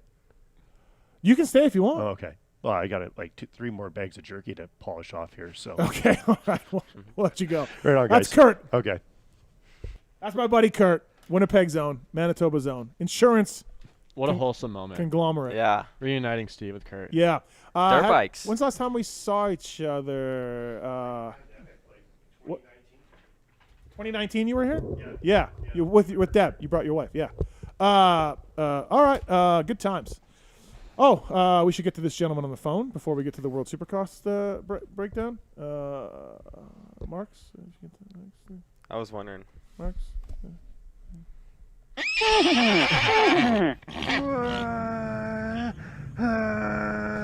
shit. That's David Bradshaw's bike. I just fucked up. What's up, Jamie? EatRJerky.com. Dark side coming through. Yeah, he knows. Yeah, well, there's another code you could use, but we'll keep that to ourselves tonight. Yeah, Pulp20. The only code that I'm aware of. It's not a bad one. Man, I was hoping Kurt would stay on. He's my new favorite Canadian. Why? Why is your new favorite Canadian? Canadian? He had an Iron Maiden jacket. He made fun of you. He did have an Iron Maiden jacket, yeah. Sounds gay. Yeah, I'm going to see Iron Maiden in like 4 weeks. Yeah. So... No, yeah, he was. Sounds gay. He was in that group of heavy metal guys. Cool people. Yeah. Ask him if he needs if he's ever considered a wrap up for his insurance pod. Sounds gay. A wrap up for his insurance. Oh yeah, you want to wrap up your insurance pod every week. Jamie's your guy. Yeah, he'll go through. Who's on the wrap up this week? Travis Delnicki and Cheyenne Harmon. All right. Why wouldn't you get one of these three guys? They were literally here all day.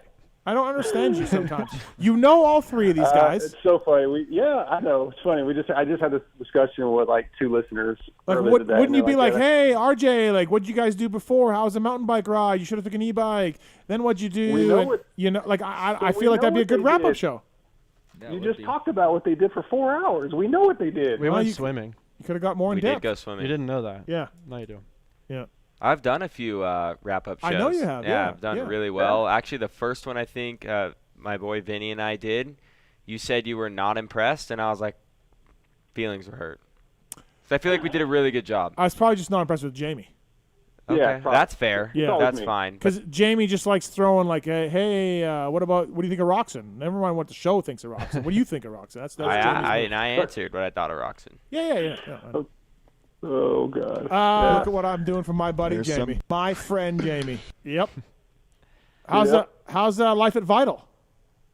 It's good. It's good. Been riding a bunch. I actually did some cross-country single track this weekend, too. I did about 4 hours yesterday. Look at Jamie. Holy shit. Just trying to, look, I have a podcast. He starts a podcast. I go off-road riding. He goes off-road riding. Two-stroke? Yeah, were you on a two-stroke? Yeah, I took the two-stroke and the 350. I rode them both. I split them up. See which one I like better. Now he's testing. Now he's big tester. This is cool. Hey. Right. Gotta have content. Yeah, I'll tell you what, though. No joke. I wore the new Lucids the entire time. I've never had my foam as sweaty as I was yesterday. Never got my eyes though. Yeah, Lucid goggle. Choice of champions everywhere. It's designed. Did its job. Think about how tough the GNCC is, and the Lucid goggle shines. Yeah. And he used to have all that hair to soak up the sweat, and now it's coming into the foam and it's working. So I put on tear-offs. I guess this is a no-no. I had tear-offs on when we went out in the morning on the second day in the off-road world. And, I mean, I'm eating shit twice going up hills, and my lens is full of rain and mud, and I just rip it off. And I guess I rode off, and everybody was like, you don't do that in the woods. And I'm like, I don't know. Who knew, bro? You don't pull tear-offs in the woods. Or shove them in your pants or something. Yeah. Yeah, stuff them in the pants. Yeah, I did not know the off-road rules. Tallon, you should have helped me with that. I didn't know if you knew or, I think that might be an Idaho thing. Oh, really? Yeah, okay. we don't care out here. Oh, okay. That works race, they couldn't wear tear. It was like roll-off only. Yeah. So are you ready for the litter? Are you ready for the World Vets?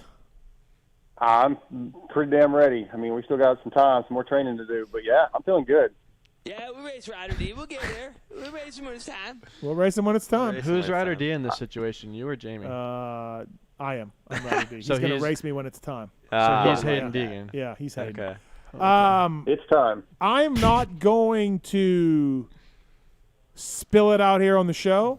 I will tell you guys after the show if you want, but I am not going to spill it here publicly. But you are in for a shock when it comes to my machine at the World Vets. I'm going to leave it at that. I feel like I know what you're going to tell us. Okay. I'm going to guess it must be the 23. I'm not saying, but you. The question is what bike are you going to ride, Jamie? Now that you can kind of have, like, it seems like your pick. I mean, you might as well start testing, and what are we going to ride? I'm all in on the Husky 350 right now. That is the most fun bike I've ever rode. Really? You like it? Yeah? I absolutely love it. I don't like the stock bar bend, but I like the bike. It's unbelievably I feel great. like 350 guys are all in or all out. Like if you ride a 350 or try one, you either all in like Dark Side or you hate it. You're like, It's a good bike. Yeah. It really is. Right. And especially, I didn't like it. You don't like it? See? I'm out. Yeah, right. I'm in. For I you rode guys, the it'd be Husky. great. What do you mean for you? I rode the Husky 250F when I was out there at Michael's house the first time I went to Cali. And it's still like, a lot of clutching, not something I've done in a long time. Wasn't super comfortable on it, but I liked it. And then the 450 is just really, at this point, it's more power than I feel like I need. So the 350 was absolutely perfect. You're going to need a lot more power at GH, bro. But that's what I'm saying. I think, maybe I'll leave you out of it. We'll keep Jamie in it. Get off the gate sideways, I'm gone. That's what I'm saying. If off the gate, like I set your whole shot device last year, and you told me not to watch, but I did anyways. It's pretty bad. I felt like so from year 1 to year 2, my starts I thought they were okay last year. You didn't even want me to set your whole shot device. Yeah, You're like, dude, yeah. it's not going to make a difference. Right. It probably wouldn't have. Right. But with Jamie, maybe he can give it a little bit more. He'll have a little bit more confidence. I'm going to practice some starts. I was this year. about to ask, did you try any on that Thursday I was there? I did not. Tallon, remind me to do some starts when we go. We gotta get. This is going to be important. Talon's taking me out to the Field of Dreams again. So. You can go right out there. I don't know where I can The go. backyard. Talon's going to take me somewhere. It's a little dry out there. Take the garden hose and water it. Thanks to Digit975, he gave us $1.99 on YouTube. Finally. And he says Iron Maiden better than Van Halen. I almost want to refund that gentleman. Is it $1.99? He'll just send it again for saying that. If I know him because Van Halen is way better than Iron Maiden. There is no doubt. I'd argue that. Nobody cares. Steve, I think we need to work on you trying to take me out, so when you get to World Vets, you can just clean Darkside's front wheel. I like that. Are you volunteering yourself getting taken out? If I get to see a video of Darkside getting taken out, I will let him practice. Just train with Richard. Yeah, train with Richard. Apparently, it's not a problem. Yeah, it's easy to do. So now Steve knows I'm the cross guy now. Apparently. Yeah. If you need some help, Ricky's got you. You're definitely gonna have to work on your starts, man. If you're gonna want to take me out, you're gonna have to work on your starts. I get out of the gate pretty good. Wait till you see my machine. Okay. Just you wait. Why don't you just roll in to do like a roll-in start? Like, I don't think there's that. I don't know what the rules are. There's no rules at Glen Helen. Yeah, no. There's no rules. You can start at the billboard. You can start next to the box and watch when the guy's about to get his foot up and start rolling in. I'm gonna get Chicken to do the pickaxe all the way to the first turn, like I saw him doing. So yeah, stomp a path. Right. All right, Darkside. Anything else? No, that's it. Looking forward to getting the wrap-up done this week, and I'll see you guys this weekend. So you this weekend? Oh, you're going to Motocross the Nations? Yeah, I'm going to do the wrap-up midday on Wednesday so that I can head to Dallas and fly out Thursday morning. Look at this guy. Going to races, going to California. We like training. Dude, training. Living the dream. I changed his life. He was digging ditches. I know. I saw with a greasy bandana and a greasy ponytail. He's a good guy. And now look at him. He's a good guy. I knew the OG Dark Side, and now I know Jamie, and I feel like, the life is different. Right. But in a good way. Yeah. We got Ryan on 3. Ryan, you got a master plan for me to beat Darkside at World Vets? Oh, yeah, Steve. I know you're scared. You're trembling in your cargo shorts. I am not. Jamie's going to beat you, right? I am not, no. You got to get him a blowjob before the race. Oh, yeah. Yeah. Yes. Yeah, we could do that. Yeah. I don't think they get a blowjob before the main event. Yeah, why not? Your dipstick? What do you think? What do you think, Jamie? It'd be worth losing. Yes. Thanks, Ryan. Thanks for the call, man. Appreciate it. Thank you. Sounds gay. All right. Yar said Van Halen's better? Yeah. Always loved she's on Yar your Yar. side. Always loved Yar Yar. Okay. Yar hasn't seen Iron Maiden live. Thanks to, by the way, thanks to the guys at Twisted Tea. My buddy Kurt here, pounding Twisted Teas and our jerky all night long. Thank you to Twisted Tea. Great Join them in their endless pursuit of outdoor living, fun, and twisted freshness. Marks, you are taking home 2 cases of Twisted. The dog sitter downstairs crushing them as well. Yeah. Just have a good night. Yeah, she's crushing Twisted Teas. I'm going to go home and crush some too. It's good stuff. That's fantastic. It's the same alcohol that's in beer, non-carbonated, 5% alcohol. Twisted Tea tastes like real brewed tea because it is made with real brewed tea.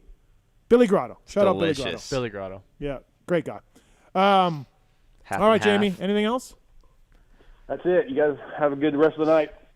All right, whatever you do, don't get anybody who was in studio on the wrap-up show. Don't do that. Okay? No, it's a terrible idea to do that. Terrible idea. Yeah. Who would ever want to do that? For 5 hours. Right. All right. Thanks, man. All right, see ya. Later. That's Vital MX's Jamie Guida, everybody. Respectable journalist. All right, before we get into the tweets at Tallon, look, like I said, 450 World Supercross, I think we got that. Whatever, who cares? Brayton, Roxon, probably Roxon, then Brayton, then Savacci, and then whatever. Josh Grant and Chad Reed, sure, whatever. Who else is showing up? But 250 class, dude, this is pretty solid. Colt Nichols, Bogle, Seeley, Oldenburg, Blos, Welton, Nicoletti, Derek Drake, Chiz, McElrath, Anstey. Wow. Right? Like, I sort of like Nichols. Nichols jumps off the page to me. Nichols and Oldenburg. And Shane. Chiz was Seeley? ripping too. I feel like Seeley could be like a sleeper. Yeah, he's good. He's just been gone a while. I'm sure he's ripping. Yeah. I would imagine Shane's got to be riding pretty good too. Yeah. Right? What kind of bike's he riding? Shane will be on a KTM, I think. Isn't Shane riding for? I thought he was on a. Isn't Yamaha. he doing? Isn't he? I thought he was. Isn't he Rick Ware Racing? I think. Oh, so. okay. So he's on He's on Yamaha. Yamaha. I'm I sorry. think he's on a Yamaha. Vogel's on a KTM. Nichols is on a Yamaha. Nichols. And Nichols will be good. Yeah. Just I hasn't think I raced in a feel while. like Nichols will be good. Yeah, as long as he's I l- healthy. Right. Yeah. Hopefully he's been riding a while now. I know he rode a KTM forever, 450. Like, Right. Remember when he signed off a Star early because he got out of his deal? Yeah. Phil, Jace Owen. Yeah. Right. He'll be good. Schwartz, Dylan Schwartz is there for the Twisted Tea guys. Yep. On a 450 though? No. No. This is all 250s. This is all Okay. 250s. Yeah. Chiz. Fucking Chiz. Chiz is Chiz. So Yeah, he's Right. just gonna. he'll chiz. be on the podium probably every round. I just All feel two. like this 250 World Supercross lineup is going to be good. Yeah. Yeah, it is. I can't really like I said, Nichols gets a slight nod over McElrath, Seeley, Oldenburg. I feel like those few guys we Chiz. named, like Nichols, McElrath, Oldenburg, like they're gonna be the top dudes. Then it'll be probably Chiz. I mean, a lot of the other guys kind of slot in, kind of jumbled in there, you know. Yeah. I mean, Oldenburg. If Carson Brown. Carson Brown was Yeah. a top 10 guy this year. Yeah, he rode Yeah. good. Right. And I'm curious to see what the tracks are going to be like. Like, are they going to be like just like American Supercrossers? You or are know, they gonna I've heard be- both. So I don't know. I don't know if it's full like Anaheim or if it's like a little Yeah, I thought like a Paris. The you know? floor size was a bit smaller, right? Yeah, I think so. Yeah. So I mean, the track could be a little tighter. Right. But I'm stoked for this lineup for the 250. Yeah, it's gonna be great. Yeah. It's gonna be good racing. Yeah, I think it'll be good. Do you guys think like Chad and Josh Grant could do anything? Are they? Not. I mean, I don't see them winning or anything. I don't know. Josh Grant's ripping right now. Is he? He's. You've seen him? Hauling ass. Yeah. He's always been a talented dude. Yeah. I mean, right? Definitely didn't forget how to ride Supercross. Yeah. I have some questions So. about a vet rider, and I don't know why, but Robbie said when he was down in the area the other day, he saw Hansen on the Husky track. Yeah. Like, what's his deal? Like, he was pounding laps, I guess. I don't know. I got a bunch of DMs about it. Like, look, Hanny switched to Husky, and I'm like, okay. Like, what do you want? Like, what do you want from me? He rode Honda for 3 years and didn't you know? But Yeah. what? Yeah, didn't you say he was ripping laps down there? Yeah. I mean, yeah. So if you're an ambassador, like Hanny was for Honda, and I like Hanny. Him and I had our differences, but I do generally like him. He was an ambassador for Honda. Did you see him do much media at all? I asked him to come on the show twice. He said no. I didn't see him on any other podcasts. I never really saw videos of like, here's Hanny. Yeah. Like, I feel like if you're in that position, you should be all over the place because that's what you're getting paid to do. Yeah. I feel like he was the most secluded ambassador I've ever seen. Yeah. I mean, there was only just a few Instagram videos here and there that he would post. Yeah. Of him in the hills or right, little 15. So when clip. I saw the Husky thing, I'm like, okay, but is he gonna do anything? And now the Husky thing, like, it was just no caption, nothing. It was just a video of drinking a Rockstar energy drink and then shredding a He Supercross looks track. sick. Like, he looks sick. No, but of course, right? he He's rides absolutely amazing. Yeah, but I just don't I was just know. curious on that. Like, Me I didn't too, know dude. I don't know. You got me. Is. Yeah. You'd think if you were getting paid and you were an ambassador, you'd want to be all about doing everything and anything to justify your position. But with Hanny, the opposite is true. I guess it didn't hurt him. Right. No. Yeah. Whatever he got. Do you think somebody like Chad Reed, like at World Supercross, is he gonna send it, or is he just kind of gonna just for the fans You got ride? Me, I mean, the last time we saw him on a track, that was 2 years ago. It wasn't great. Yeah. That's what I picture. It wasn't great. So I don't know what his prep was like into those races when we last saw him, but that's kind of what I like. That's the Chad Reed I feel like we're gonna see. Yeah. Yeah. I feel like that too. How's he gonna get any better? Yeah. He doesn't look great in great shape right now. If you watch the video, so yeah, I don't know. Should be interesting to see for sure. So, Richard, you had a terrible year this year. He made a main. Wow. Yeah, yes. Come on okay, now. but no, but it wasn't what I wanted. It wasn't great. It wasn't great. Yeah. So injuries. He made a main. I had pretty good off season on a 450 until about the week before A1, and then we decided to switch to a 250. Yep. We bought it off a Wheelie Boy in Hollywood. Found it on Facebook. That was a good story. Yep. Found the bike, got it built, put suspension on it. 2 days, went into Anaheim, and we made the main at Anaheim too, so that was cool.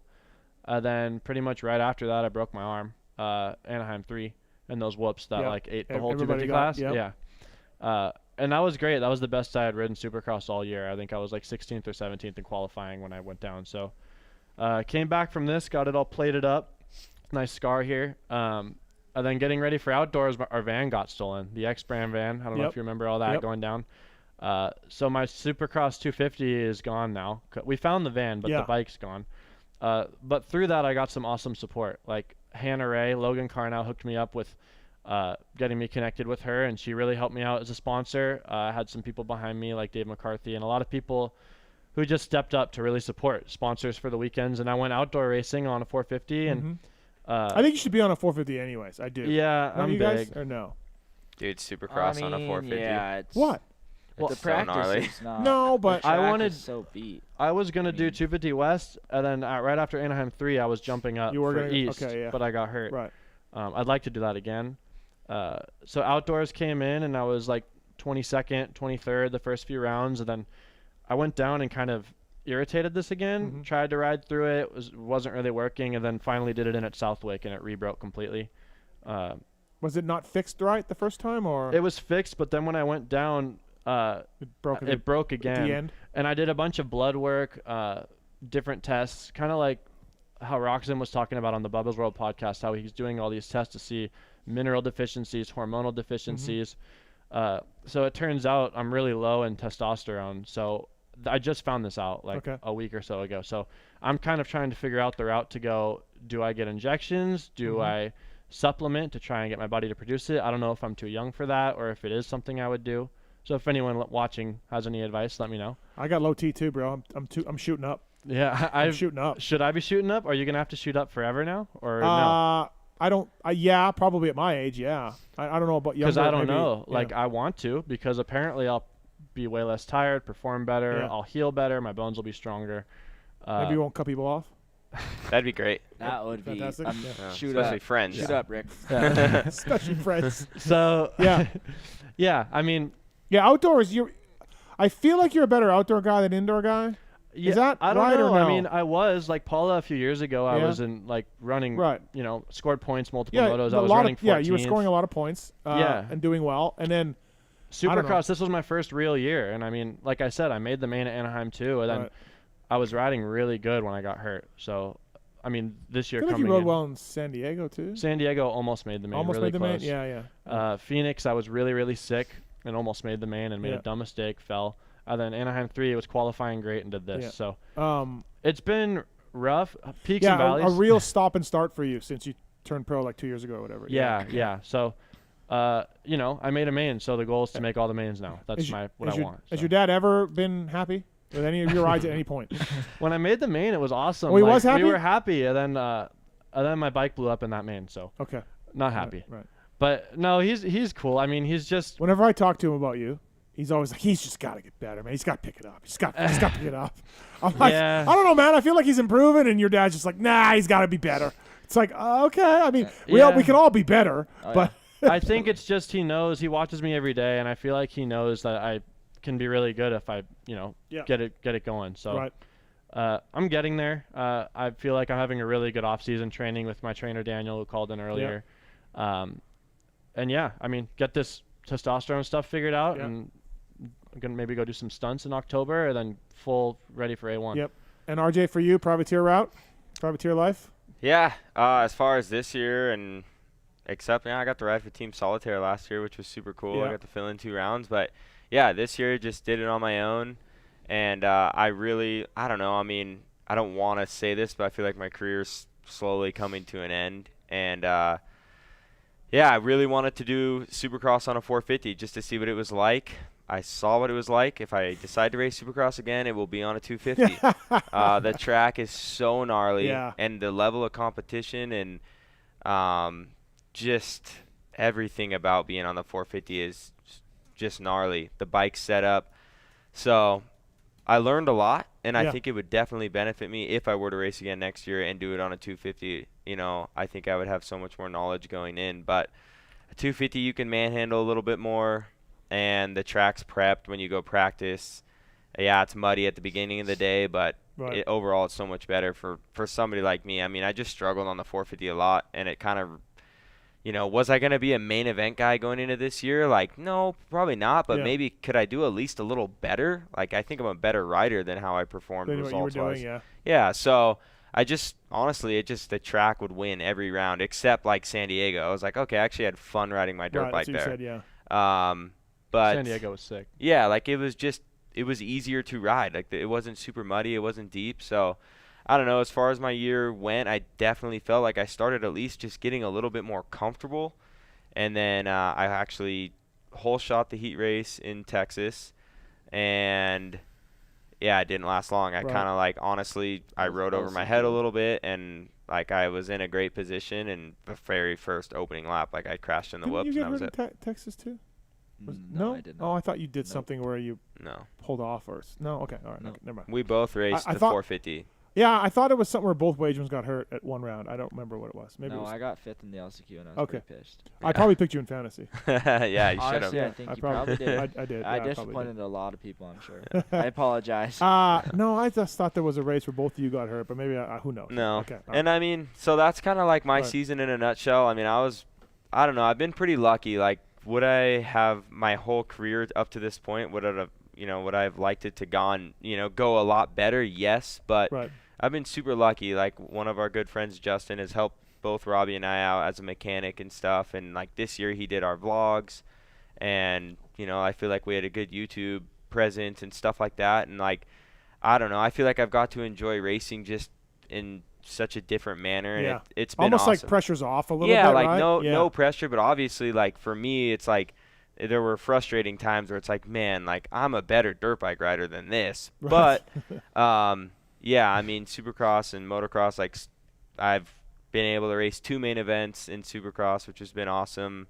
And got a national number? I got a national number, which was super sweet, and I've like performed well outdoors, and like I've done a lot of fun things. But I mean, I am getting to that point in my life, like it would be nice to actually make some money and not just keep spending dollar after dollar racing. And luckily, that's why we started our jerky, which has been an incredible help, and I've had great people help me out along the way to go racing. And would I love to do it again? Like, absolutely. And will I? Maybe. I don't know. Yeah. I just can't give you an answer, but it's been darn fun, and I always want to ride and race dirt bikes. I love it. It's like we're just talking with my buddy there, right? Just, literally. Yeah, it's just and always even in your blood, right? Yeah. Talking to Rory, like, I mean, that was cool. Like, he said he was 40 years old, and like he just loves dirt bikes. Like, he likes going and doing what you guys did, and he still tried to line up for a few outdoors. Like, look at that idiot Kiefer.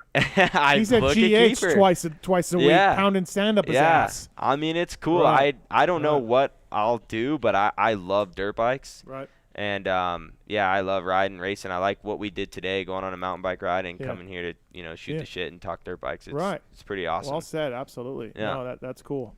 Fantastic to hear. 9 o'clock hour brought to you by the folks at SDI. SDI, founded in 2005 on being a one-stop shop for hard-to-get OEM parts.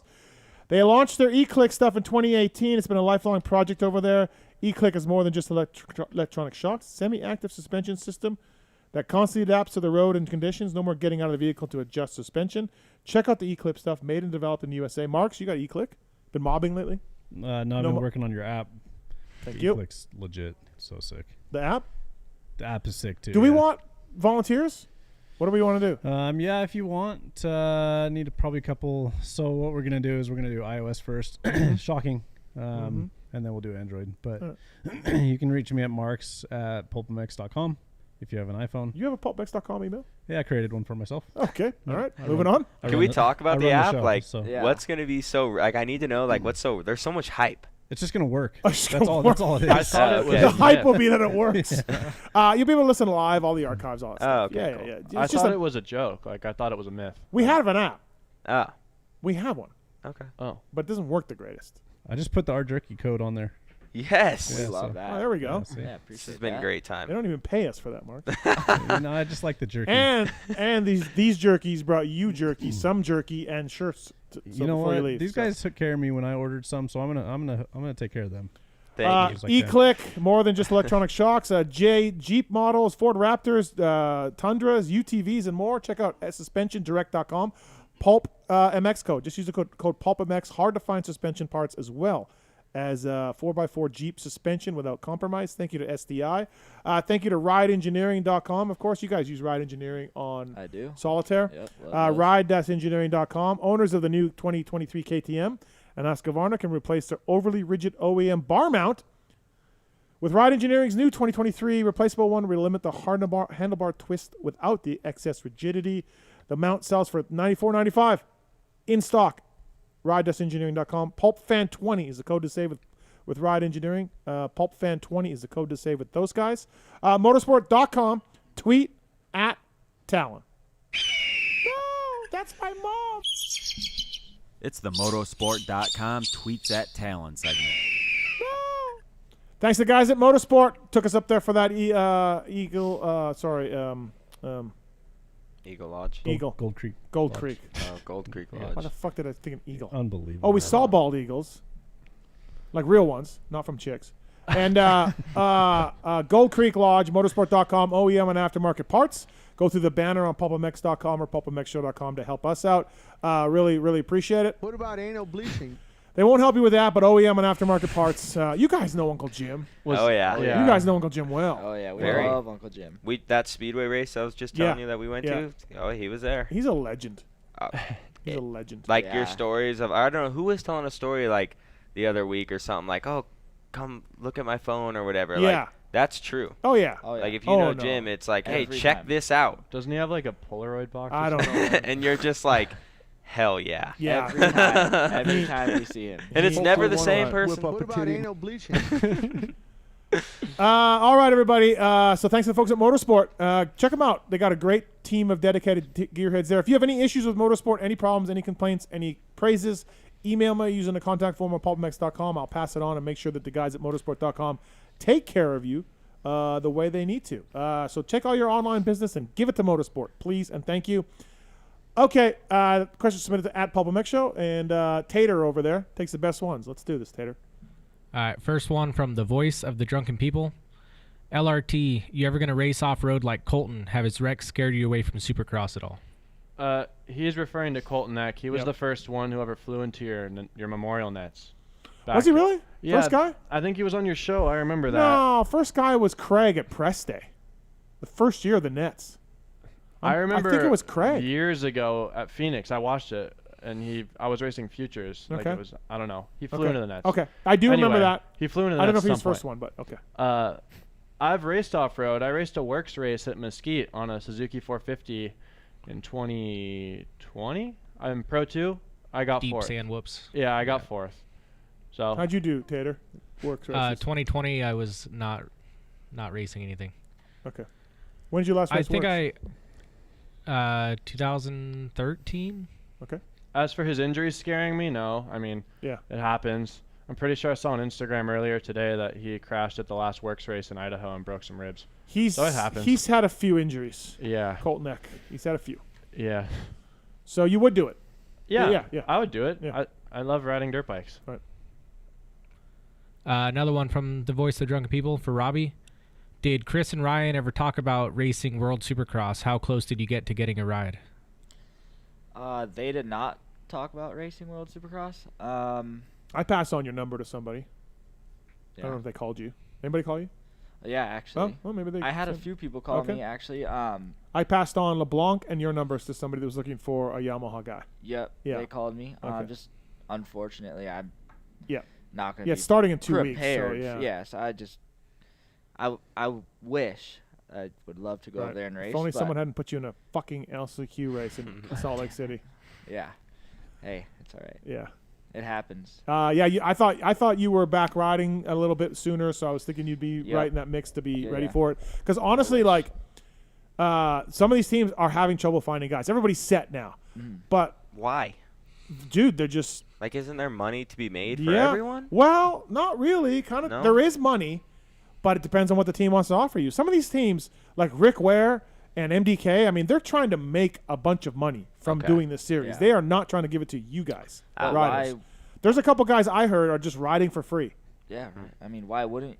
I mean, You as know? a racer, why wouldn't you want to go travel and Yeah. Right. see that Making a little bit I'd of love money to do it. Yeah, would be nice. I mean, yeah, make it a little bit. but- I agree, especially when you know what these teams are getting paid. So Right. Yeah. Well. I mean, that's interesting. I don't know. I feel like that's a whole a story for another day. But yeah, that's why I don't pay Marks and Tallon, because I don't really generate any money from the shows. So they both have agreed to work for free. It's great. That's so nice of you guys. Is that where the app's still not out? That's why the app's taking They're so long. lagging. All right. No, that's horrible.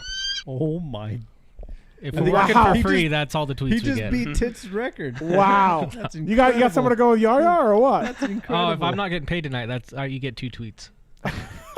Wow. No, I like kidding. it. I'm kidding. I like the fire. All right. Fresno smoothest. He's sneaky like that. I like it. Yeah. For the California boys, with so much of the industry heading east, have you noticed much change to the local moto scene?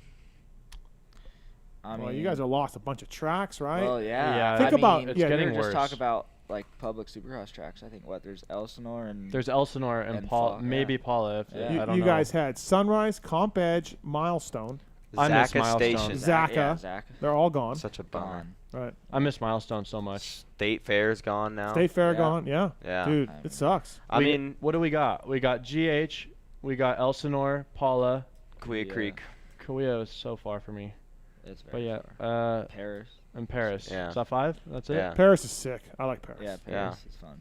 I mean, I think a kind of a big change is like a lot of pro dudes have kind of gone east, I guess you would say, where like Glen Helen, you're not going to have 6-star dudes, and Yamaha's gone east. Honda's going to be going east. Right. You know, all So like, I mean, PC rode all summer pretty much out at Glen Helen and locally for us, but that's been a change. Yeah. It's tougher, man. Land is going away. Yeah. California's not so dirt bike friendly. Yeah, and our tracks just like our tracks are great. We have places to ride, but they just do not shape up like an outdoor national. I mean, they don't get as rough or ruddy. You know, like dirt's not as soft, so that also doesn't benefit us like I feel like it used to. You'll be dialed in before like the first outdoor national, then you'll go and it's completely different than you know. Right. It says here Eck hits the nets in 2018, January 2018. Maybe that was the first time where Scott hit the net then. I don't know. I watched it. It was wild. Have you ever been in a motorcycle car accident? Did some idiot or somebody take you out? Well, Richard did. Call attorney Arthur Draper. Many times. Call attorney Arthur Draper. He's a friend of the show. He's a slow moto guy turned attorney. He'll take the time to know the clients. He'll take the time to talk to you personally. Consultations are free. You just need to call arthurdraper.com. He only gets paid if you get paid. There's no risk to you. Thank you, Arthur. Some of our listeners have used Arthur and reported great satisfaction with that. So arthurdraper.com. Help is only a phone call away. Arthur's got your back. I'm calling him. Yeah. You guys should have put Arthur to sue those whoops at Anaheim 3. Dude. How about the we can't sue the triple. Wasn't the triple's fault. Sue the whoops at Anaheim 3. I sued the whoops. Yeah, sue the whoops. I went down. I bet you they don't even have a lawyer. Yeah. They're too dumb. I was on qualifying, and then watching that main event was insane. It's just nuts. flipping through the air every There lap. was like a bike parking lot. Yeah. Bikes just scattered against Those the tower. whoops actually like probably broke down like to some of the worst whoops I've hit in the main event. Like, well, there was 3 from the end where Hunter and somebody else. Swole. Yeah. And then someone Thrasher hit Swole and flipped. Yeah. And Jerry went flipping. Those whoops They were were pretty deadly. Yeah, they were. They even fixed them for the 450 main, or Yeah. some of them. Yeah, some of them. But Yeah, they finally. I think they saw that third last one or whatever one that was Yeah. jamming everybody and like we got to fix that. People were just doubling through them, but Yeah. still in like Yeah. fifth because Right. everyone else was Gosh. rotting All right. themselves. Yeah. From Calf Dog, are there any amateur training facilities in Cali? If not, why? I don't know any. I mean, yeah, Grindstone compound with Carrie Shearer. She loves having the amateurs and she's there to help. Grindhouse. Grindstone compound. Grindstone. It's a probably one of the most premier training facilities absolutely. in SoCal. No track on the property, but I mean you're only It's like a 5 home minutes, base. Yeah. 5 minutes from Elsinore, 25 minutes from Paula. They train at the W. Yep. 5 minutes away. I mean, Grindstone. yeah. Just grinding at Grindstone. Grind. And you can live there. They got lodging. She cooks your food. Pretty good Wow. program. Check it out. Yeah, Does it That's all. cool. Robbie's staying there right now. Come on, Ron. I am. She's my trainer. Nice. From Carnow67, Robbie, how is recovery going after losing the number? 69. Come on. I mean, as of right now, I don't know what my number is next year, but I'm still running the 69 on my bike. It sucks to lose it, but we live to fight another day. He's not over it yet. He's still running. Potentially 69 minus 10, which is kind of cool. Pretty cool. So. I mean, if it works for car now, he just adds, so whatever. Yeah, right. Just go I ahead. mean, But What's Carnell's merch this year? Like 81 minus, or 70 something minus? he's gonna be right around 69, right? I Yeah, think. he's close to Yeah. it. Poor Carnell. He's bummed. I feel for him. Sorry. From Shit Brick House, is Eli riding the 23 for MXON? No, he's on 22. Any thoughts on that? Like, if you were to ride the 23? No, stay on the 22. Ride the 23 would be ridiculous. That was my thoughts, yeah. too. Like, you've won Supercross, Motocross. Yeah. Like, why rush No. 3 weeks? Yeah. Okay, so we're on the same page. From Carol for the Wagemans, how many gas cans do you own, and why do you steal them from your friends? Oh, wow. I need to use a gas can for my jet ski. Don't want to burn my own out. I don't know. I don't even have a comment, but it's a long story. But yes, he doesn't own a gas can because every time I buy him one, I usually end up just taking it back because I need it, and we owe him at least one. Right. So we'll get him. Maybe more. We'll get there when it's time. Yeah, we'll get there when it's time. We'll get you a new gas can, but buddy. Every time he rides, he does have a gas can to take to the track. So okay. And that's let's fair, put it right? this way. Hold on. This is the kid, one of my become really good friends. He helped me in Supercross this year. He's helped us for the last ever. Yep. And he did our vlogs this year. Amazing friend, right? He rode with us on Saturday for the first time since November of last year. So, like, does he need a gas can good point. all the time? No. No, he doesn't. I do. Right. And sometimes I need 2 at once. So. Sounds fair to me. Yes. Yeah. By the way, thanks to the folks at FMF for the drop. There's if you go on my Instagram, there's a $10 off first drop. Go to my Instagram, PulpMX. Click on the link. Check out the drop. We got merch every month. Tallon, I give you the last few merch drops from FMF, so you're welcome for that. Yeah, thank you. Right. I have some Yard news about like the the drop. Ethicas. Oh, there's Ethicas in there? No. Oh, give them back. If you want them, there wasn't any. Oh, okay. All right. Thanks to the folks at FMF, by the way. Use the code, save $10. I got some drop news. Oh, what do you got?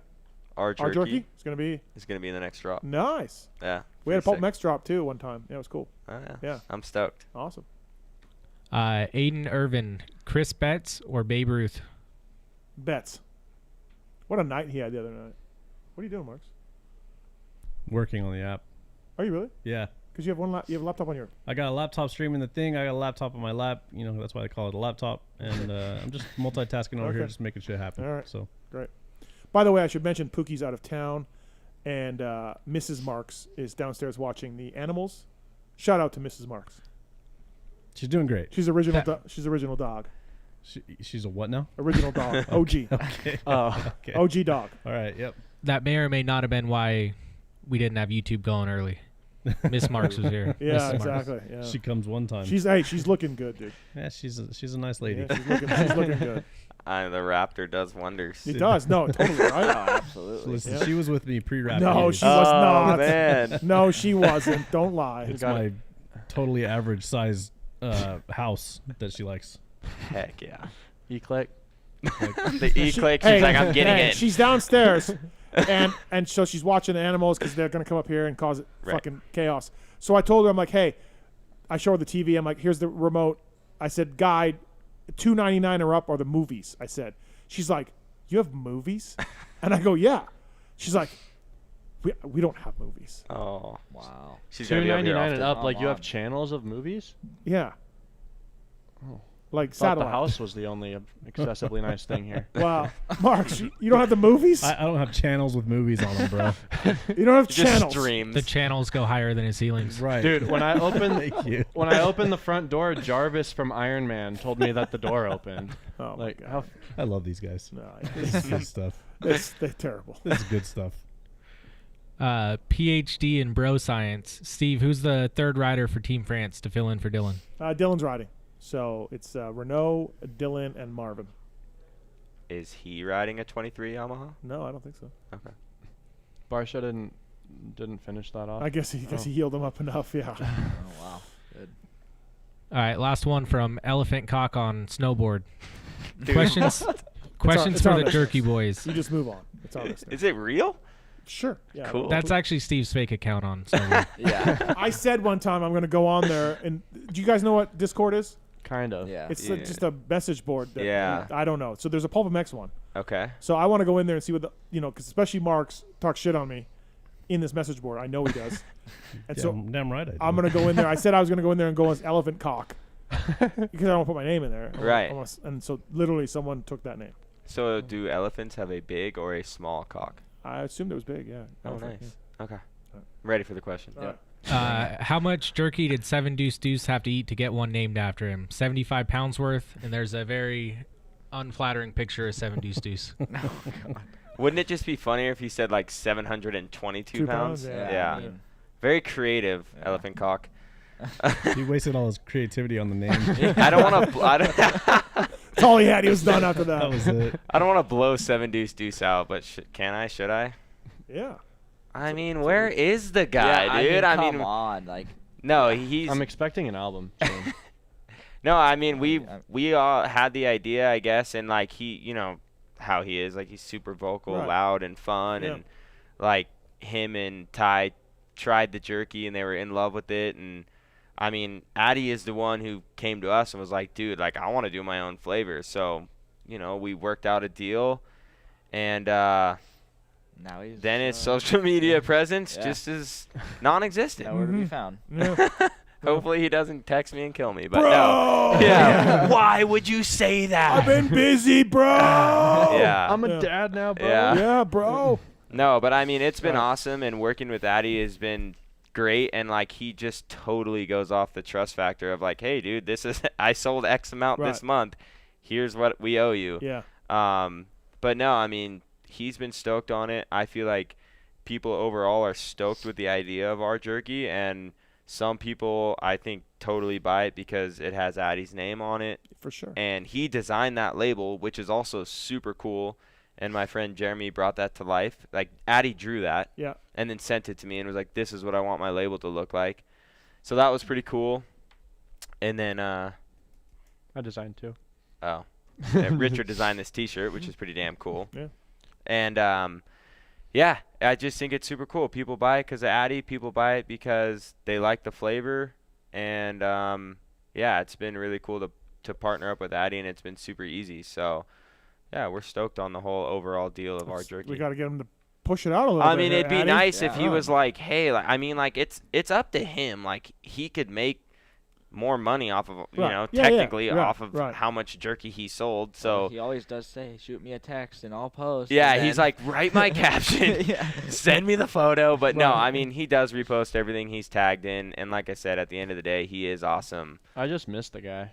But yeah, I miss when he was on like the Honda and like he would just talk to his phone and post random videos of him tightening his spokes or driving his Ranger with the clock. Yeah, the Ranger Danger. Yeah. Oh my God, that music video is phenomenal. I just watched it. I showed my girlfriend the other day. I'm like, this is Addy. His his bike that has a bog is just epic. Yeah. It's great. Yeah. It's awesome. Great. Yeah, I mean, we all listen to that stuff. So absolutely. He just dropped something with Bogle though, didn't he? Yeah, I forget what it's called. I listened to it. It's pretty good. Yeah. Yeah. All right. Is that it? No, that's horrible.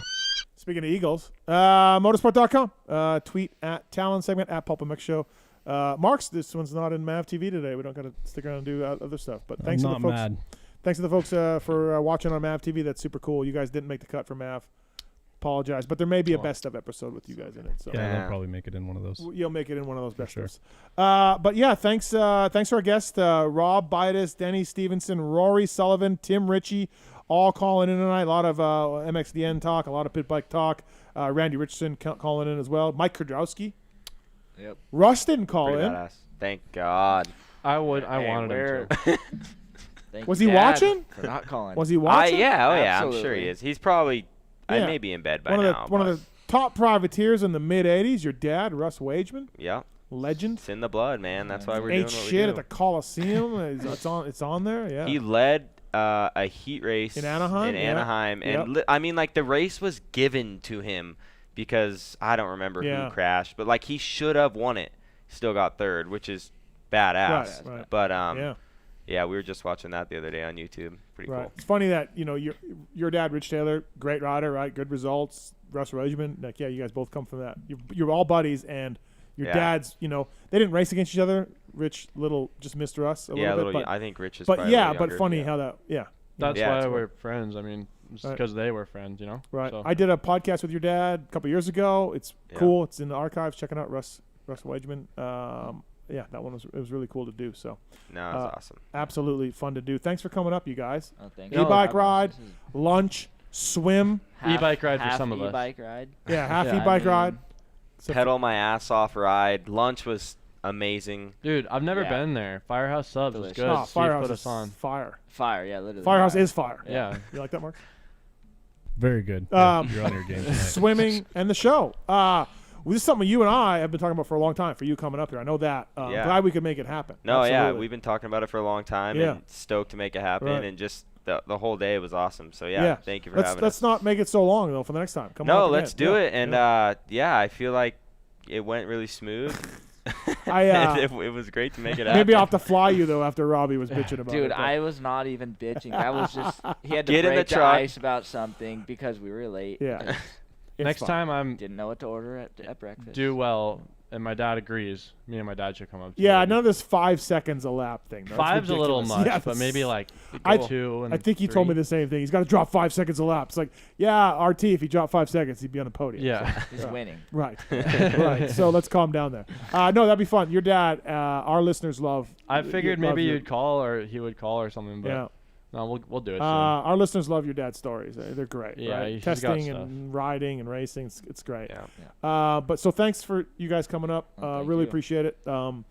Marks, thank you. My pleasure. Thank you. Yar or Yar. Tater. Tater. Isn't it great when like the woman brings out the best in you? He's been a whole new guy. Yeah. With Yar. Yeah. It's nice. I feel like I peaked a few months ago, and now it's just. I peaked a few months. The reason I had Yar was because I was going to thank Pookie, Yar, and Courtney. Of course. Right. Yes. Yar Banks. You blew that one. Good job. Courtney just coming through. That's what she does. Yep. You know, your producers don't want to produce, and she comes and makes it happen. Yeah. You know, your wonderful wife is taking a vacation. She comes and steps in. It's just what she does. Wife's taking a vacation without me. Yeah. Fuck. Regard me.